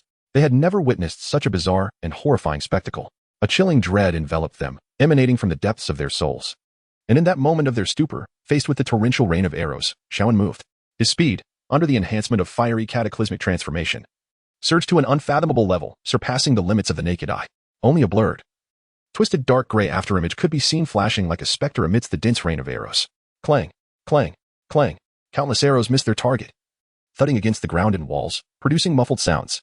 A few arrows that barely grazed his body were effortlessly deflected by the layer of tangible, swirling dark, gray demonic flame enveloping him, leaving only faint white marks, unable to inflict any significant harm. In the blink of an eye, as the rain of arrows fell, Shaoan stood unharmed amidst it all. Surrounded by swirling demonic flames, his eyes glimmered with blood light, resembling a true demon emerging from the depths of hell. How is this possible? The archers outside were horrified. Their proud volley had failed to even graze him. What are you all waiting for? Kill him! Kill him! Iron-armed Chintu was the first to snap back from his shock. He sensed that this creature before him, despite its terrifying aura, seemed unstable, as if it could collapse at any moment. This was undoubtedly some form of life-draining sorcery. He could not afford to give him a moment's respite. With a furious roar, Chintu brandished his heavy mountain-splitting blade, unleashing his internal energy without reservation. He lunged at Shaoan like a descending tiger. The blade's light flashing as it transformed into a dense net of cutting strikes, aimed at completely ensnaring and shattering Shaoan. Come at me. Shaoan grinned, baring his white teeth in a fierce and frenzied smile. The fiery cataclysmic transformation not only granted him a surge in power, but also instilled within him an uncontrollable desire for slaughter. All he wished to do was tear everything before him apart. No longer did he wield that steel sword. Ordinary weapons could not withstand his current violent strength. He charged directly into the oncoming net of blades. His left hand's blade, soul-devouring blood claw activated to its utmost. 5 claw-like shadows, solidified and extending half a foot, surged forth, exuding a chilling aura that could rend the soul, directly aimed at the heavy blade. His right hand clenched into a fist. Calamity energy compressed and condensed along the trajectory of the mountain-crushing fist. The surface of his fist burned with dark gray demonic flames. Resembling a star on the brink of explosion, he struck fiercely, without extravagance, directly at Chintu's chest. A confrontation of attack against attack. A clash of raw power. Frenzied. Brutal. Seeking death. Chintu had not anticipated such recklessness from his opponent. However, he held absolute confidence in his years of mastery over blade techniques and protective energy. With a violent tremor, he surged his internal energy, the blade emanating a brilliant light as it swung down upon the clawing shadows. Clang. A deafening clash of metal resounded, akin to a bell being struck. The clawing shadows of soul-devouring blood claw collided fiercely with the mountain-splitting blade. This time, it was no mere stalemate. The dark gray claws, bolstered by ferocious calamity energy, cleaved through the heavy blade as if it were mere tofu, leaving 5 deep gashes visible to the bone. A chilling, malicious force surged along the blade into Chintu's body, causing his arm to tremble violently, his grip fracturing. Blood poured forth. What? Chintu was aghast. His prized blade had been scratched? But what horrified him even more lay ahead. In the moment he was forced back half a step by the clawing shadows, Xiao's right fist, ablaze with dark gray demonic flames, descended upon him like a meteor crashing to earth, striking against his protective energy. Bang! A thunderous sound reverberated, akin to a drumbeat. Shen Tu's thick protective energy, capable of withstanding ordinary blade strikes, shattered instantly under that punch, as fragile as an eggshell. The residual force, mingled with an icy and tyrannical calamity energy, slammed into his chest. Puff! Shen Tu felt as though he had been struck by a sledgehammer. He was sent flying like a kite cut from its string, spewing a mouthful of blood mid-air. He crashed into a wall several yards away, causing the hard bricks to crack, sliding down to the ground, struggling in vain to rise. His chest was torn, leaving behind a charred imprint of a fist, the surrounding flesh displaying ominous signs of necrosis. One strike. Nearly one strike in a head-on clash. The vice leader of the Blackwater gang, Iron Arm Shen Tu, was gravely injured. Vice leader. The remaining members of the Blackwater gang, witnessing this scene, were utterly paralyzed with fear. Even the strongest vice leader had been severely wounded by a single blow. This young man was no mere human. He was a monster, a demon. No one dared to advance. All retreated in terror, desperate to escape this battlefield that resembled hell itself. But how could Xiao allow them to escape? He required more fuel to sustain the fiery cataclysmic transformation. He needed more death to quell the surging desire for slaughter threatening to overwhelm his reason. They all must die. He emitted a deep, resonant roar, his form transforming once more into a blurred streak of dark gray lightning, akin to a tiger plunging into a flock of sheep, charging into the disbanded minions. This time, there would be no finesse, only the most unadulterated, primal, and sanguinary violence. Fist struck, feet kicked, claws tore. Each assault was accompanied by the sound of shattering bones and the splatter of flesh. The resilient flesh was as fragile as paper, and the steel weapons crumbled like decayed wood. The frenzied flames of the malevolent force surged like a festering wound, and even the slightest touch would swiftly erode vitality. This was no longer a battle, but an unilaterally brutal slaughter. The wails of agony, the cries of despair, and the pleas for mercy reverberated through the slums, resembling a symphony from the depths of hell. The pungent scent of blood, the acrid stench of charred remains, and the overwhelming essence of fear and hopelessness coalesced like a tangible storm cloud, surging violently into Xiao's being. His aura grew increasingly potent, more ferocious. The crimson hue in his eyes deepened. The boundaries of reason appeared to blur. Enough. Stop. At that moment, a scream filled with anguish and fury pierced the air. It was Iron Arm Shen Tu, struggling to rise from the ground, blood trickling from the corner of his mouth, his chest heaving violently, his gaze filled with terror and a flicker of resolve. He understood that today he might very well meet his end. Yet, this boy's indiscriminate slaughter, if allowed to continue, would surely cripple the Blackwater gang, perhaps even lead to its downfall. He had to put a stop to him, even if it meant their mutual destruction. You little bastard. I'll fight you to the bitter end. Shen Tu roared like a wounded beast. He bit down on his tongue, forcing a mouthful of blood onto the heavy blade in his hand. Simultaneously, the remaining energy within him ignited with unparalleled ferocity. Buzz. The massive blade erupted with a blinding crimson light. An intensely violent and tragic aura radiated from it, as if awakening the slumbering souls of the slain. Blood fiend. Slash. Shen Tu gripped the blade with both hands, channeling every last ounce of his strength. He swung towards the slaughtering Xiao, delivering a strike that embodied his life's work, even at the cost of his own vitality. A blood-colored blade of light, sharp as reality itself, shot forth. With a momentum that seemed capable of cleaving heaven and earth, it descended upon Xiao. The air was torn asunder, emitting a piercing shriek. The ground was carved into a deep chasm. The power of this strike eclipsed that of the previous blade by more than tenfold. The contained blood-fiendish energy possessed immense restraint and lethality against living beings. In the midst of his frenzied carnage, Xiao instantly sensed the imminent threat. The chill of impending death even cleared the haze clouding his mind, scorched by the flames of madness. What a powerful strike. To take it head-on would mean certain death. The state of infernal transformation was already waning, the strain on his body increasing, and his energy nearly depleted. But he still held one final trump card. Facing the blood-colored blade of light descending like divine retribution, a flicker of ultimate madness ignited in Xiao's eyes. He chose not to evade. Instead, he opened his arms wide, as if to embrace death. The furnace of calamity within his chest erupted, radiating a dark gray brilliance more resplendent and profound than ever before. Devour, an invisible yet terrifying force, potent enough to distort space, erupted from Xiao and Amp, Oppo's center. The descending, wildly violent blood-colored blade of light, upon encountering this force, seemed to hesitate as if cast into an unfathomable abyss. It began to twist and shrink at a visibly rapid pace. The ferocious energy and blood-fiendish essence surged towards the illusory furnace within Xiao and Amp, Oppo's chest like rivers converging into the sea. No. Shen Tu let out a heart-wrenching, utterly despairing scream. He could hardly believe his eyes. The mightiest strike he had unleashed at the expense of his own life was devoured by his opponent. What manner of monster was this? However, his scream soon ceased abruptly, for the calamity furnace, having consumed the vast blood-fiendish blade, emitted a contented hum before instantly returning the purified energy, free of impurities and backlash, to Shaoan. His aura, which was on the verge of diminishing, surged once more like oil poured onto flames. Even stronger than before, his form appeared like a phantom, instantly materializing before Qin, with fingers curled into claws. He unleashed the soul-devouring blood claw to its utmost potential. 5 dark gray claws, as dense as ink and seemingly capable of rending space itself, bore the essence of annihilation as they lunged fiercely toward Qin and Appos, S' unguarded head, weakened by exhaustion. Splatter. The sound was akin to a watermelon bursting. Blood, brain matter. Shattered bones, scattered everywhere. The vice leader of the Blackwater gang, Iron Arm Qin, was obliterated, body and soul. Chapter 26, Embers and Reflection Blood. Like viscous ink, stained the filthy ground, the crumbling walls, and the cold, unfeeling gaze of Shaoan. The headless corpse of Qin lay limply on the ground, its neck still gushing crimson, exuding a pungent metallic scent. Surrounding him were the scattered bodies of the Blackwater gang, limbs and severed arms strewn everywhere. While the air was thick with the stench of death, fear, and the acrid aroma of scorched remnants from the inferno of the calamity, it was akin to a hell on earth. Yet, standing amidst the sea of corpses, Shaoan was not in a favorable state either. The frenzied power of the calamity demon transformation was receding like a tide. The dark gray patterns resembling demonic runes on his skin gradually faded, and his expanded physique returned to its original emaciated form.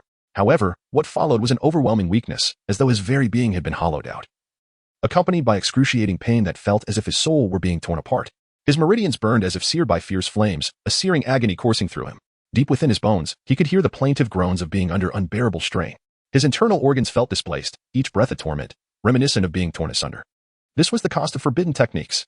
Had he not cultivated the calamity-bone demon body, endowing him with a physical resilience far beyond that of ordinary beings, that brief outburst might have reduced him to a mere puddle of flesh.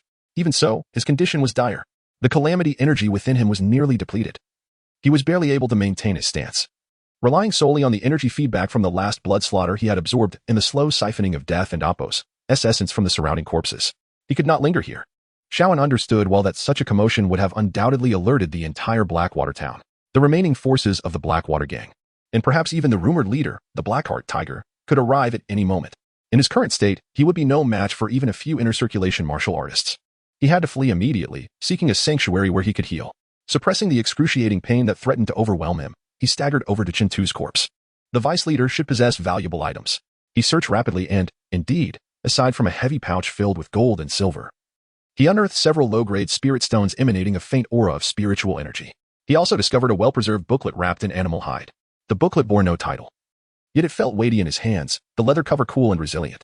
Flipping through a few pages, he could only discern diagrams depicting the human meridians and the flow of qi, along with inscriptions written in a special ink, exuding a sense of power. It seemed to be a profound internal cultivation method or perhaps a martial technique. There was no time for thorough examination. Shaoan quickly stuffed the pouch and booklet into his clothes, then seized Qin and Appos' hefty mountain-splitting blade. Though marked by the soul-devouring blood claw, it remained sharp and heavy, far superior to the ordinary steel sword he had previously acquired. It was a perfect replacement. Having completed his hasty scavenging, he felt no inclination to linger, turning instead towards the deeper, more chaotic regions of the slums. He consciously avoided retracing his steps to the dilapidated earthen house, knowing it would have surely drawn attention. He needed a new, more concealed refuge. His figure moved like a wounded lone wolf through the dark, winding alleys. Each footfall tugged at the pain coursing through his body, cold sweat soaking his garments. Yet he pressed on, stifling even a moan of agony. In his cold, unyielding gaze, there was only a numb tenacity and the most primal thirst for survival. Behind him, the distant sounds of hurried footsteps and frantic cries began to converge. Reinforcements from the Blackwater gang, or perhaps other stirred factions, were drawing near. Shaoan could not afford to tarry. He summoned the last vestige of calamity energy within him, channeling it into his legs, executing the incomplete steps of ghostly shadow and Appos' elusiveness, propelling himself into the deeper darkness. Time passed indeterminately until Shaoan finally halted, finding himself at the periphery of the slums, close to the town's outskirts and a desolate graveyard. This area was even more decrepit than the earthen house he had previously hidden in, filled with collapsed buildings and towering heaps of refuse, emitting a nauseating stench. Barely inhabited. Only a few wild dogs rummaged through the trash, growling warily at Shaoan before retreating with their tails tucked. He discovered an utterly abandoned cellar entrance, concealed beneath thick layers of garbage and weeds, offering excellent concealment. Clearing away the debris, he crawled inside. The cellar was small, dark, and damp, the air thick with a pungent moldy scent and earthy odor. Yet it was sufficiently hidden and safe. Once assured of his safety, Shaoan finally relaxed. The willpower he had sustained began to crumble, and an overwhelming wave of weakness and pain engulfed him in an instant. His vision darkened, and he collapsed onto the ground. Devoid of the strength to move even a finger, his body felt like a desiccated husk, every muscle and bone crying out in torment. His meridians burned as if set ablaze, the after-effects of the Calamity Demon transformation far exceeding his expectations. Were it not for the Calamity Source furnace instinctively absorbing the thin, cold air within the cellar and the intense pain radiating from his being, generating a trickle of Calamity energy to sustain his life, he might have lost consciousness entirely. Thus, he lay still on the cold, damp ground, motionless, his consciousness wavering amidst the boundless pain and exhaustion, as if it might extinguish at any moment. Yet even in this near-death state, his mind retained a flicker of clarity. He reflected deeply on the blood-soaked battle that had nearly claimed his life. The strength of the Blackwater Gang had surpassed his initial estimations. The formidable Chen Tu had proven to be a powerful adversary. Had he not resorted to the Calamity Demon transformation in that critical moment, and if the furnace had not fortuitously devoured the energy from the blood slaughter, the outcome might have been uncertain. The source of this crisis stemmed from the thin monkey he had let escape, one he had believed he could easily control. A mere ant meant to spread fear. Yet due to a moment of oversight or perhaps laziness, his reluctance to eliminate the threat entirely, he had nearly forfeited his own life. Fear does not truly govern the human heart. It can only induce temporary submission. Once an opportunity arises, the suppressed resentment and greed will proliferate like poisonous weeds, eventually rebounding upon oneself. Clearly, his previous notions were flawed, utterly mistaken. Mercy? What is that? To show mercy to one and oppose as enemies is to be cruel to oneself. Control? Only absolute power and total annihilation provide the most reliable means of dominance. One must eradicate the root, eliminate any future threats. This thought burned into Shaoan's soul like a searing iron, leaving no room for doubt. This lesson was too profound, too painful. He would never allow himself to commit the same error again. Simultaneously, he recognized his inadequacies more acutely. Although he could unleash astonishing fighting prowess through demonic arts and forbidden techniques, his foundation remained shallow and his methods relatively singular. Should he find himself besieged or confronted by a truly formidable enemy capable of countering his strengths, he would remain perilously vulnerable. He must hasten to enhance his strength, not only to augment the totality of Calamity energy and the resilience of his body, but also to master a broader array of more potent martial techniques and secret arts. That booklet he had scavenged from Chen Tuesday, and those low-grade spirit stones. The fire of desire for power reignited within Shaoan, fiercer and more fervent than ever before. The Calamity Source furnace seemed to sense its host and oppose's determination and will, quickening its operations. From the ground strewn with corpses, the pervasive scent of death still lingered in the air, even if not immediately present. The strength derived from both the surrounding agony and his own suffering began to flow like a gentle stream, slowly mending his body, which resembled a dilapidated bellows. Within the cellar, an oppressive silence reigned. Only the feeble, labored breaths of Shaoan and the rhythmic, resonant hum of the furnace, akin to a heartbeat, could be heard. Outside the cellar, however, the entire town of Heishui had been engulfed by a tumultuous wave of chaos. The deputy leader, Chen Tu, along with dozens of elite members from the gang, had met their demise while attempting to apprehend a mysterious villain in the slums. This news spread like wildfire throughout the town. Countless souls were left in shock and horror. The once mighty reputation of the Heishui gang had suffered an unprecedented blow. It was said that upon receiving the news, the gang leader, the black-hearted tiger, shattered his beloved antique vase in a fit of rage, emitting a roar reminiscent of a wounded beast. The atmosphere in Heishui town grew tense to an extreme degree. All remaining members of the Heishui gang mobilized, sealing off every exit and conducting thorough searches from house to house, determined to unearth the perpetrator even if it meant digging 3 feet into the ground. Simultaneously, an unprecedentedly high bounty was swiftly announced, a reward of 100 taels of silver for any information leading to the cold-faced killer, and 1,000 taels for capturing or eliminating him, along with the promise of becoming a distinguished guest of the Heishui gang. With such enticing rewards, brave souls were sure to emerge. In that moment, Heishui town was rife with unrest. Countless outlaws, bounty hunters, and other ambitious forces turned their attention toward the enigmatic cold-faced killer. The entire town had descended into a state of paranoia, all due to the presence of Shaoan. A greater storm was brewing, and at the eye of this tempest, the nascent embodiment of chaos, the demon lord, lay quietly in the dark, damp depths of the cellar, nursing his wounds. Chapter 27. Healing and the advancements of magical abilities. Time lost its significance in the darkness and silence of the cellar. Perhaps it was a day, perhaps 3, or even longer. Shaoan lay coiled in a damp, shadowy corner like a hibernating serpent, utterly still. Only the faint rise and fall of his chest, with each tenuous breath, testified to his continued existence. The after-effects of the fiery cataclysm were far more terrifying than he had imagined. That violent surge of energy had nearly annihilated his body from within. His meridians resembled charred twigs, fragile and feeble, His bones were riddled with fine cracks. As if they would shatter at the slightest touch, his internal organs felt as though they had been pounded by a colossal hammer, each movement accompanied by agonizing, tearing pain. Had it not been for the presence of the calamity source furnace, an inexhaustible wellspring drawing energy from his suffering, the oppressive aura of this desolate land, and the lingering resentment and death from a distant battle, he would have likely succumbed to the cold embrace of death. This was an excruciatingly slow process. Each inch of flesh mended brought with it a maddening itch and stinging sensation, while the unblocking of each meridian felt like a dull knife scraping against him repeatedly. Each fracture and Apos' healing induced a deep, aching soreness that penetrated to the marrow. Pain was an ever-present companion, gnawing at his nerves like a relentless parasite, testing his resolve. Yet, Shaoan had long since grown accustomed to suffering. Or rather, pain had become an integral part of his existence, the very source of his strength. He had even begun to savor this agony. For with each receding wave of torment, he could distinctly feel his body growing more resilient and powerful in this process of reconstruction. The meridians, once scorched by the flames of calamity, became broader and more supple after recovery, capable of channeling a greater torrent of calamity energy. The cracked bones, nurtured and reinforced by this energy, grew denser and heavier, exuding a subtle jade-like quality. Even the marrow seemed to bear the imprint of a chilling mark of calamity energy. His internal organs, too, were slowly regaining their vitality and resilience through this transformative process. The cultivation of the calamity bone demon body was, surprisingly, significantly advanced amidst this near-death restoration. His physical strength had surpassed that of before the great battle. Moreover, the calamity source furnace emerged as the greatest beneficiary of this grand feast. It absorbed the vast life essence and pure energy of the formidable Chin-Tu, especially the potent vitality expended in the final moments of his life, alongside the deathly resentments of dozens of elite members from the Blackwater gang, coupled with Shaoan's own extreme pain in a near-death state. These abundant nutrients ignited an unprecedented blaze within the furnace's dark gray flames.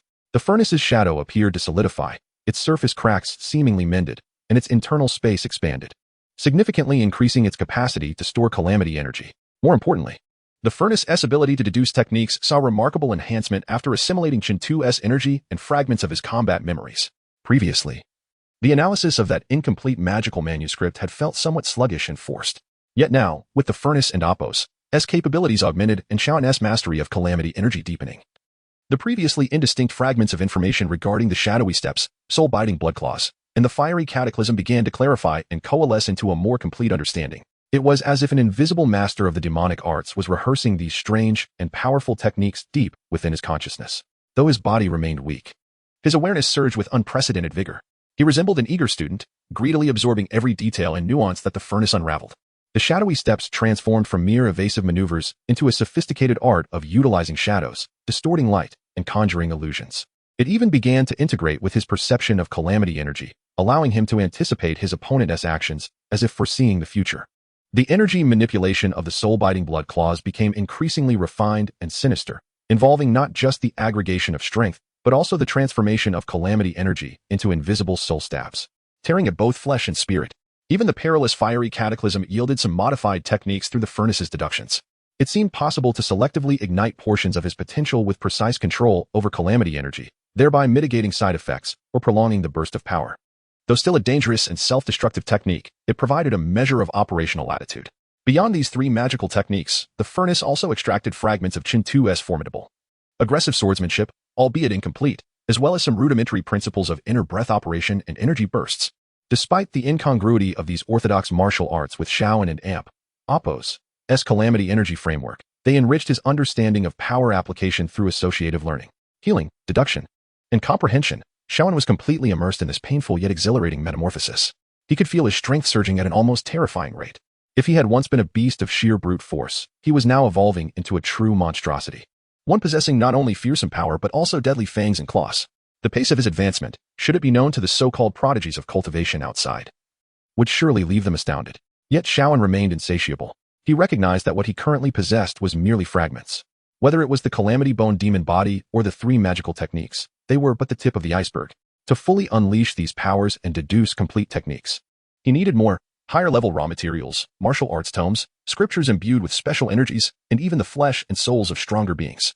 His gaze involuntarily fell upon the beast skin tome he had scavenged from Chin-Tu, along with a few low-grade spirit stones emitting faint spiritual energy.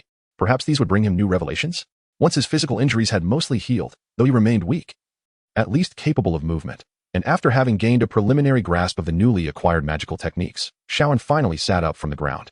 He picked up the beast skin tome, and, with the dim light filtering through the cellar and Appos' crevices, began to peruse its contents carefully. The tome bore no title, and the symbols within were unlike any he recognized, comprising a more ancient and obscure pictographic script imbued with a primal, desolate essence.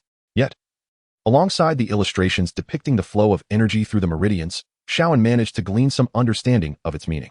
It appeared to be a body-refining technique, one that, unlike the brutal and domineering Calamity Bone demon body, seemed to emphasize awakening the latent power within one and Appos' bloodline, simulating the form of some powerful entity. The illustrations even depicted vague, ancient monstrous silhouettes. How intriguing. Shaoan fed this tome to the Calamity Source furnace. The furnace trembled once more, beginning to analyze this remarkable body-refining technique. Although the progress was considerably slower than with the related magical techniques, it was gradually extracting the essence of information contained within. Then, he withdrew several low-grade spirit stones. The stones felt icy to the touch, resembling jade, yet they harbored a pure and magnificent surge of energy. A tangible manifestation of the thin spiritual essence he had sensed in the wilderness. Merely holding them invigorated his spirit. The furnace, too, yearned for these spirit stones with equal fervor. Shaoan attempted to channel a thread of calamity force, probing into one of the spirit stones like a tendril. Buzz. The stone trembled slightly. An exceedingly pure torrent of spiritual energy was instantly stirred, extracted, and surged into the furnace. The dark gray flames within the furnace erupted dramatically, emitting a resonant hum akin to jubilant cheers. Its rate of refining spiritual energy far surpassed that of dissipating negative emotions. In an instant, the energy was wholly devoured and refined. Subsequently, a wave of calamity force, more refined and concentrated than ever before, surged forth. This calamity force was not only abundant but also appeared more untainted, with fewer impurities, and exhibited a greater affinity with his essence. The calamity force derived from a single low-grade spirit stone equated to what he had painstakingly cultivated over several days. Is this the power of spirit stones? Is this the energy utilized by cultivators? For the first time, Shaoan's breath quickened. His eyes ignited with an unprecedented fervor, akin to a hungry wolf spotting a vast herd of sheep. Though negative emotions were boundless, their quality was ultimately limited. The energy contained within the spirit stones represented true, high-tier sustenance. If he could procure enough spirit stones, would his cultivation speed not surge tenfold, 100-fold? The desire for spirit stones instantly eclipsed all else. He gazed at the remaining spirit stones in his possession as if they were unparalleled treasures. Yet, he ultimately restrained the impulse to absorb them all at once. Spirit stones were far too precious. Such wastefulness was intolerable. At the very least, he must wait for a crucial moment in his cultivation or utilize them to propel the furnace for higher-level deductions. Moreover, he recognized a pressing issue. The calamity force within him, while domineering, seemed incompatible with this pure spiritual energy. The furnace could refine the energy, yet he appeared unable to directly absorb and employ it. To genuinely embark on the path of cultivation, he would likely require systematic techniques and guidance. Blackwater Town could no longer satisfy him. While there may still be some remnants, such as Blackheart Tiger, the leader of the Blackwater gang, they could not provide him with what he truly needed. He must swiftly depart from this place, journeying toward a broader world, to seek authentic cultivation sects, to acquire systematic cultivation techniques, to seize more spirit stones and resources. His healing complete, his strength surged once more, a glimpse into the arcane arts unveiled, and his new objectives crystallized. It was time to venture forth. Shaoan rose to his feet, stretching his limbs. His bones crackled with explosive force, imbued with a newfound vigor. He felt an unparalleled strength coursing through him. He lifted the hefty mountain-splitting blade, his eyes glinting with a cold and bloodthirsty light. It was time to settle the aftermath in Blackwater Town. As for that leader, Blackheart Tiger, I hope your collection will satisfy my desires. Chapter 28. The turmoil of the black market. The night draped over Blackwater Town like a thick shroud of ink. Yet tonight's darkness felt more viscous and oppressive than ever before. An intangible sense of panic permeated the air, reminiscent of the stifling stillness that precedes an impending storm. Ever since the news of the gruesome demise of Vice leader Iron-Armed Chintu and his elite entourage in the slums spread, a peculiar atmosphere enveloped the entire town. Though the Blackwater gang continued to seal off the area and scour for culprits, their once brazen demeanor had noticeably diminished. The members patrolling the streets wore furtive expressions, their eyes darting with suspicion, fearful that the cold-faced specter of death might emerge from the shadows to claim their lives. Meanwhile, the townsfolk remained eerily silent, hastily locking their doors at dusk, terrified of being swept into a brewing tempest. No one knew where this harbinger of death lurked, nor could anyone predict his next move. This fear of the unknown tormented the soul far more than any known peril. At this moment, a figure, blending seamlessly into the darkness, stealthily navigated the labyrinthine alleys of the Western District. This was Shaoan. After days of recuperation and cultivation in the cellar, not only had his wounds healed, but his strength had surged anew. His power brimming, his physique fortified, He had also begun to grasp the remnants of the technique's Phantom Shadow and Soul-Devouring Bloodclaw. Although he had yet to unleash their full potential, his combat prowess had multiplied several-fold. He did not rush to confront the Blackwater gang's leader, Black-Hearted Tiger. Though he yearned for the energy and wealth of this strongest figure in Blackwater Town, he understood that even a lion exerts full force when hunting a rabbit. Before the final showdown, he needed to gather as much information as possible and prepare adequately. His destination was the legendary underground black market of Blackwater Town. Information about the black market stemmed partly from fragmented details gleaned during the interrogation of a merchant and partly from the hazy recollections captured by the furnace while deciphering the memories of Iron-Armed Chin-Tu, who seemed to have been a frequent visitor. Trading in unsavory goods. Following these leads, Xiao wound through the streets and eventually arrived at the end of an inconspicuous alley. On the wall of the alley, an exceedingly obscure mark was etched, one that only a select few could decipher, a twisted skull, as if bleeding. After ensuring he was not being followed, he extended a finger and lightly tapped the wall 3 times in a specific rhythm. Moments later, the seemingly ordinary wall silently slid open, revealing a narrow passageway just wide enough for a single person. A pungent air, mingled with sulfur, blood, and various peculiar herbs, rushed forth from the gap, accompanied by indistinct murmurs echoing from within. With a focused gaze, Xiao did not hesitate and swiftly slipped inside. The wall closed behind him, as if nothing had transpired. Before him lay a vast underground chamber, evidently hewn by human hands. The rough stone walls were illuminated by dozens of oil lamps casting eerie green and dark red glows, creating a surreal, phantasmagoric atmosphere. The air was saturated with a plethora of acrid scents, far more intense than outside. The cacophony of voices filled his ears. Yet there was a deliberate hush, a conspiratorial tone that pervaded the atmosphere. As he surveyed the scene, he noted the throngs of people within. Unlike the street outside, nearly everyone here cloaked themselves in hoods, capes, or masks, revealing only their eyes, some glinting with greed, others with wariness, and still others with a cold malice.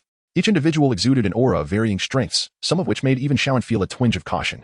A few emanated distinctly sinister and bloody vibes, clearly marking them as ruthless individuals with blood on their hands. This was the true underbelly of Blackwater Town, a nexus of all illicit transactions and desires. On either side of the chamber, rudimentary stalls were set up. The vendors, too, were shrouded in cloaks, their tables laden with bizarre wares, luminescent ores. The bones and pelts of unknown beasts, writhing creatures contained in glass vials, bone tiles inscribed with twisted runes, potent pills and powders exuding strong medicinal or foul odors. And even weapons and armor still stained with blood, clearly stripped from corpses. Occasionally, he spotted broken fragments of artifacts or jade slips, seemingly containing faint energy fluctuations, which drew curious onlookers to engage in hushed negotiations. Xiao and Appo's ability to sense power was greatly hindered in this chaotic environment. The mingling auras collided and intertwined like a vast dye vat, obscuring his ability to discern the precise strength and intentions of each individual. Yet he could distinctly feel the palpable greed, suspicion, malice, and murderous intent saturating the air. The furnace of his power thrummed excitedly within his chest, akin to a gourmand entering a lavish kitchen. He forced himself to suppress the furnace and Appo's eagerness, retracting his own aura to its utmost limit as he blended into the bustling crowd, silently observing. He refrained from immediate transactions, instead gliding like a true specter before each stall, straining to catch snippets of the hushed conversations around him, collecting valuable information. Damn it. The Blackwater gang has gone mad lately. They're arresting people everywhere. I heard even the vice leader has fallen. Shoo, keep your voice down. Do you want to die? I've heard that Spectre is incredibly formidable, taking down Iron-Armed with a single strike. Is that true? Iron-Armed was a master nearly at the threshold of the Appo's, pulse condensation and Appo's realm. Who knows? Anyway, Black-Hearted Tiger is offering a bounty of 1,000 taels for his head. Many bloodthirsty outsiders have caught the scent. How much for this bone corrosion powder? Is it potent enough? I need it for a tough opponent. Rest assured, what I produce is of the highest quality. Even a body-refining warrior or a fledgling chi cultivator would be reduced to mere pulp upon contact. This fragment of Appo's, spirit wood Appo's, contains a trace of supreme energy, perfect for crafting ghostly artifacts. Are you sure you want to reconsider, esteemed guest? Too expensive. And it's just a small shard. It's not of great use. A myriad of information flowed into Xiaowen's mind like a stream. Details about the movements of the Blackwater gang, rumors of the mysterious cold-faced specter, which was himself, and peculiar transactions filled his thoughts. He even caught snippets about chi cultivators. While most were vague legends and speculations, they confirmed that the existence of the cultivation world was not mere fantasy. Simultaneously, he witnessed several transactions take place, mostly bartering or utilizing a form of currency more valuable than gold and silver, spirit stones, though they were merely low-grade spirit stones. The pure energy they contained sent ripples of yearning through Xiao and Appo's heart. It seemed that spirit stones were the true currency of this realm.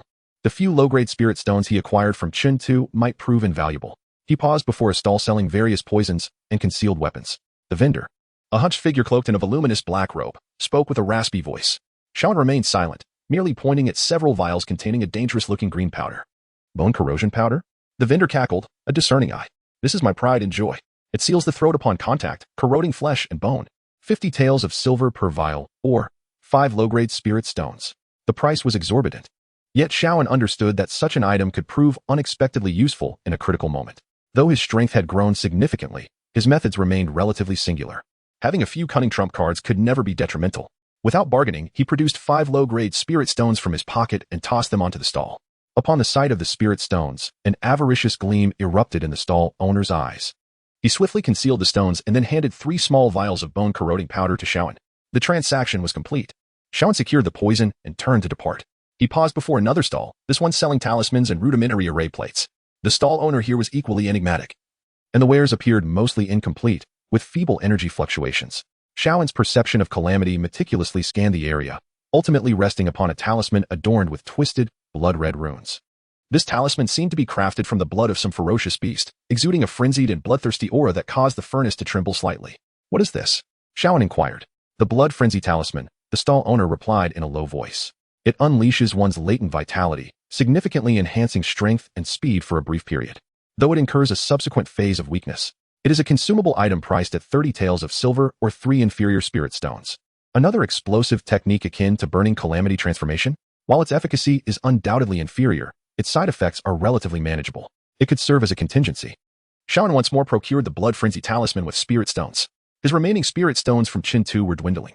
Besides purchasing items, Shaun attempted to trade materials he had acquired from the beasts, such as the Windwolf demon core and the claws of an unidentified creature. These low-tier materials were not rare in this market, resulting in a meager return of only a few dozen taels of silver. It appeared that accumulating wealth through this method was far too inefficient. The most expedient approach remained robbery. Just as Shaun prepared to exit the black market, his calamity perception suddenly detected a subtle, yet intensely malevolent gaze probing him. The probing eyes, akin to venomous serpents, fixated upon him, filled with greed and murderous intent. Someone has set their sights on me. A chill ran through Shaun and Apos' heart. Was it due to the wealth displayed during the previous transaction, the spirit stones? Or was there another reason? He maintained his composure, continuing to walk at a measured pace toward the market's exit while heightening his perception to pinpoint the source of that malice. There were 2 individuals, both shrouded in cloaks, exuding a cold aura, their strength at least on par with the scar-faced Wu. Moreover, they seemed adept at concealment and tracking. Clearly, they were after the items he possessed. In the black market, incidents of murder and theft were all too common. A frigid glint of murderous intent flickered in Shaun and Apos' eyes. Since you have come to my doorstep, do not blame me for my ruthlessness. Just in time, the furnace craves more sustenance. He deliberately quickened his pace towards a more secluded and less frequented exit. The 2 men followed him like relentless shadows, maintaining a distance that was neither too far nor too close. Exiting the black market, he returned to the dim alleyway on the surface. Shaun did not linger, directly venturing deeper into the slums, intentionally choosing even more obscure and shadowy routes. The 2 men continued to trail closely, their proximity growing ever tighter. They seemed to have lost patience and were preparing to strike. Just as Shaun turned into a pitch-black alley devoid of light, the 2 men could no longer restrain themselves, erupting like wraiths to attack. One brandished a poisoned dagger, thrusting it toward Shaun and Apos' back, while the other, with claw-like hands and an ominous wind, aimed for Shaun's head. Their coordination was impeccable, and their strikes were vicious, clearly seasoned criminals.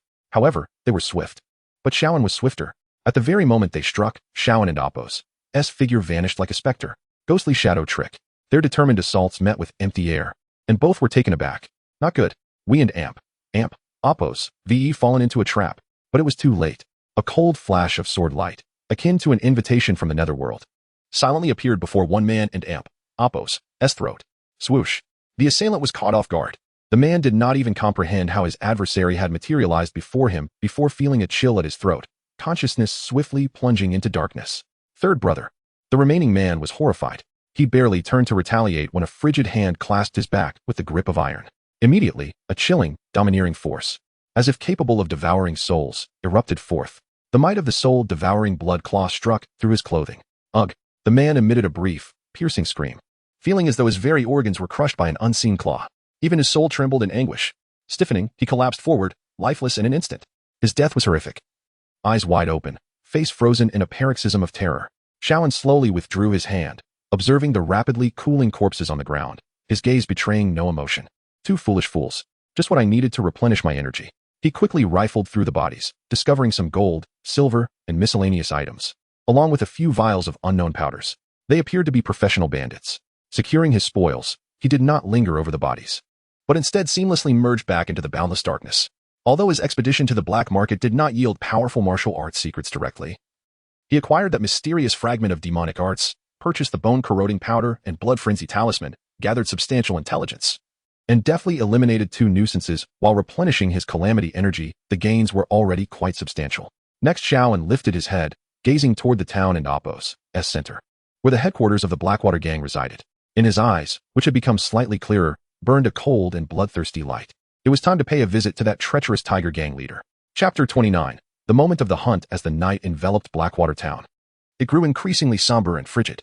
Following the grim news of the deputy leader, Iron Arm Chintu, and several valiant members meeting a tragic end, an intangible dread spread through the hearts of the townsfolk like a plague.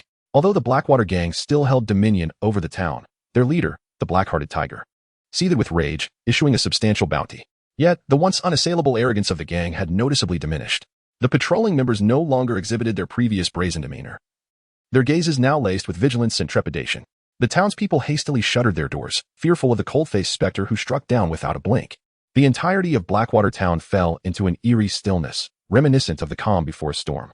However, beneath this silence, dark currents continued to surge. In a heavily guarded estate at the heart of the town, the lights blazed brightly.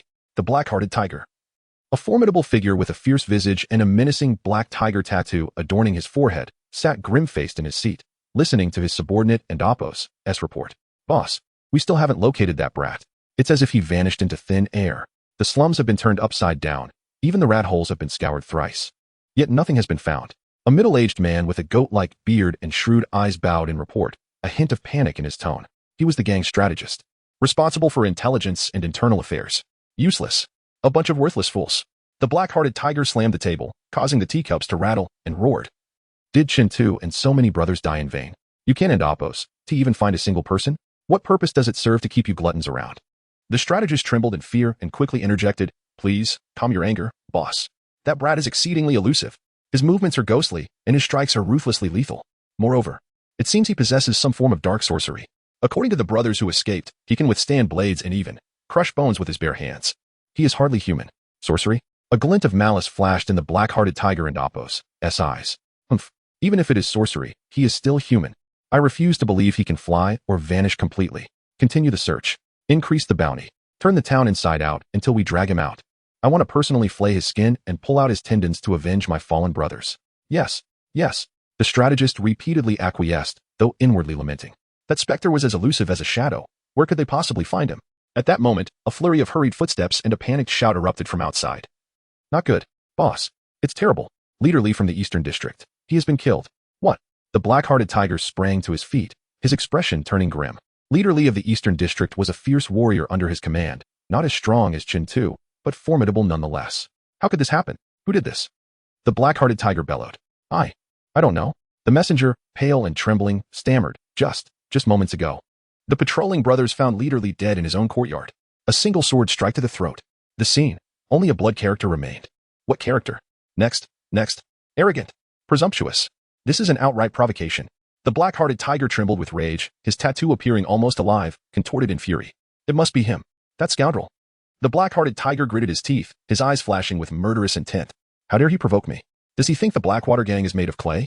The strategist and Appos' expression shifted dramatically as he exclaimed, "Boss, this brat is so audacious. He must have some backing. Moreover, his movements are enigmatic, specifically targeting our men. I fear." "Fear what?" The Black-Hearted Tiger interrupted, sneering. "Since he dares to show himself, he should not expect to hide again. Send my orders. All search parties must withdraw. Fortify the main headquarters and critical strongholds. If he wishes to play the hunter, I shall lay a net to ensnare him. Let us see how he meets his end this time." "Yes." Meanwhile, in a dark, damp corner of Blackwater town, a shadow silently emerged. It was Shaoan. He had just exited the courtyard of Leader Lee, the blade he had acquired from Chintu still glistening with a trace of warm blood. The earlier ambush had been swift and decisive. Although Leader Lee was no weakling, he stood no chance against Shaoan and Appos' current speed and dark powers. Falling victim to a single strike to the throat, the furnace absorbed Leader Lee and Appos' energy, growing even stronger. Shaoan sensed that he was on the cusp of mastering the initial stages of Ghostly Shadow and Soul-Devouring Claw. As for the blood character left behind, it was a deliberate act. Passively waiting was not his style. He needed to take the initiative, sow greater chaos and fear.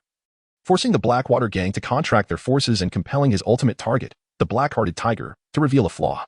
He intended for every remaining member of the Blackwater gang to live in fear, to understand that the scythe of death hung precariously above their necks. This pervasive terror was precisely the sustenance the furnace craved. Thus, the moment of the hunt had only just begun. Shaoan and Apos' figure melded into the darkness once more, like a true reaper of the night, beginning to prowl through the various corners of Blackwater Town. His objectives were clear: the remaining leaders of the Blackwater gang, the enforcers, and their crucial strongholds. He no longer sought to deliver a single fatal blow. Instead, he played with them like a cat with a mouse, deliberately instigating panic and chaos. He would suddenly appear in a Blackwater gambling den, ghostly and swift, slaying a few guards before vanishing before the gang members could encircle him, leaving behind only devastation and terrified screams. He would infiltrate the residence of a Blackwater leader, indifferent to gold or treasure, leaving behind a deep sword mark on the pillow or a bloodied finger. He intended to keep them awake in a boundless nightmare of fear. He would even exploit the night and complex terrain to harass the Blackwater patrols. Like a ghostly shadow, he would flicker in and out of sight, taking 1 or 2 lives with each appearance, reducing the once ferocious gang members to quivering wrecks, consumed by paranoia and on the brink of collapse. In just 2 days, several junior leaders and nearly 100 members of the Blackwater gang had met untimely ends, their deaths gruesome and methods bizarre. Some had their throats slit by a sword. Others had their hearts crushed, and some were even drained to desiccation. The preliminary effects of Soul-Devouring Claw. The entire Blackwater gang was plunged into panic. Every member was on edge. Reports of members fleeing Blackwater Town began to surface. The moniker of the Cold-Faced Spectre loomed over the hearts of all Blackwater gang members like a horrifying curse. The Black-Hearted Tiger was furious, smashing several treasured antiques in a fit of rage, yet he found himself utterly helpless against the elusive enemy who slipped through his grasp like a wraith. He could only retract all forces near the headquarters, bolster defenses, and wait like a startled bird for the Spectre and Apos' next strike. All of this played perfectly into Shaoan's hands. Each assassination, each act of terror, provided an unceasing supply of nourishment for his furnace. His theft powers grew purer, and his mastery of dark arts became increasingly proficient. Ghostly Shadow had almost become second nature to him, his form flickering like a true phantom. The corrosive and devouring qualities of Soul-Devouring Claw began to manifest. Even without direct contact, the chilling energy could stagnate an opponent's blood flow and bewilder their mind. He felt himself nearing a critical threshold. Perhaps he merely needed one final, grand feast. His sights were set directly on the Blackwater gang's headquarters, directly on the cowering Black-Hearted Tiger. Shaoan stood atop a lofty rooftop, allowing the frigid night breeze to caress his garments. He gazed down upon the brightly illuminated and heavily fortified stronghold of the Blackwater gang. His eyes, now slightly clearer, ignited with a cold, bloodthirsty gleam, like a pack of wolves cornering their prey, forcing it into a dire predicament, and then delivering the final, fatal blow. He moistened his parched lips, a cruel smile curving at the corners of his mouth. Black-Hearted Tiger, your power, your wealth, your fear shall all become the offerings upon which I ascend to a higher realm. The final chapter of the hunting hour is imminent. He leapt into the air, akin to a bolt of black lightning, vanishing silently into the oppressive darkness, leaving behind a suffocating aura of murderous intent, like an invisible net slowly enveloping the seemingly impregnable fortress of the Blackwater gang. Chapter 30. The Black Tiger and Apos' downfall. The headquarters of the Blackwater gang. A sprawling estate adorned with lofty green brick walls, now resembled a startled bird, permeated by an almost palpable tension and dread. Guards were stationed every few paces, their steel blades in hand, eyes darting warily through the surrounding darkness, not daring to breathe. On the towering walls, several strong bows and crossbows had been set up, their gleaming arrows aimed at every conceivable direction of intrusion. Ever since the cold-faced Spectre began his ruthless hunt for the gang and Apos' leaders and members, this place had transformed into the safest yet most perilous location within the entire Blackwater town. Safe, because the gang leader, the Black-Hearted Tiger Yu Yong, along with his most elite forces, had taken refuge here. Dangerous, for everyone understood that the ultimate target of this Spectre must surely be this very place. Inside the hall, brightly lit, yet eerily silent, Yu Yong sat in the main seat, his expression dark enough to seem as though it could drip with water. His eyes, resembling those of a tiger, were bloodshot, betraying the anxiety and fury of recent days. The black tiger tattoo on his forehead appeared even more menacing under the flickering firelight. Below him, the remnants of a few hall masters, managers, and the gang's most elite members stood in solemn silence, hands at their sides, deliberately quieting their breaths. Since the deputy leader Chintu had met a gruesome demise, the gang had suffered heavy losses, compounded by the Spectre and Apos' elusive assaults, plunging the morale into an abyss. Were it not for Yu Yong's formidable reputation, the gang might have already crumbled. Have you all turned mute? Yu Yong suddenly slammed his hand on the table, the loud noise shattering the silence. That scoundrel is almost at our doorstep. Do you not have a single plan? The crowd shuddered, yet none dared to speak. A plan? What could one devise against a specter who killed without a flicker of an eye? Unless the leader were to take action himself. At that moment, an old man beside Yu Yong, whose visage was as withered as ancient tree bark, slowly opened his murky eyes and rasped, "Calm yourself, gang leader. Though the youth employs strange methods, he is ultimately alone. I have set up the soul-locking formation both within and outside the headquarters. Should he dare enter, he will undoubtedly be ensnared by the formation, and then he will be at your mercy." This elder was a mysterious recluse revered by the Blackwater gang, rumored to possess a rudimentary understanding of formations and talismans, and had always been treated as an honored guest by Yu Yong. Hearing the old man and Appo's words, Yu Yong and Appo's expression softened slightly. "Do you have confidence, Mr. Wu?" "Rest assured, gang leader," Mr. Wu replied with a self-assured, or perhaps arrogant smile. "This formation may not be advanced, but it is more than sufficient to deal with a youth who relies solely on brute force. Once he steps within its bounds, he will be lost, like a lamb awaiting slaughter." "Excellent, excellent." Yu Yong and Appo's spirit lifted, a fierce glint flashing in his eyes. "Once I capture that scoundrel, I shall ensure he is torn to shreds, in honor of our fallen brothers."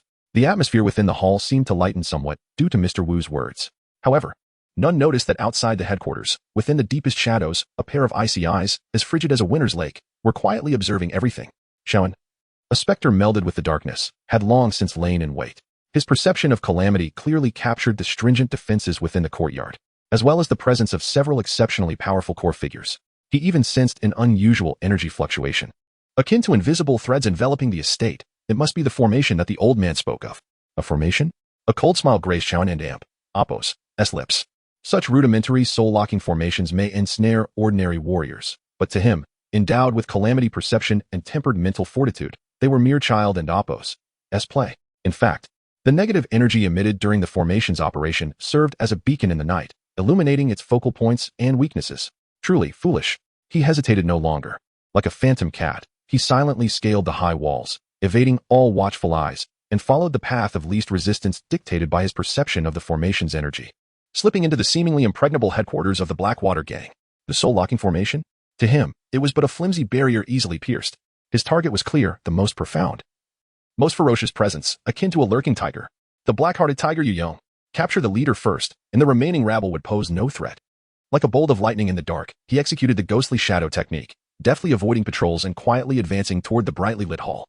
Within the hall, Yu Yong continued to discuss details with Mr. Wu, completely unaware that death had already arrived.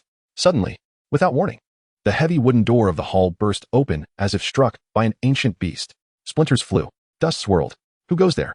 The crowd within the hall gasped in shock, hastily drawing their weapons and turning to face the entrance.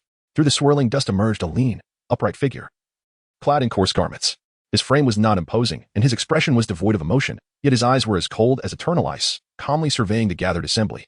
In his hand, he wielded a large blade stained with dark blood. It was Shaoan. He had actually breached their defenses. Moreover, it seemed he was entirely unaffected by the formation. You are that cold-faced specter." Yu Yong stared at the youth before him. Even younger and more frigid than the rumors suggested, a tempest of rage and astonishment swirling within him. The formation and Appo's architect, Mr. Wu, turned pale, as though he had seen a ghost. "Impossible. How could you be unaffected by the Appo's soul-locking formation and Appo's?" Shaoan did not respond to their inquiries. His gaze locked onto Yu Yong, as if regarding a corpse destined for dismemberment. "Black-hearted tiger?" He spoke slowly, his voice hoarse yet frigid. "Your life is forfeit." Arrogant, domineering. He seemed to regard the dozens of elite members of the Blackwater gang with utter disdain. Seeking death, Yu Yong was thoroughly incensed. He, the illustrious leader of the Blackwater gang, a sovereign of Blackwater Town. When had he ever endured such a profound humiliation? Altogether, kill him. Yu Yong roared like a wounded tiger. He chose not to engage in a one-on-one duel, but rather commanded a collective assault. Though arrogant, the deaths of Chun Tu and the relentless assaults had long since stripped him of any underestimation. Kill. The remaining core elites of the Blackwater gang surged forward like a tidal wave toward Shaoan. Blades flashed. Energy surged. The hall was instantly filled with the scent of death. This was a true battle for survival. Each individual unleashed their utmost capabilities. Yet, in the face of this frenzied assault, Shaoan and Appo's eyes were filled solely with cold killing intent and a hint of exhilaration. "Come, let your fear and death become the nourishment for my ascendance." He moved.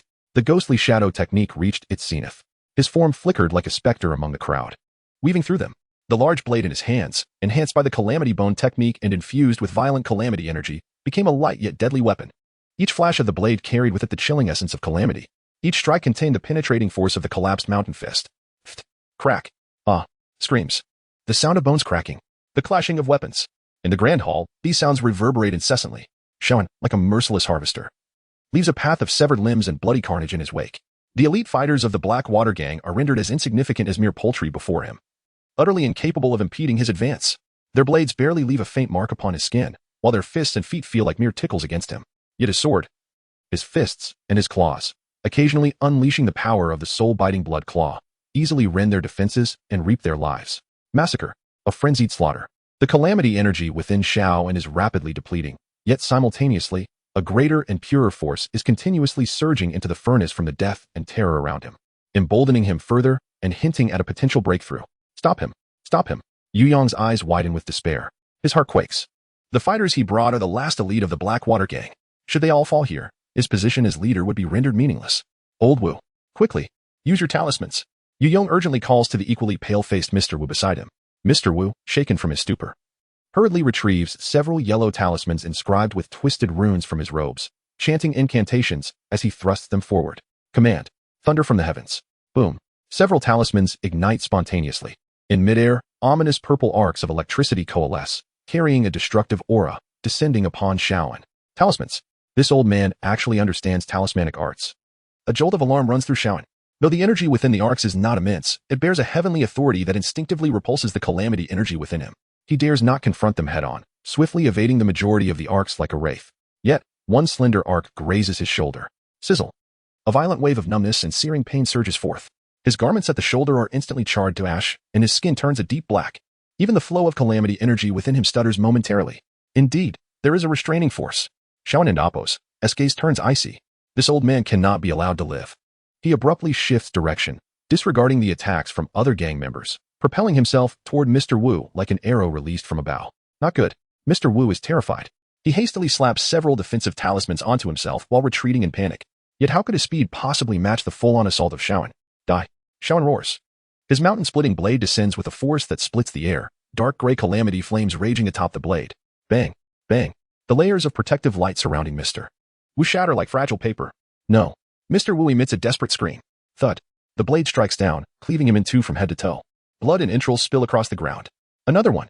Xiaoan feels the furnace absorb the energy from the old man, who seems to be a qi cultivator, allowing it to operate more smoothly, diminishing the restraining sensation of that electric power. At that moment, a ferocious aura, akin to a tiger descending a mountain, surges from behind him. It is the black-hearted tiger, Yu Yong. He has finally taken action himself. Yu Yong's eyes blaze crimson, his muscles bulging, his body enveloped in a thick layer of earthy energy. He wields no weapon but unleashes a punch directly.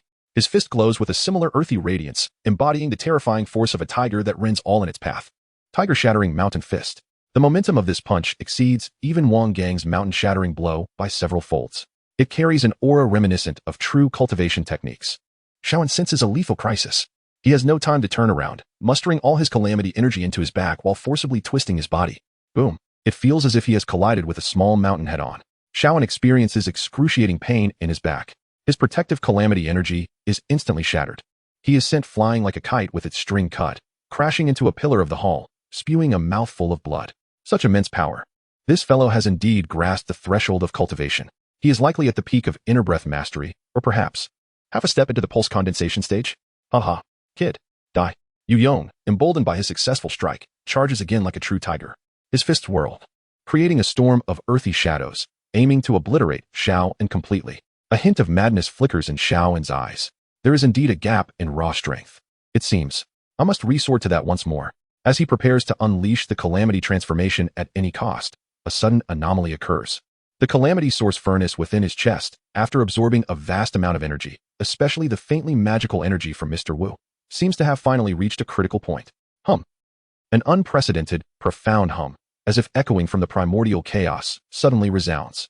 The dark gray flames within the furnace retract violently inward, then explode forth, transforming into a deeper, purer, and utterly light-devouring, pitch-black demonic flame.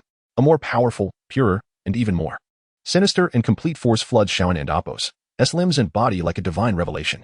His body, previously damaged from withstanding Yu Yong and Appo's punch, begins to visibly heal at an astonishing rate. The expended calamity energy is replenished in an instant, even surpassing previous limits. The calamity bone demonic body activates automatically. The bottleneck shatters instantaneously. His physical strength surges once more. Insights from the fragments of demonic arts such as ghostly shadow illusion and soul-biting bloodclaw flood in like a tide, becoming clearer and more profound. As if forcibly elevated to a new realm. This feeling, has the furnace evolved? Or has the embryonic form of the pseudo-Dan finally taken shape? There is no time for contemplation. Facing the tempest of punches from Yu Yong, Shaoan's eyes blaze with a tangible pitch-black, demonic light. He no longer dodges. Instead, he slowly raises his right hand, fingers splayed. The pitch-black demonic flames coil around his hand as if alive. Soul-biting bloodclaw. He channels all his strength. Swoosh. 5 razor-sharp claws, each several feet long and as solid as black crystal, erupt forth, infused with a terrifying aura of tearing space and devouring souls, surging toward the barrage of fists. Shatter for me. Chapter 31. The dust settles, silence enveloped the scene, akin to the suffocating stillness that lingers after the tide has receded from the shore. The grand hall of the Blackwater Gang's headquarters had been transformed into a veritable hellscape. The air was thick with an overwhelming stench of blood, mingled with the foul odor of entrails and the charred remnants of demonic flames, evoking a sense of nausea. The ground was slick with dark crimson blood, pooling like a morass. Severed limbs and dismembered bodies lay scattered about, contorted in agonizing postures, as if engaged in a silent and harrowing indictment. In the midst of this sea of corpses and blood stood Shaoan, his figure resembling a demon emerging from the depths of hell, silently erect. His coarse garment was utterly soaked in blood, clinging to him like it had been pulled from a dye vat, outlining the powerful and explosive muscles beneath. He hung his head slightly, breathing heavily, his chest rising and falling violently. The frenzied power of the burning cataclysm transformation was rapidly waning, ebbing away like a receding tide, leaving behind an unbounded weakness and a profound, bone-deep pain. Every inch of his body cried out under the burden, as if it were on the verge of complete collapse. Yet, in stark contrast to this overwhelming frailty, a monumental transformation was occurring within him. Deep within his chest, that ethereal bronze furnace was now pulsating with an unprecedented brilliance. Inside the furnace, the once dim gray flame of the core had undergone a qualitative change. It had ceased to be a mere ephemeral flame and had coalesced into a pill, barely the size of a dove's egg, exuding an intensely profound black hue that seemed capable of swallowing all light. A Dan pill. The surface of this Dan pill was not smooth. Rather, it was adorned with countless intricate patterns, reminiscent of naturally occurring magical runes, slowly rotating and emanating a chilling, lifeless aura, yet containing a terrifying power. It resembled a miniature black hole, voraciously absorbing all energy drawn from the outside world, whether it be the deathly resentments emanating from the corpses, the lingering fears and despair in the air, or even his own excruciating pain on the brink of collapse. Once energy entered, it was instantly crushed, purified, and transformed into a more refined, concentrated, and vibrant black force. This force was no longer the cold and lifeless energy of before, but rather imbued with a lively essence as if it possessed its own will. This black power surged forth from the Dan pill like a roaring river, flooding Shaoan's nearly shattered body. Wherever it flowed, the damaged meridians burned by the burning cataclysm transformation, the cracked bones, and the injured organs began to visibly heal and reshape at an astonishing speed. Its efficiency far surpassed the previous method of relying solely on the furnace for energy transformation, improving by more than tenfold. Even his slightly improved vision became clearer under the nourishment of this pure force. Though distant objects still appeared hazy, those within closer proximity were now as clear as day. Was this the power of the evolved furnace? Or was it the so-called pseudo-Dan or embryonic Dan?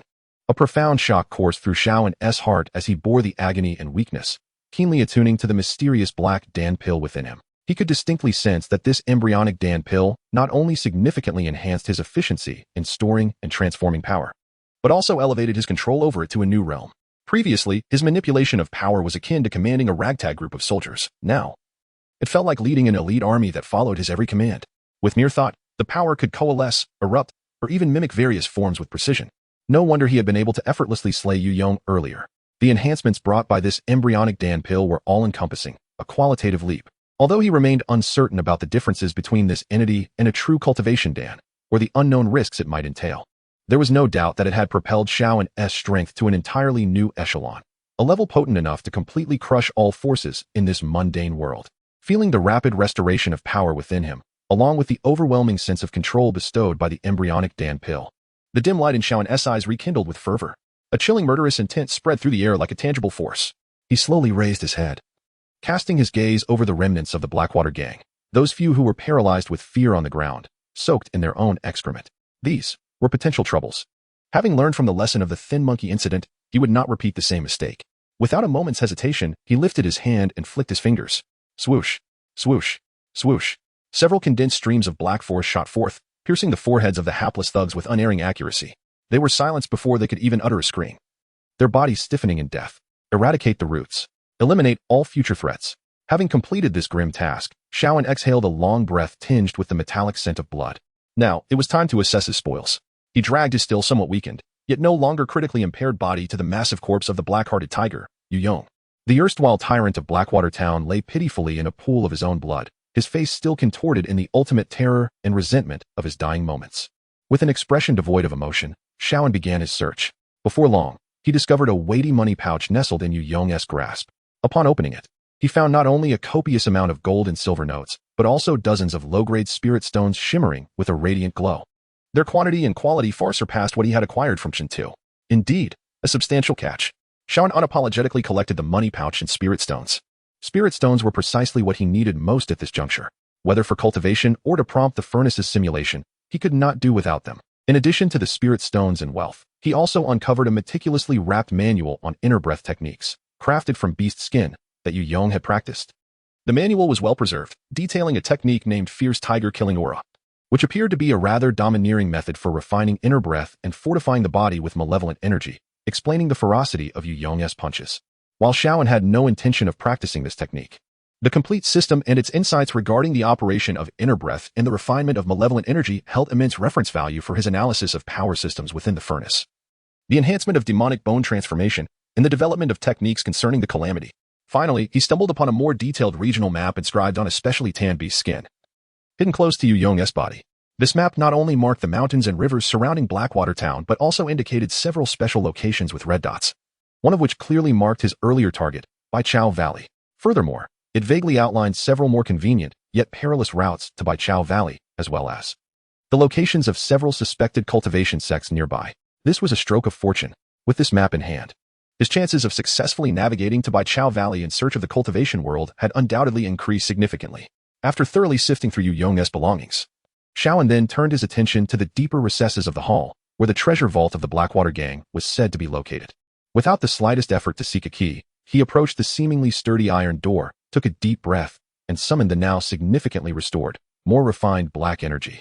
Clenching his right fist, he artfully merged the might of soul-biting bloodclaw with the penetrating force of the mountain-crushing fist. Open. Boom. With a thunderous crash, the iron door crumpled inward as if it were made of paper, deforming under the sheer force of his punch. The lock and bolt shattered instantaneously. Shaoan pushed aside the twisted iron door and stepped inside. The vault was small, yet it was brimming with a myriad of treasures, boxes filled with gold, silver, and jewels that sparkled enticingly. Various precious medicinal herbs exuded a rich aroma, many of which he could not identify. There were also finely crafted weapons, armor, and even a few antiquities that seemed to emanate faint energy fluctuations, possibly remnants of ancient artifacts or relics in the eyes of the mundane. The wealth accumulated by the Blackwater Gang over the years lay before him in its entirety. Had an ordinary person witnessed this scene, they would have been overwhelmed with joy. Yet, Shaoan's gaze remained as tranquil as still water. To him, gold and silver treasures were merely tools to acquire resources for cultivation. The herbs might prove useful for body refinement or healing, but regarding the weapons and armor, aside from a few with unique materials, most paled in comparison to the mountain-splitting blade he had seized from Chin Tuesday. He swiftly gathered all the spirit stones, valuable herbs, and those few seemingly special items into his possession, as he lacked storage equipment and could only stuff them into his clothing or wrap them in cloth. As for the cumbersome gold, silver, and jewels, he couldn't be bothered to spare them a glance. By the time he completed his task, dawn was breaking. After a night of bloody combat, the Blackwater Gang, a malignant presence that had plagued Blackwater Town for decades, was finally eradicated. This news spread through the town with astonishing speed, as if it had sprouted wings. Initially met with disbelief, it soon transformed into shock, and finally, into a suppressed joy and deeper fear.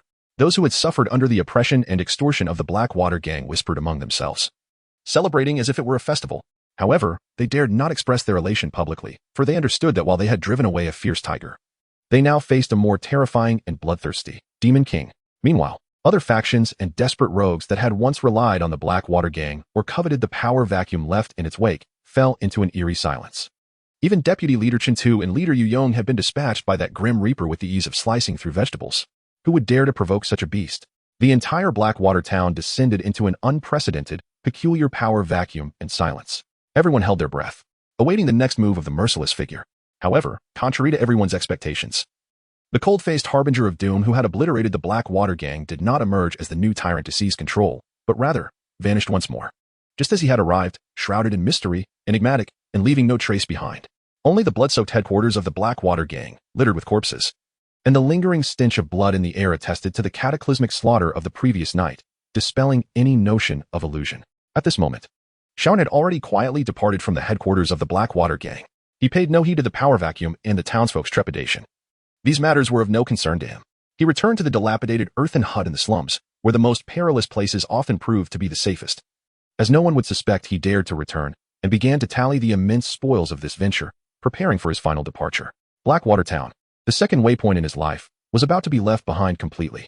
Ahead lay a vast, more dangerous realm, brimming with opportunities, the true world. In Shaun and Apos, eyes burned an unprecedented flame, cold yet fervent. Chapter 32. The furnace refinement and new demands. The dilapidated earthen houses remain a forgotten corner of the world. Yet, at this moment, the confined space is suffused with a dissonant, heart-pounding energy. Shaun sits cross-legged, his eyes tightly shut. He does not immediately commence his cultivation or healing, despite the lingering after-effects of the burning calamity demon transformation, which still render his body weak and painful. Instead, he immerses himself entirely in the depths of his chest, meticulously probing the transformative essence of the calamity source furnace, which has begun to coalesce a nascent calamity elixir. The ethereal form of the furnace appears more solid and profound than before, resembling a slowly rotating millstone imbued with boundless darkness. The surface cracks seem to have genuinely mended, exuding an aura of ancient desolation. At the core of the furnace, the pitch-black calamity elixir pulsates rhythmically like a heartbeat, each throb drawing in the sparse negative energy and deathly aura from the surrounding space, refining it, and transforming it into a purer, more dynamic form of black calamity power, gradually infusing it into Shaun and Apos' limbs and bones. This automatic absorption and transformation efficiency surpasses the previous reliance on the furnace itself by severalfold. This implies that even without deliberate acts of slaughter or chaos, merely existing within such a dense atmosphere of negative emotions enables his strength to grow steadily at a considerable pace. Furthermore, the furnace's ability to simulate techniques has achieved a qualitative leap. Previously, deciphering the fragmented remnants of the crumbling mountain fist was somewhat laborious and unclear, while analyzing the remnants of demonic techniques was perilous. However, now, with the formation of the calamity elixir and the absorption of substantial high-level energy, especially from Yu Yong and Mr. Wu, the furnace and Apos, simulation has become as smooth and efficient as a skilled butcher carving meat. The animal skin scroll obtained from Chintu, which records the fierce tiger-killing chi technique, was thoroughly comprehended in mere moments. Its myriad methods concerning inner breath circulation, malevolent energy condensation, and mimicking the explosive power of a fierce tiger were dissected, compared, and integrated with Shaoan's own calamity power system. Although Shaoan does not intend to switch to this technique, the combat wisdom and power application skills it contains have significantly enriched his arsenal. For instance, the method of mimicking a tiger's pounce and claw strikes can seamlessly merge with his own fist and foot techniques, as well as the soul-devouring blood claw, rendering them more formidable and explosive. Moreover, the three fragmented demonic techniques, ghostly shadow misdirection, soul-devouring blood claw, and burning calamity demon transformation have unveiled deeper mysteries under the furnace and Apos' enhanced simulation capabilities. Ghostly shadow misdirection is no longer merely about swift speed and elusive movement. The furnace has even simulated a technique for warping light and shadow using calamity power to create a fleeting optical camouflage. Although its effects are still unstable and limited in range, it could prove decisive in critical moments. The corrosive and devouring properties of the soul-devouring blood claw have also become more pronounced. The furnace has devised a method to condense calamity power into soul thorns as fine as hair, silently piercing into the enemy's body during an attack, directly damaging their mental will and inducing chaos and suffering. Utterly insidious. Simultaneously, the furnace has begun to analyze how to temper finger bones, making them as resilient as steel, laying the groundwork for the true application of claw techniques in the future. As for the burning calamity demon transformation, the furnace focuses on simulating how to control the intensity and range of the flames more precisely, as well as how to recover more swiftly post-eruption, minimizing side effects. Although it remains a forbidden technique, it is no longer as self-destructive as before. In addition to the tremendous enhancement in simulation capabilities, Shaoan keenly perceives that the furnace seems to have acquired, or rather, intensified, a previously unexplored ability, refinement. With a mere thought, he retrieves a medium-quality healing herb, a somewhat withered blood ginseng, obtained from the Blackwater gang's treasury. Normally, this herb requires boiling or grinding into powder for consumption, yielding mild effects with slow absorption. However, Shaoan directly grasps the blood ginseng and channels a thread of pure black calamity power into it. Sizzle. The blood ginseng withers at a visible pace, turning black, as if its essence is being instantly extracted. Simultaneously, an extremely pure energy, rich with blood vitality and medicinal properties, is enveloped by the calamity power, flowing back into the furnace. The furnace trembles slightly. The black calamity elixir rotates gently, completely absorbing and refining this energy. Subsequently, a surge of life energy, far more potent and pure than direct consumption of the herb, flows back into Shaoan's limbs and bones, mending his lingering internal injuries and nourishing his vitality. The effect is immediate. It is significantly faster and gentler than relying solely on calamity power for healing. Is this refinement? The ability to directly extract the essence from herbs, to eliminate the dross and capture the essence. A brilliant light ignites in Shaoan's eyes. If even herbs can be refined, what about spirit stones, weapons, even the techniques themselves? He promptly retrieves a low-quality spirit stone. Previously, while absorbing spirit stones was swift, it still felt as though some energy was dissipating in the process. This time, he attempts to absorb it through refinement. A thread of black calamity power entwines around the spirit stone like a serpent, slowly penetrating its essence. Buzz. The spirit stone vibrates violently. Its surface light fluctuates erratically. The pure spiritual energy within seems to respond to some unseen guidance, being extracted rapidly and efficiently, with almost no waste, flooding into the furnace. Refinement. Feedback. A torrent of calamity power, purer and more substantial, surges forth, nearly devoid of impurities. Its efficiency has improved by at least 30% compared to direct absorption. Indeed, it can be done. Shaoan's heart swells with joy. This means he can extract greater value from the same resources. His cultivation speed will rise once more. He then picks up the formidable mountain-splitting knife obtained from Chen Tuesday. The material of the knife is superior, far stronger than the steel sword he previously wielded. Yet it remains an ordinary iron weapon. He attempts to infuse the black calamity power into the blade's body in a specific rhythm. Simultaneously, he retrieves fragments of materials imbued with cold or malevolent attributes, scavenged from the black market or corpses, such as powder from the claws of a beast he encountered, and guides them with his will to merge with the calamity power within the knife's body. This is an entirely new endeavor. The furnace's simulation capabilities seem to assist him, offering vague insights into material fusion and energy imprinting. Sizzle. The mountain-splitting knife emits a subtle tremor, and a faint, ink-like black pattern gradually emerges on the blade's surface. A chilling, bloodthirsty aura emanates from the knife. The once heavy blade appears more restrained yet increasingly perilous. Shaoan senses that both the sharpness and resilience of this knife have been enhanced.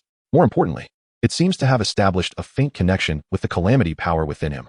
Infusing calamity power feels smoother, and the blade and Oppo's aura will carry stronger corrosive and armor-piercing effects.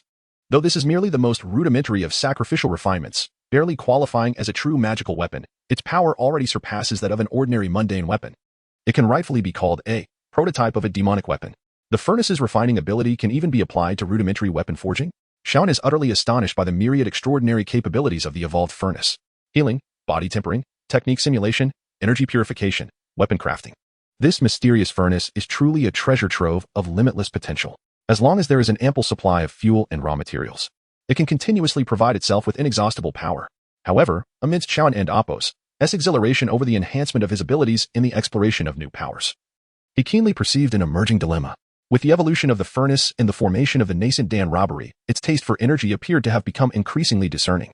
Previously, it welcomed all forms of anguish, fear, despair, and mortal resentment, as well as the essence of life, with open arms, relishing in abundance. Yet now, it seemed to exhibit a waning interest in the low-level negative emotions and life energies emanating from ordinary people and beasts. Although still capable of absorption and transformation, the efficiency had markedly diminished, rendering the enhancements nearly negligible. Conversely, it displayed an unprecedented, almost frenzied craving for higher-tier energies. For instance, the pure celestial aura contained within spirit stones. For instance, the essence of demonic power and formidable souls within the bodies of monstrous beasts.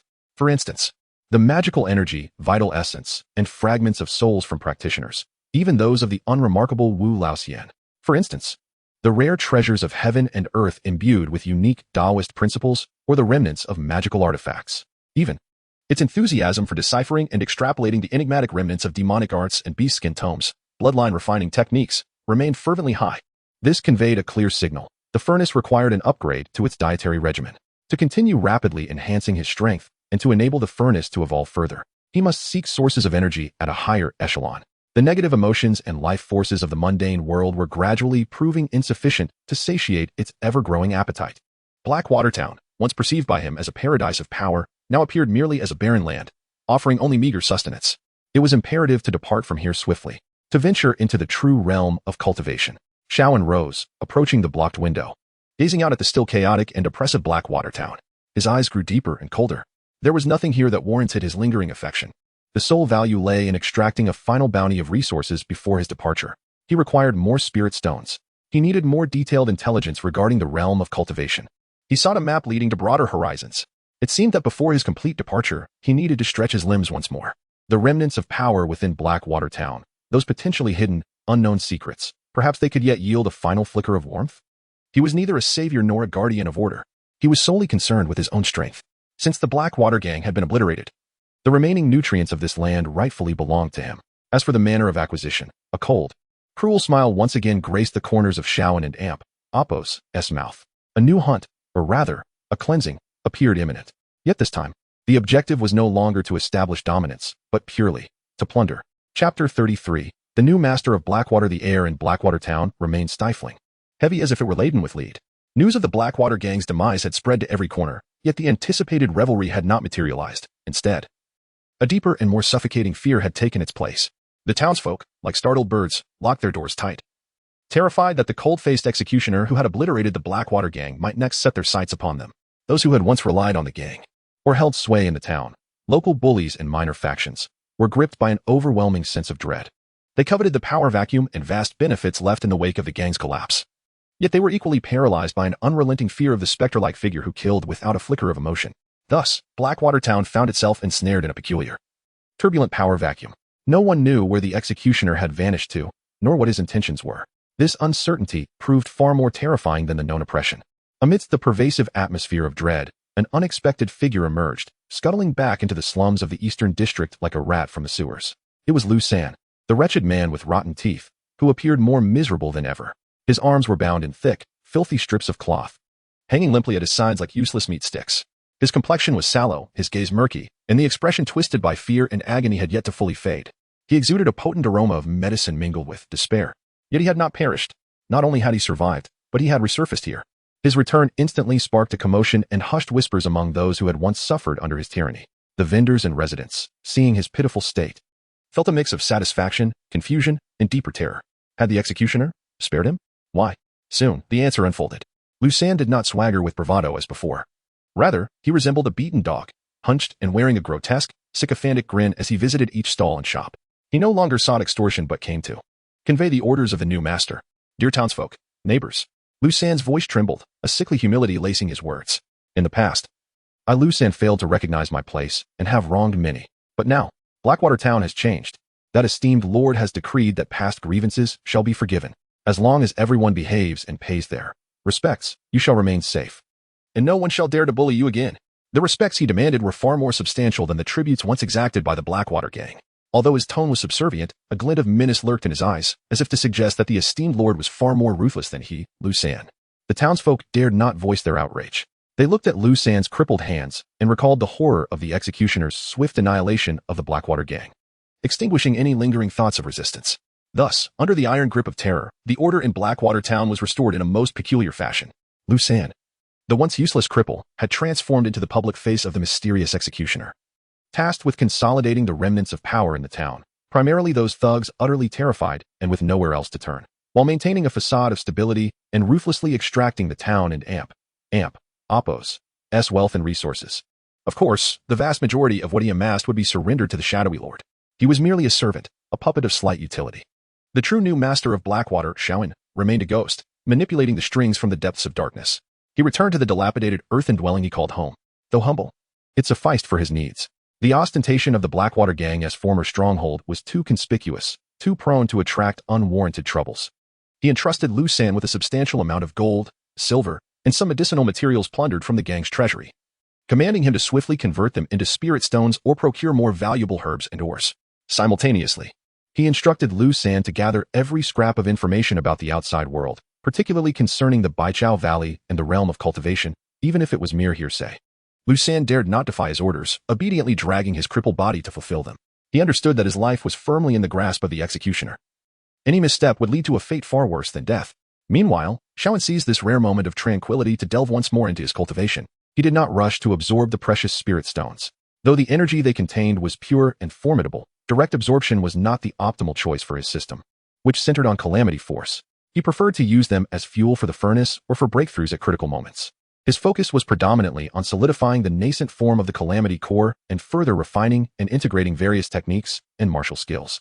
With the support of immense calamity force, the calamity bone demon body steadily advanced. His physical strength and vitality were continuously enhanced, his bones growing denser, even emitting a faint metallic sheen. The technique ghostly shadow disappearance became increasingly elusive, allowing him to move almost undetectably in the darkness when paired with his calamity force perception. His mastery over the soul-devouring blood claw also grew more proficient, as he endeavored to infuse the venomous soul-piercing power into his strikes, and even into his gaze.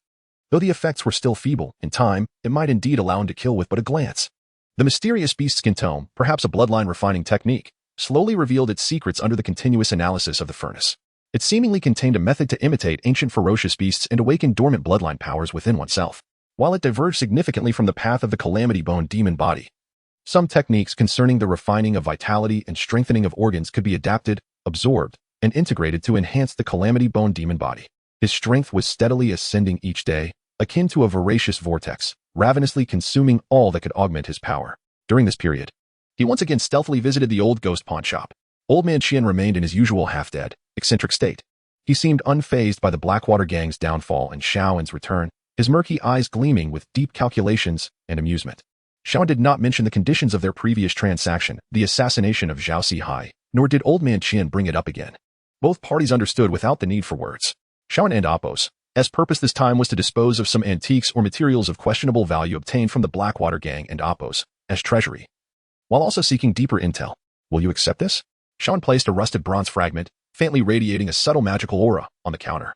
Old Man Qian examined the fragment closely, scraping it with his fingernail before chuckling, a remnant of an ancient artifact? Alas, it is far too damaged, its spirit nearly extinguished. It can only be sold as scrap metal. If you wish to part with it, I shall offer you this amount. He extended 3 bony fingers. 30 taels of silver? Or 3 spirit stones? Xiaowen remained silent, instead producing more scrap metal.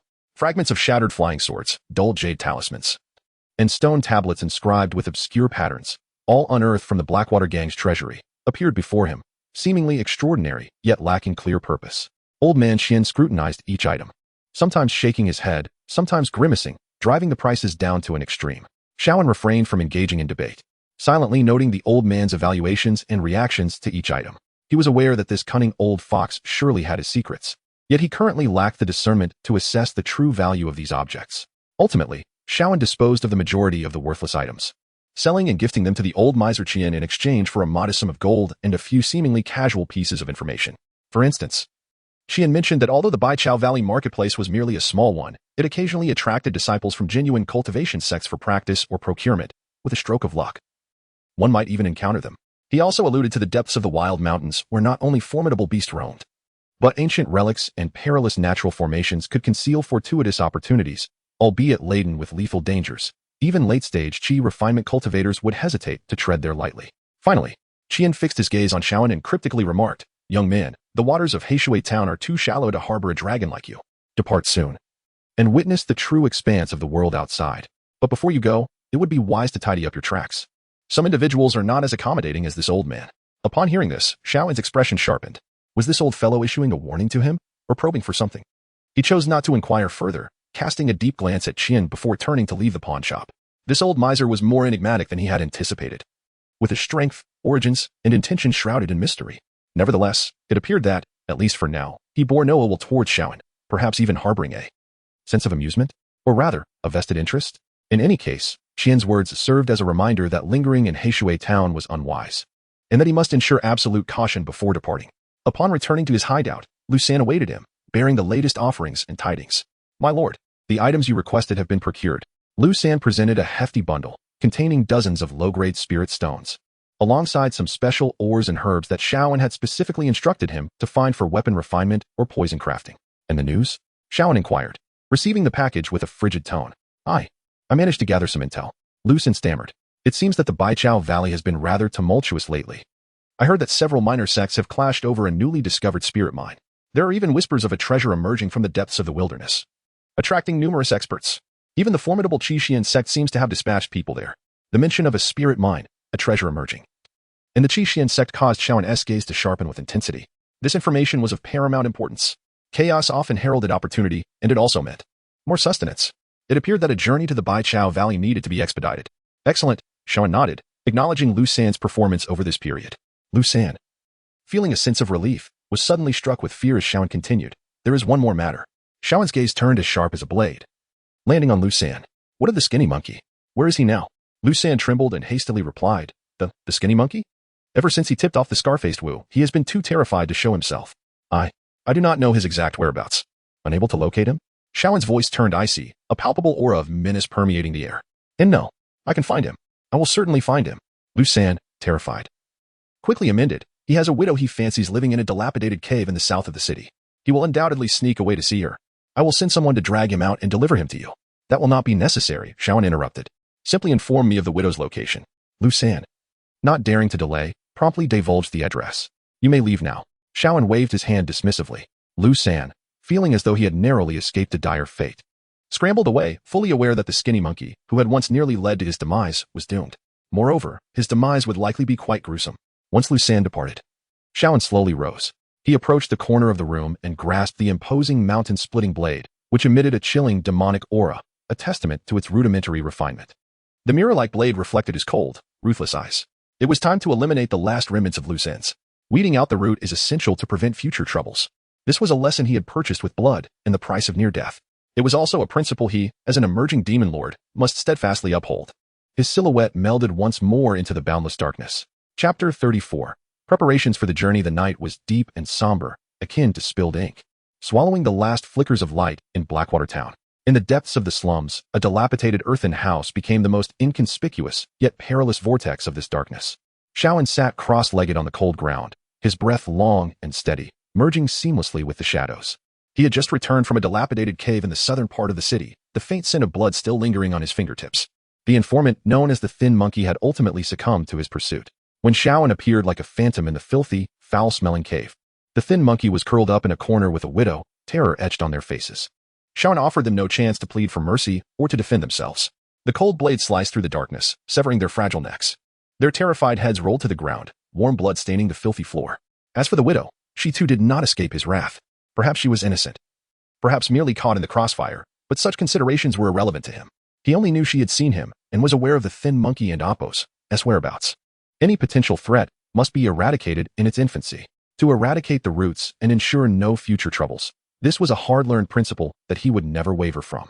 Absorbing the intense fear and resentment that erupted from the Thin Monkey and the widow in their final moments, the robbery source furnace emitted a satisfying low hum. Though this morsel of sweetness was scant comfort for him now, the sense of control gained from completely eliminating the threat brought a flicker of pleasure to his icy demeanor. At this moment, all potential threats to him or those who knew his secrets in Blackwater town had been eradicated. It was time to prepare for his true journey. In the Valley of Herbs, there existed a richer spiritual aura, active loose cultivators, a bustling market for cultivation, and perhaps even traces of disciples from major sections. That was the stage he truly belonged on. Shawan calmed his mind and began to meticulously assess the treasures he had accumulated during this time. First were the spirit stones. After slaying Iron-Armed Chen Tu and the black-hearted tiger Yu Yong, coupled with the spoils from the Blackwater gang and Appo's treasury and subsequent exchanges with Lu San, he had amassed an astonishing 300 low-grade spirit stones. For someone who had only just stepped onto the threshold of cultivation, this was undeniably a substantial fortune, enough to support his training expenses for a considerable time or to procure urgently needed items in the market. Next were the techniques. In addition to the fragmented demonic techniques he had integrated into his own system, Ghostly Shadow, Soul-Devouring Blood Claw, and Fiery Calamity Transformation, he had also received a complete top-tier internal cultivation technique, Fierce Tiger Killing Chi, from Yu Yong, although he would not cultivate it. The complete system and the methods for consolidating killing intent held immense reference value for the Furnace and Appo's deductions. Then came the resources, various gold and silver items, most exchanged for spirit stones. An assortment of medicinal herbs and ores scavenged from the Blackwater gang's treasury and the black market, including some he did not recognize but sensed contained special energies or chilling auras. There were also several vials of bone-corroding poison purchased from the black market and a bloodthirsty talisman. Finally, the weapon. The mountain-splitting broadsword he obtained from Chen Tu was crafted from far superior material than the previous steel sword. After utilizing the Furnace and Appo's refining abilities, consuming some robbery energy and materials of a sinister nature for initial forging, the blade had become not only more resilient and sharper, but also imbued with a hint of cold robbery magic, making it much easier to wield and significantly enhancing its power. It could barely be considered a rudimentary demonic weapon. Resources, techniques, albeit incomplete, weaponry, maps. Everything seemed to be in readiness. Yet, Shaoan felt an insatiable yearning for more. The journey to the Valley of Herbs was long. And according to the map and the hints from the old money grubber, that area was far more dangerous than the wilds surrounding Blackwater town. Not only were the beasts more formidable, but numerous cultivators also thrived there. The hearts of men can be more treacherous than beasts. He needed greater strength. More substantial trump cards. His gaze swept over the 300 low-grade spirit stones in his possession, a glimmer of resolve flickering in his eyes. No more economizing. Before his departure, he must transform these resources into genuine power. Taking a deep breath, he made his decision. First, the mysterious beast skin tome. Though the furnace had been analyzing it, progress was slow. Perhaps, by investing sufficient spirit stones as fuel, he could expedite the process. Without hesitation, he produced 50 low-grade spirit stones, placing them before him, and then channeled the furnace and Apos as power, enveloping both the spirit stones and the beast skin tome. The furnace trembled violently. The pure spiritual energy contained within the 50 low-grade spirit stones surged into the furnace as if seeking release.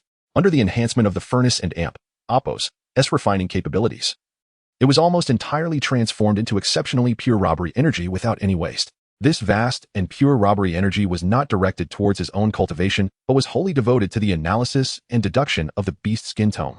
The previously sluggish analytical progress, akin to an ox plodding along, accelerated abruptly.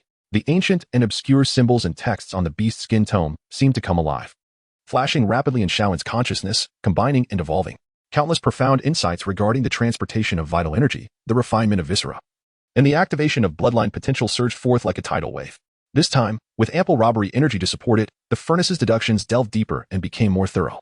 It not only unveiled the core secrets of this technique, it indeed appeared to be an ancient body refinement method imitating the ferocious ancient beast. Zheng, a creature resembling a red leopard with 5 tails and a horn. To temper the flesh and awaken ferocity, but also began attempting to merge the essence of this residual technique, tentatively named Zheng transformation, with his own robbery bone demonic body at a deeper level. The robbery bone demonic body was domineering and fierce, forcibly tempering bones and skin using robbery energy, focusing on external resilience and strength. In contrast, Zheng transformation emphasized the stimulation of internal vital energy and the fortification of viscera, as well as the application of a fierce aura derived from the depths of the bloodline. If these two could merge perfectly, achieving both internal and external cultivation in harmony, albeit both were of a fierce and sinister nature, Shaoan's physical strength and overall combat prowess would soar to unprecedented heights. The process of this fusion deduction was also immensely taxing. The vast robbery energy provided by the 50 low-grade spirit stones was consumed like flowing water. Shaoan's mind was wholly immersed, coordinating with the furnace's deductions, continually adjusting the circulation routes of his vital energy and robbery energy, attempting to meld the two distinctly different body refinement methods into one. Pain, an indescribable agony. It felt as though his body were being torn in two. One half enduring the tempering of robbery energy, the other half suffering the brutal awakening of his bloodline. The two forces clashed and collided within him. Yet under the furnace and Apos' enforced harmonization, they gradually moved towards unity, uncertain how long had passed. When the last spirit stone turned to ash and the energy within him finally calmed, Shaoan abruptly opened his eyes. Boom. A force far more concentrated and ferocious than before erupted from within him, akin to the aura of a primordial beast, shaking the tiny earthen house with tremors. He slowly rose to his feet, clenching his fists. His bones resounded like muffled thunder. He could distinctly feel that his power, defense, and vital energy had experienced a tremendous enhancement across the board. Even his height seemed to have increased slightly, his physique appearing more balanced, exuding an explosive power. The fusion was a success. Though merely a preliminary fusion, this entirely new physique cultivation technique, which integrates the essences of Bone Robber and Apos' demon body and transformation of terror, possesses a power far beyond what was previously imaginable. He felt that now, even if he were to withstand the blade energy of the infamous Iron Arm Chin Tu, he could emerge unscathed. Excellent. For the first time, a hint of a sinister smile appeared on Shaoan's cold visage. His strength had surged once more, instilling him with an even greater confidence, perhaps a more compelling desire for plunder, in the journey ahead. In addition to enhancing himself, Shaoan did not neglect his weaponry. He once again retrieved the formidable mountain-splitting saber and gathered a portion of the ores, imbued with sinister or resilient attributes, scavenged from the Blackwater Gang's treasury in the black market, along with the powdered bones of beasts and several vials of bone corrosion poison. He intended to conduct a deeper ritual refinement on this nascent demonic weapon. After consuming dozens of low-grade spirit stones as an energy source, Shaoan directed the refining capabilities of the furnace, meticulously melting and purifying the materials, and then cautiously inscribing the more intricate runic circuits deduced by the furnace into the blade. Even the malevolent bone corrosion powder was attached to the blade's edge through a special technique. This process was immensely taxing on both mind and energy. A moment and Appo's carelessness could lead to the destruction of the materials or even the shattering of the blade. Yet, in the end, he succeeded. As the final wisp of calamity-infused demonic flame dissipated, the mountain-splitting saber had undergone a complete transformation. The blade became more profound and dark, as if it could absorb light. The surface's ink-like black patterns grew clearer and more eerie, flowing as if alive. At the blade's edge, a faint, heart-chilling emerald glow emanated, the toxicity of the bone corrosion. The entire weapon exuded an extremely cold, malevolent, bloodthirsty aura. Grasping it in his hand, one could even feel the blade's pulsating thirst for blood, as if it had acquired a soul of its own. This was now infinitely close to being a true demonic weapon, though its rank remained low, its sharpness, resilience, and the accompanying effects of calamity-infused erosion and potent poison were sufficient to pose a lethal threat to cultivators in the chi refinement stage. Shaoan, satisfied, swung the demonic saber a few times, relishing the seamless transmission of power and the bloodthirsty glint, a cold arc forming at the corner of his mouth. Strength, weaponry, resources, intelligence, everything was ready. It was time to depart from this novice village. He cast a final glance at the dilapidated earthen dwelling that had accompanied him for days, harboring no lingering attachments. With a mere thought, a surge of pitch-black calamity-infused demonic flame erupted from his palm, instantly incinerating all remnants within the abode, along with the worthless trinkets, leaving only a charred ash. Having completed this, he pushed aside the rubble that blocked the door and, like a specter, melded into the deepest darkness before dawn. The Blackwater town remained in slumber. No one knew that the Demon King, who had brought them boundless fear, had quietly departed. Meanwhile, in the distant Hundred Herbs Valley and the broader realm of cultivation, no one was aware that a terrifying entity, feasting on calamity and death, was advancing towards them, propelled by a cold murderous intent and an insatiable thirst for power. A new hunting ground awaited its sovereign. Chapter 35. Severing mortal ties. The night enveloped Blackwater town like the densest ink, saturating it entirely. The cold wind moaned as it swept through the dilapidated eaves and narrow alleys, reminiscent of countless vengeful spirits lamenting. This marked the final night for Shaoan in Blackwater town. Inside the crumbling earthen dwelling, no lamp was lit. Darkness was his most familiar and comforting guise. Shaoan sat cross-legged on the icy ground, resembling a statue melded with the shadows. He was not in meditation, rather. He was akin to a traveler preparing for a long journey, meticulously checking and organizing his belongings for the last time. 315 low-grade spirit stones lay like cold jade within a coarse cloth pouch, emanating a faint yet alluring glow. This was his greatest treasure amassed from the annihilation of the Blackwater gang, a wealth extracted with ruthless precision, and his initial capital for entering the realm of cultivation. The sword, having undergone preliminary refining, rested across his lap. Its dark and somber blade seemed to absorb light, adorned with sinister black patterns, while a haunting emerald glow shimmered along the edge. Grasping it, he could distinctly sense a chilling, bloodthirsty will emanating from it, resonating subtly with his own malevolent force. Several vials of bone-corroding poison, a bloodthirsty talisman, were carefully concealed on his person. These were trump cards that might save his life or turn the tide in a critical moment. The mysterious beast skin tome, possibly remnants of transformation, and the manual for fierce tiger-esque killing technique, along with a meticulously drawn map of the Herb Valley region, were all tucked securely within his garments. Knowledge and information, at any moment, were treasures of immeasurable value. Adequate provisions and water pouches were prepared. Additionally, he had selected some uniquely material ores and herbs from the Blackwater gang's treasury, most of which he did not recognize. But the furnace had shown a faint response to them. Everything was in readiness. His gaze pierced through the cracks in the wall, surveying the silent Blackwater town outside. This filthy, chaotic town, steeped in sin and despair, had been his first refuge after fleeing from the Blackstone mine, a place where his strength had undergone a transformative shift, laying the foundational roots of his dark path. Here lay the lives he had extinguished, the wealth he had seized, and the hidden dangers he had left behind. Though he was confident that the remaining ants would not dare stir in the face of absolute power and terror, the lesson learned from the skinny monkey incident had taught him that he could not allow even the slightest potential risk to exist. Not a trace. After his departure, all remnants of the cold-faced killer must be thoroughly and cleanly erased from this world. There could be no clues left that might trace back to his true identity or whereabouts. The roots of any threat must be completely severed. A sharp glint, as keen as a blade, flickered in Shaoan's cold gaze. It was time to deal with the last loose ends. He rose slowly, making no sound. With a swift motion, he melded into the thick darkness outside like a phantom. The first target was the toothless Lusan. This man, whom he had rendered handless and turned into a puppet, had shown a semblance of loyalty during this period, gathering resources and intelligence for him. Yet, Shaoan had never truly trusted him. Deep within Lusan's eyes lay an indelible resentment and fear. Keeping him around was akin to harboring a ticking time bomb.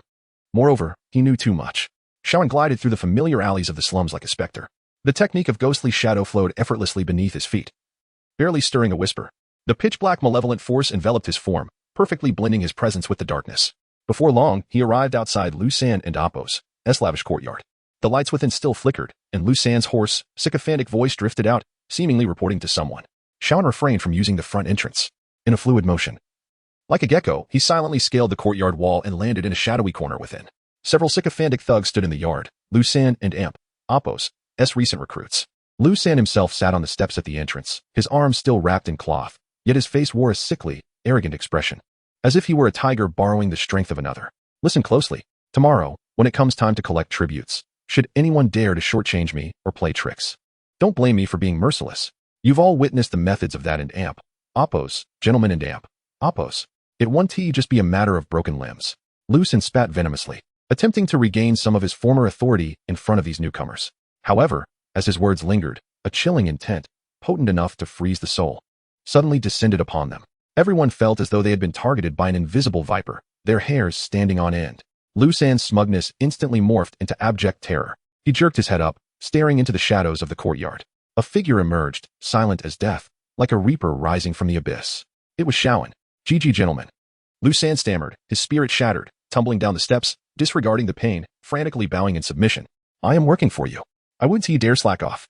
The thugs, pale with fear, resembled ghosts, scrambling to flee in terror. But Xiaoan would not grant them that reprieve. His form surged forward, like a wraith. Swish, swish, swish. 3 icy blades of light sliced through the air. It was the refined magic blade. The speed was so extreme that the trio of fleeing thugs did not even have time to scream before their heads were severed. 3 pairs of terrified eyes rolled to the ground. Blood gushed forth, staining the courtyard walls. The pungent scent of blood rapidly enveloped the air. Lu San watched in horror as his freshly recruited subordinates were so effortlessly slaughtered, his insides twisted with fear. Urine and excrement mingled in his terror. Spare me. Spare me. My lord, I am ever loyal to you. I would never harbor any ill thoughts. Whatever you command, I shall obey. Please. Lu San wept, his words tumbling out in a disarray of desperation, like meat awaiting the butcher's knife. Xiaoan stepped closer, looking down upon him with a frigid gaze devoid of emotion. Your usefulness has reached its end. His chilling voice resonated like a death knell. Lu San's face drained of color, his eyes filled with despair and resentment. He opened his mouth, as if to utter something more. But Xiaoan would not grant him another chance to speak. The magic blade rose, a sharp edge poised to sever mortal ties, and fell decisively. Thud. A head, equally filled with terror and despair, shot into the air. It landed heavily, rolling next to the severed heads of the thugs. The headless corpse gushed forth a fountain of blood, collapsing limply to the ground. Xiaoan expressionlessly sheathed his blade, though it had no sheath, merely wrapped in cloth. He even felt disinclined to absorb the feeble souls in terror. To him, this was merely refuse collection. He lingered not in the courtyard, turning to depart. As for the corpses, naturally, the wild dogs of Blackwater Town or others would come to dispose of them.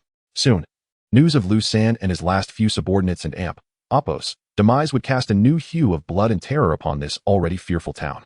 But this was of no concern to him now. Next, he would target another. The stall owner who might have seen him in the black market, who knew he had procured poison and talismans. No, the black market was crowded and chaotic, and the vendor might not even remember him.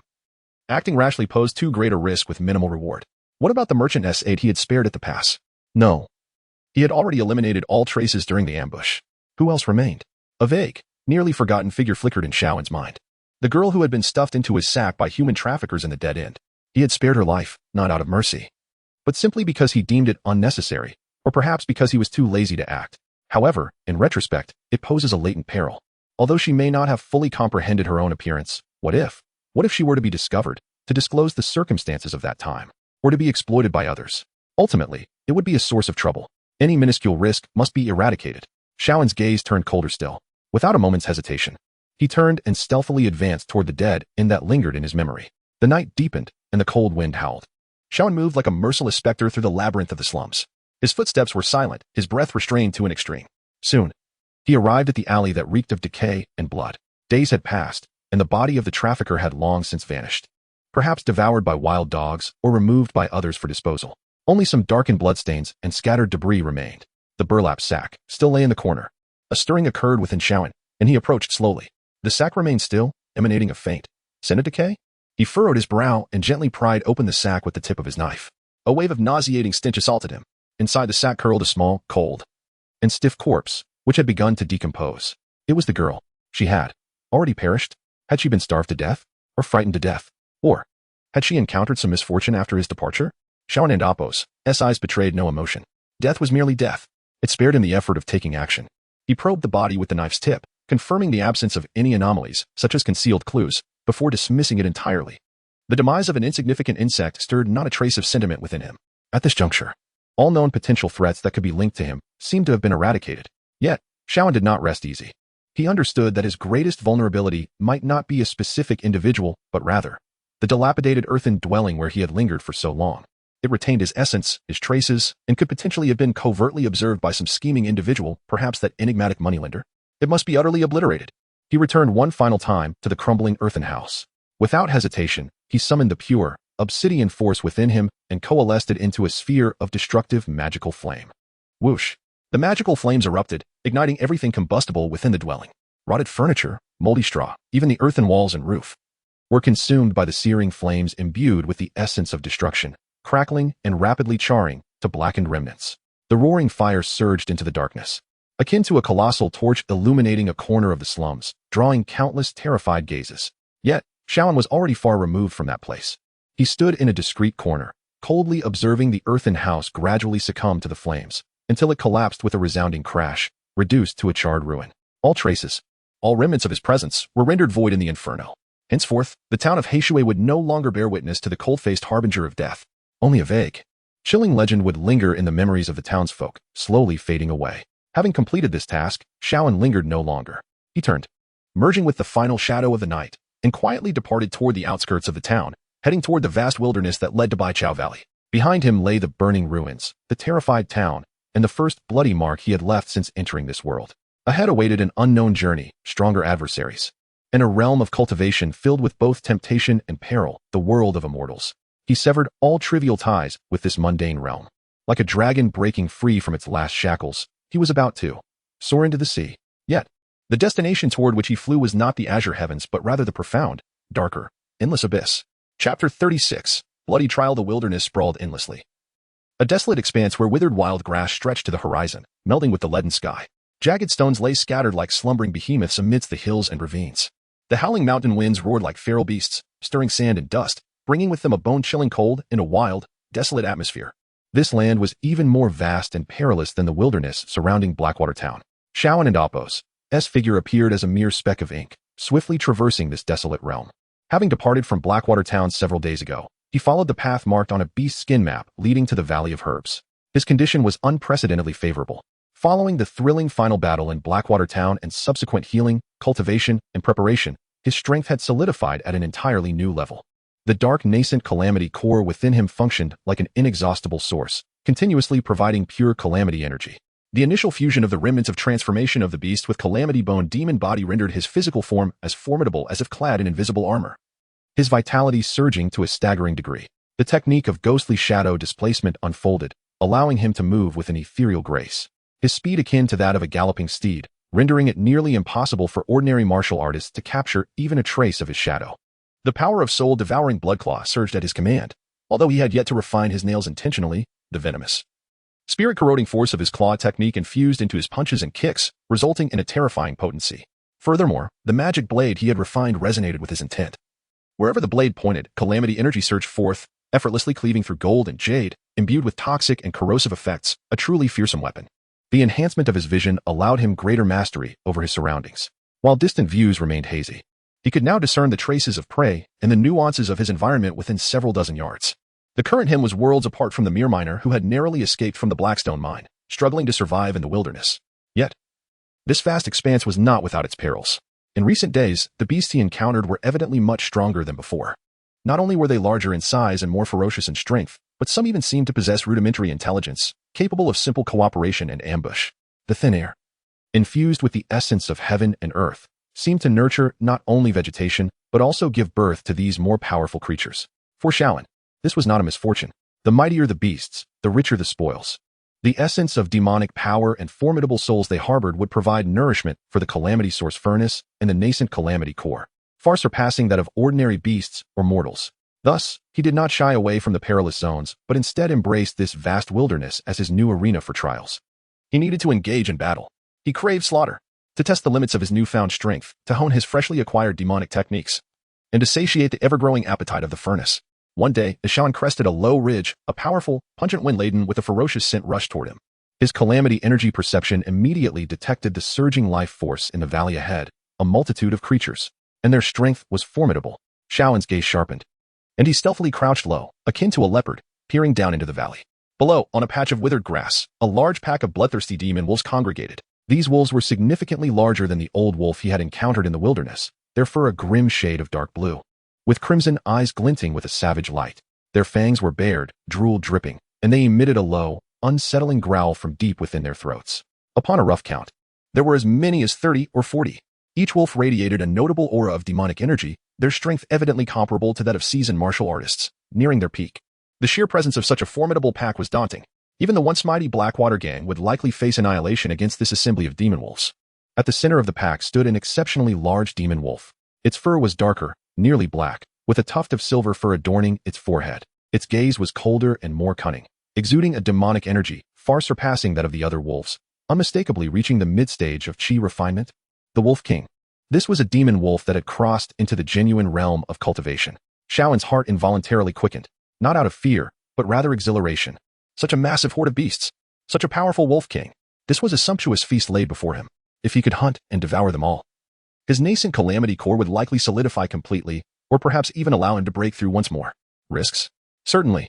To be besieged by dozens of demon wolves of peak physical refinement, and face a Wolf King akin to a mid-stage chi refinement cultivator would give even a true foundation establishment cultivator pause. Yet in Shaun's eyes, there was only a steely resolve for battle and unrestrained greed.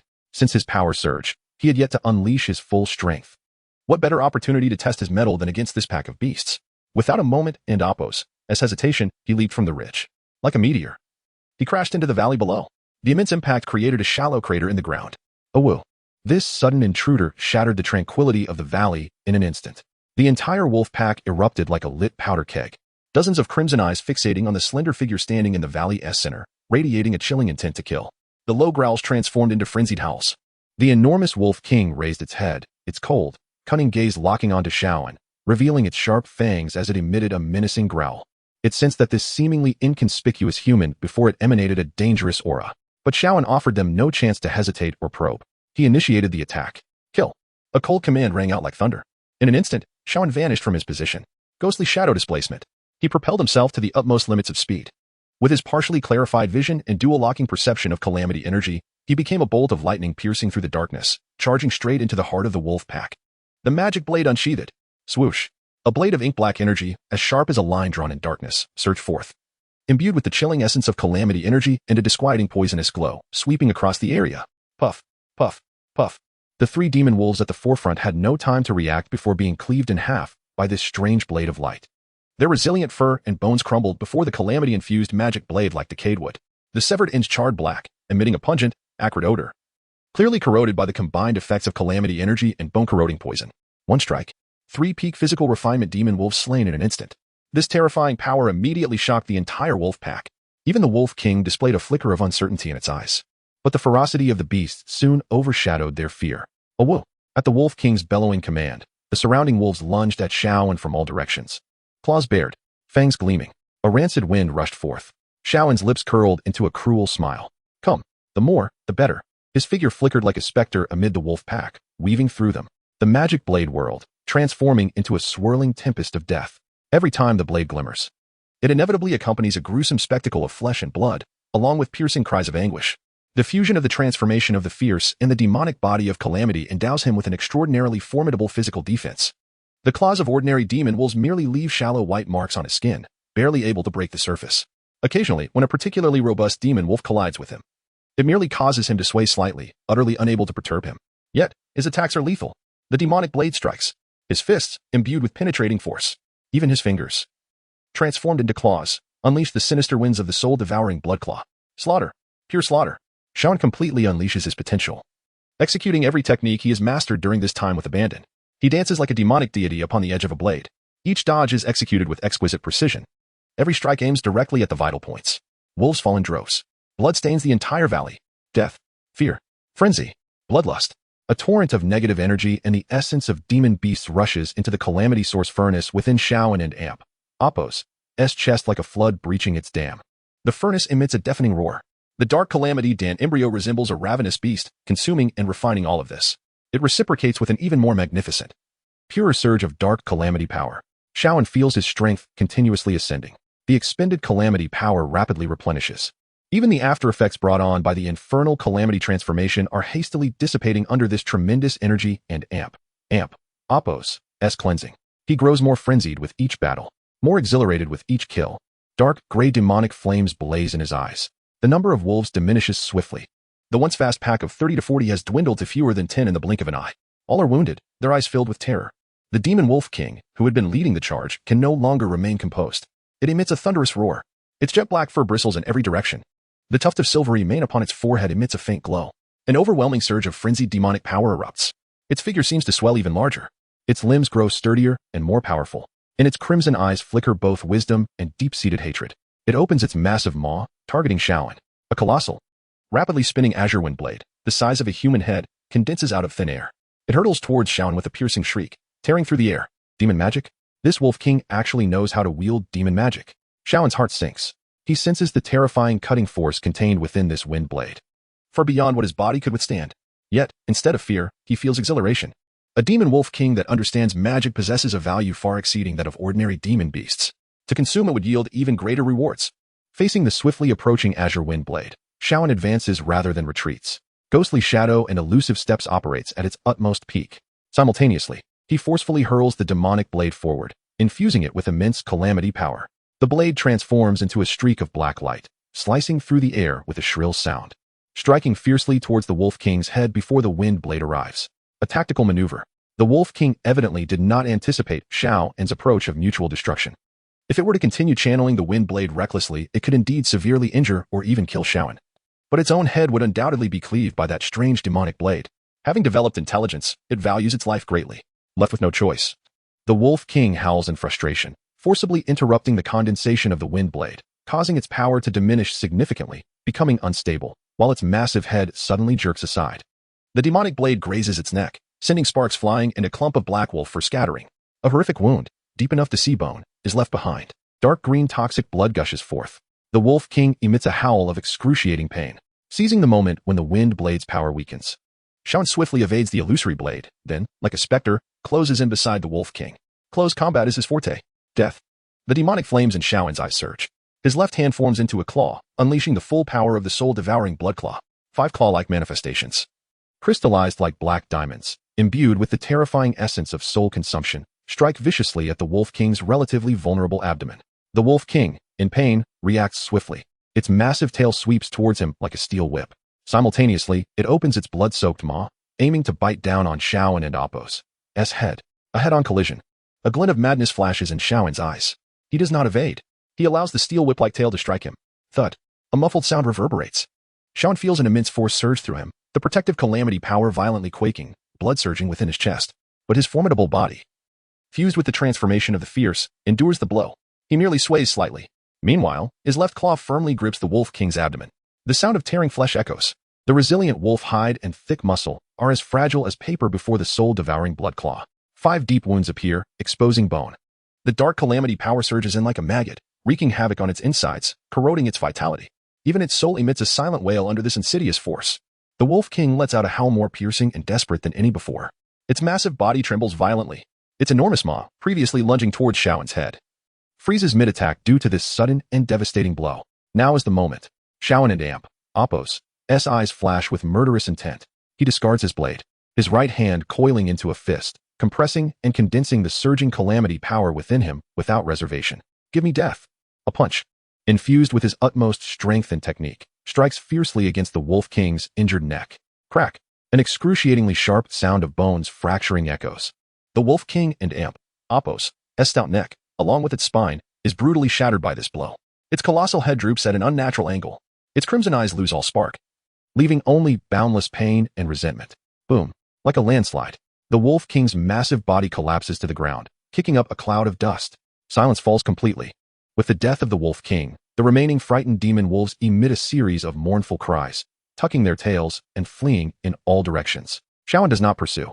He stands beside the enormous carcass of the Wolf King, breathing heavily. His body is drenched in wolf blood and dust. his left shoulder bruised and burning from the tail and Oppo's strike, yet his gaze shines with an alarming intensity. It is filled with the cold satisfaction of a successful hunt and a profound intoxication with power. The Calamity Source furnace operates frantically, like an insatiable black hole. It devours and refines the Wolf King and Oppo's vast essence, which contains a trace of the mystery of demon magic, along with the energy of dozens of surrounding demon wolves. The dark Calamity Dan embryo pulsates violently like a heart. Its size seems to swell once more. The mysterious demonic patterns on its surface become clearer and more profound. The torrent of calamity power it emits surges forth like the mighty Yangtze River. Shaun can distinctly feel his strength has once again broken through. He seems a step closer to that true Dan realm. Moreover, after absorbing the Wolf King's soul fragments, the furnace's analytical abilities reignite. Fragments of crucial yet vague information regarding the condensation method and operational pathways of that wind blade spell begin to materialize in his consciousness. Using calamity power to simulate demon magic, a fervent light ignites in Shaoan's eyes. The blood-soaked trial yields rewards beyond imagination. He bent down, skillfully tending to the carcass of the Wolf King, in search of the undoubtedly present, more valuable demon core. In the desolate valley, corpses lay strewn about, and rivers of blood flowed freely. Only a solitary, cold figure, akin to a dark deity, silently reaped the spoils of his conquest. A new power was gestating, while the path ahead remained fraught with uncertainty and slaughter. Chapter 37. Encounters and conflicts. Several days have passed since the bloody trial in the Wolf Demon Valley.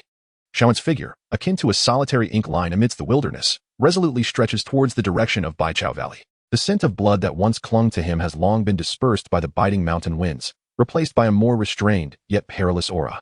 The exhilarating slaughter not only solidified the embryonic form of his Calamity Dan, but also enhanced his strength, granting him a clearer understanding of his capabilities. The fusion of the remnants of the shape-shifting technique with the Calamity Bone demon body has bestowed upon him a physique and resilience comparable to that of demon beasts. The Phantom Shadow combined with Calamity Force perception allows him to navigate complex terrains with ease. Meanwhile, the sinister and peculiar power of the soul-devouring blood claws has become an unparalleled weapon in his arsenal. The ritualistically refined demonic blade has also become an extension of his arm, capable of cutting through anything in its path. What surprised him further was that the Calamity Source furnace, after devouring the essence of the mid-stage chi-refining Wolf Demon King, has truly begun to decipher the mysteries of the wind blade technique. Although currently it remains only a vague fragment, like flowers seen through a mist. The furnace has commenced attempts to deduce how to utilize his own pitch-black Calamity Force to simulate the method of condensing energy, shaping, and launching. During his journey over the past few days, he had made several attempts. The black Calamity Force coalescing at his fingertips, under his deliberate control, could barely be compressed into irregular shapes resembling black ice crystals, manifesting as Calamity Force spikes or remnants. Although their power pales in comparison to the wind blade unleashed by the Wolf Demon King, with a notably short range and pitiful stability, often dissipating after a few zhang. This undoubtedly marks a significant breakthrough. This signifies that he is no longer merely a brute relying on his physical prowess and esoteric techniques for combat. He has now acquired a rudimentary means of long-range attack that, while crude and elementary, represents a new realm of possibility. It embodies his advancement in harnessing his own strength, entering a new domain. This further solidified his determination to seek out complete cultivation techniques and uncover the true mysteries of spells. As he ventured deeper, the surrounding spiritual energy of heaven and earth grew increasingly dense. Although still thin, it was a stark contrast to the almost lifeless environment around Blackwater Town.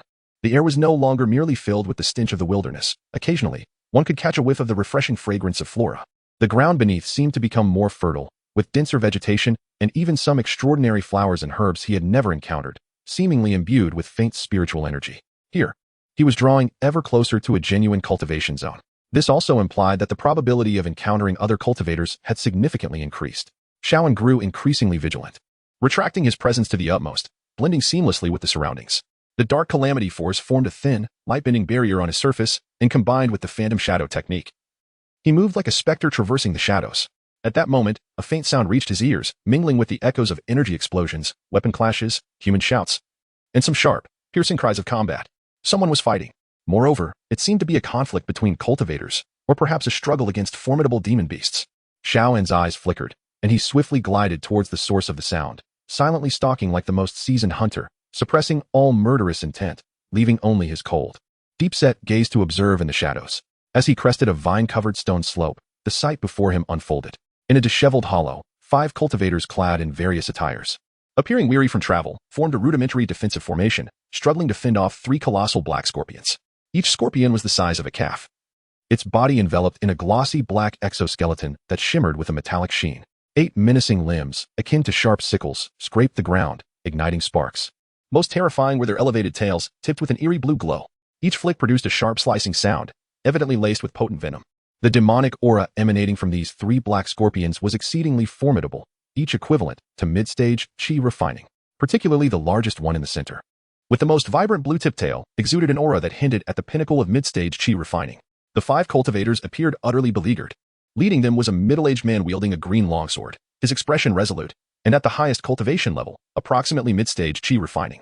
He continuously swung his sword, unleashing waves of azure sword energy to barely repel the onslaught of the Scorpion King, yet sweat beaded on his forehead, clearly indicating immense expenditure of spiritual power. The other 4, 2 men and 2 women, were all at the initial stage of chi refining. Their assortment of magical tools varied widely, including flying daggers, bronze mirrors, silken ribbons, and talismans. They were frantically fending off the attacks of the other 2 scorpions, teetering on the brink of disaster. One young woman bore a grievous wound on her arm, deep enough to expose bone, with the surrounding flesh turning black, clearly indicating she had been poisoned. Her complexion pale and on the verge of collapse. "Captain, we can't hold on any longer. My sister." A young male cultivator with a flying dagger exclaimed in desperation, his voice tinged with hopelessness. "Silence. Steady the formation." The middle-aged captain bellowed as he repelled the Scorpion King with a sword, swiftly casting a yellow talisman that transformed into an earthen wall to shield the injured girl, temporarily halting the Scorpion and Amp, Oppos, assault. "Just hold on a little longer. I and Amp, Oppos, VE already sent a distress signal." "A distress signal?" Shaoan, hidden among the distant bushes, observed coldly. His fingers unconsciously stroked the hilt of his demonic blade.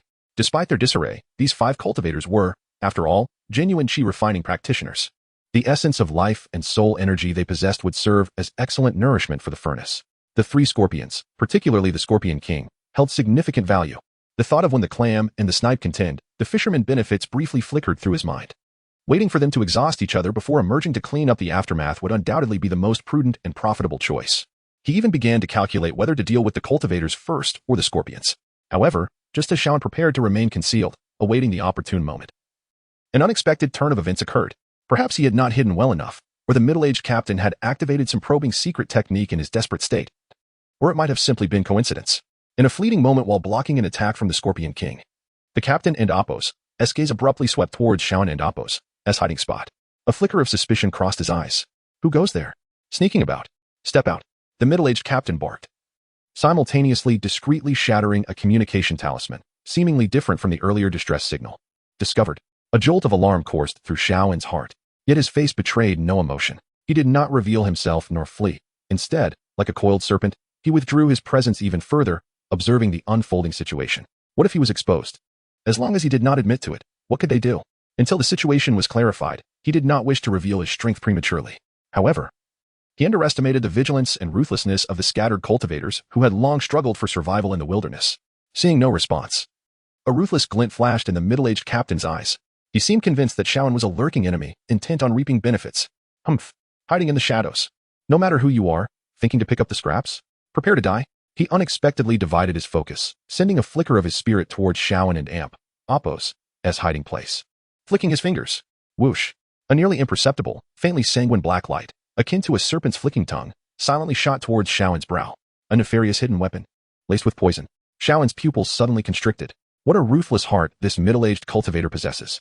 In a dire situation where his own survival was at stake, he still dared to divert his attention to launch a sneak attack against an unknown presence lurking in the shadows. Moreover, he initiated his assault with a lethal poison needle, seeking death. In that instant, murderous intent surged within Shaoan. Initially, he intended to observe the situation, but now it seemed unnecessary. "Since you have proactively provoked me, prepare to bear the consequences." Faced with the swiftly flying poison needle, Shaoan did not even bother to evade. He sharply raised his left hand, fingers slightly splayed. A surge of pitch-black calamity energy instantly enveloped his palm. A faint yet crisp sound echoed.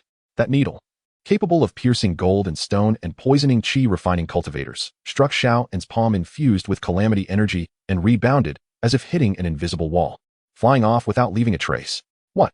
The middle-aged team leader and Oppos' eyes nearly bulged at this sight. To catch a poison needle barehanded.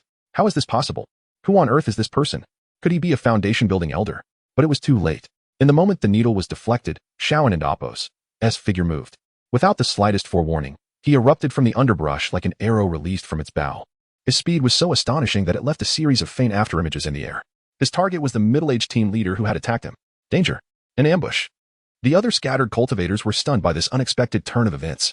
Yet, having experienced life and death struggles, their reactions were swift. Block him.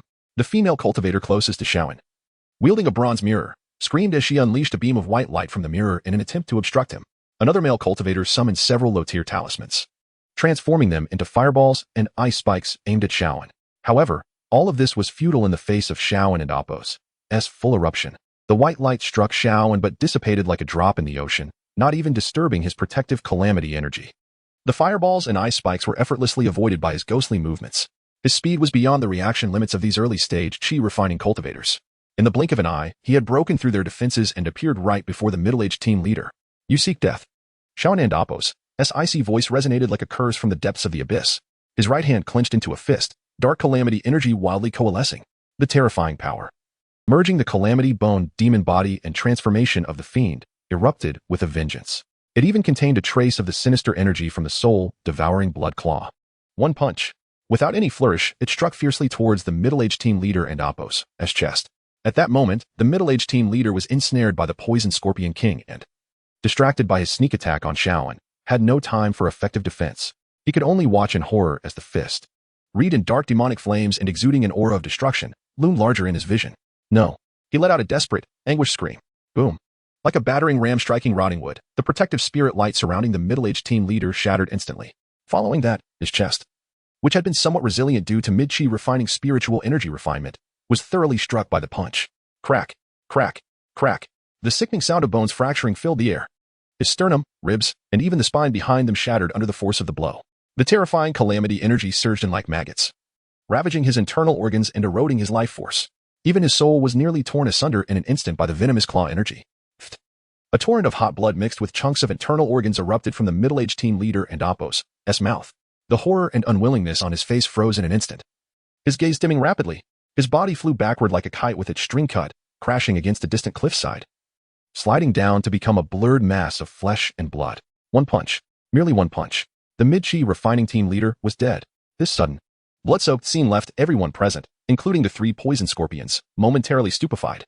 In the valley, an eerie silence fell, broken only by the howling cold wind, and Shaoan and Apos' cold figure, reminiscent of a demonic deity, slowly turned to gaze at the remaining four trembling scattered cultivators.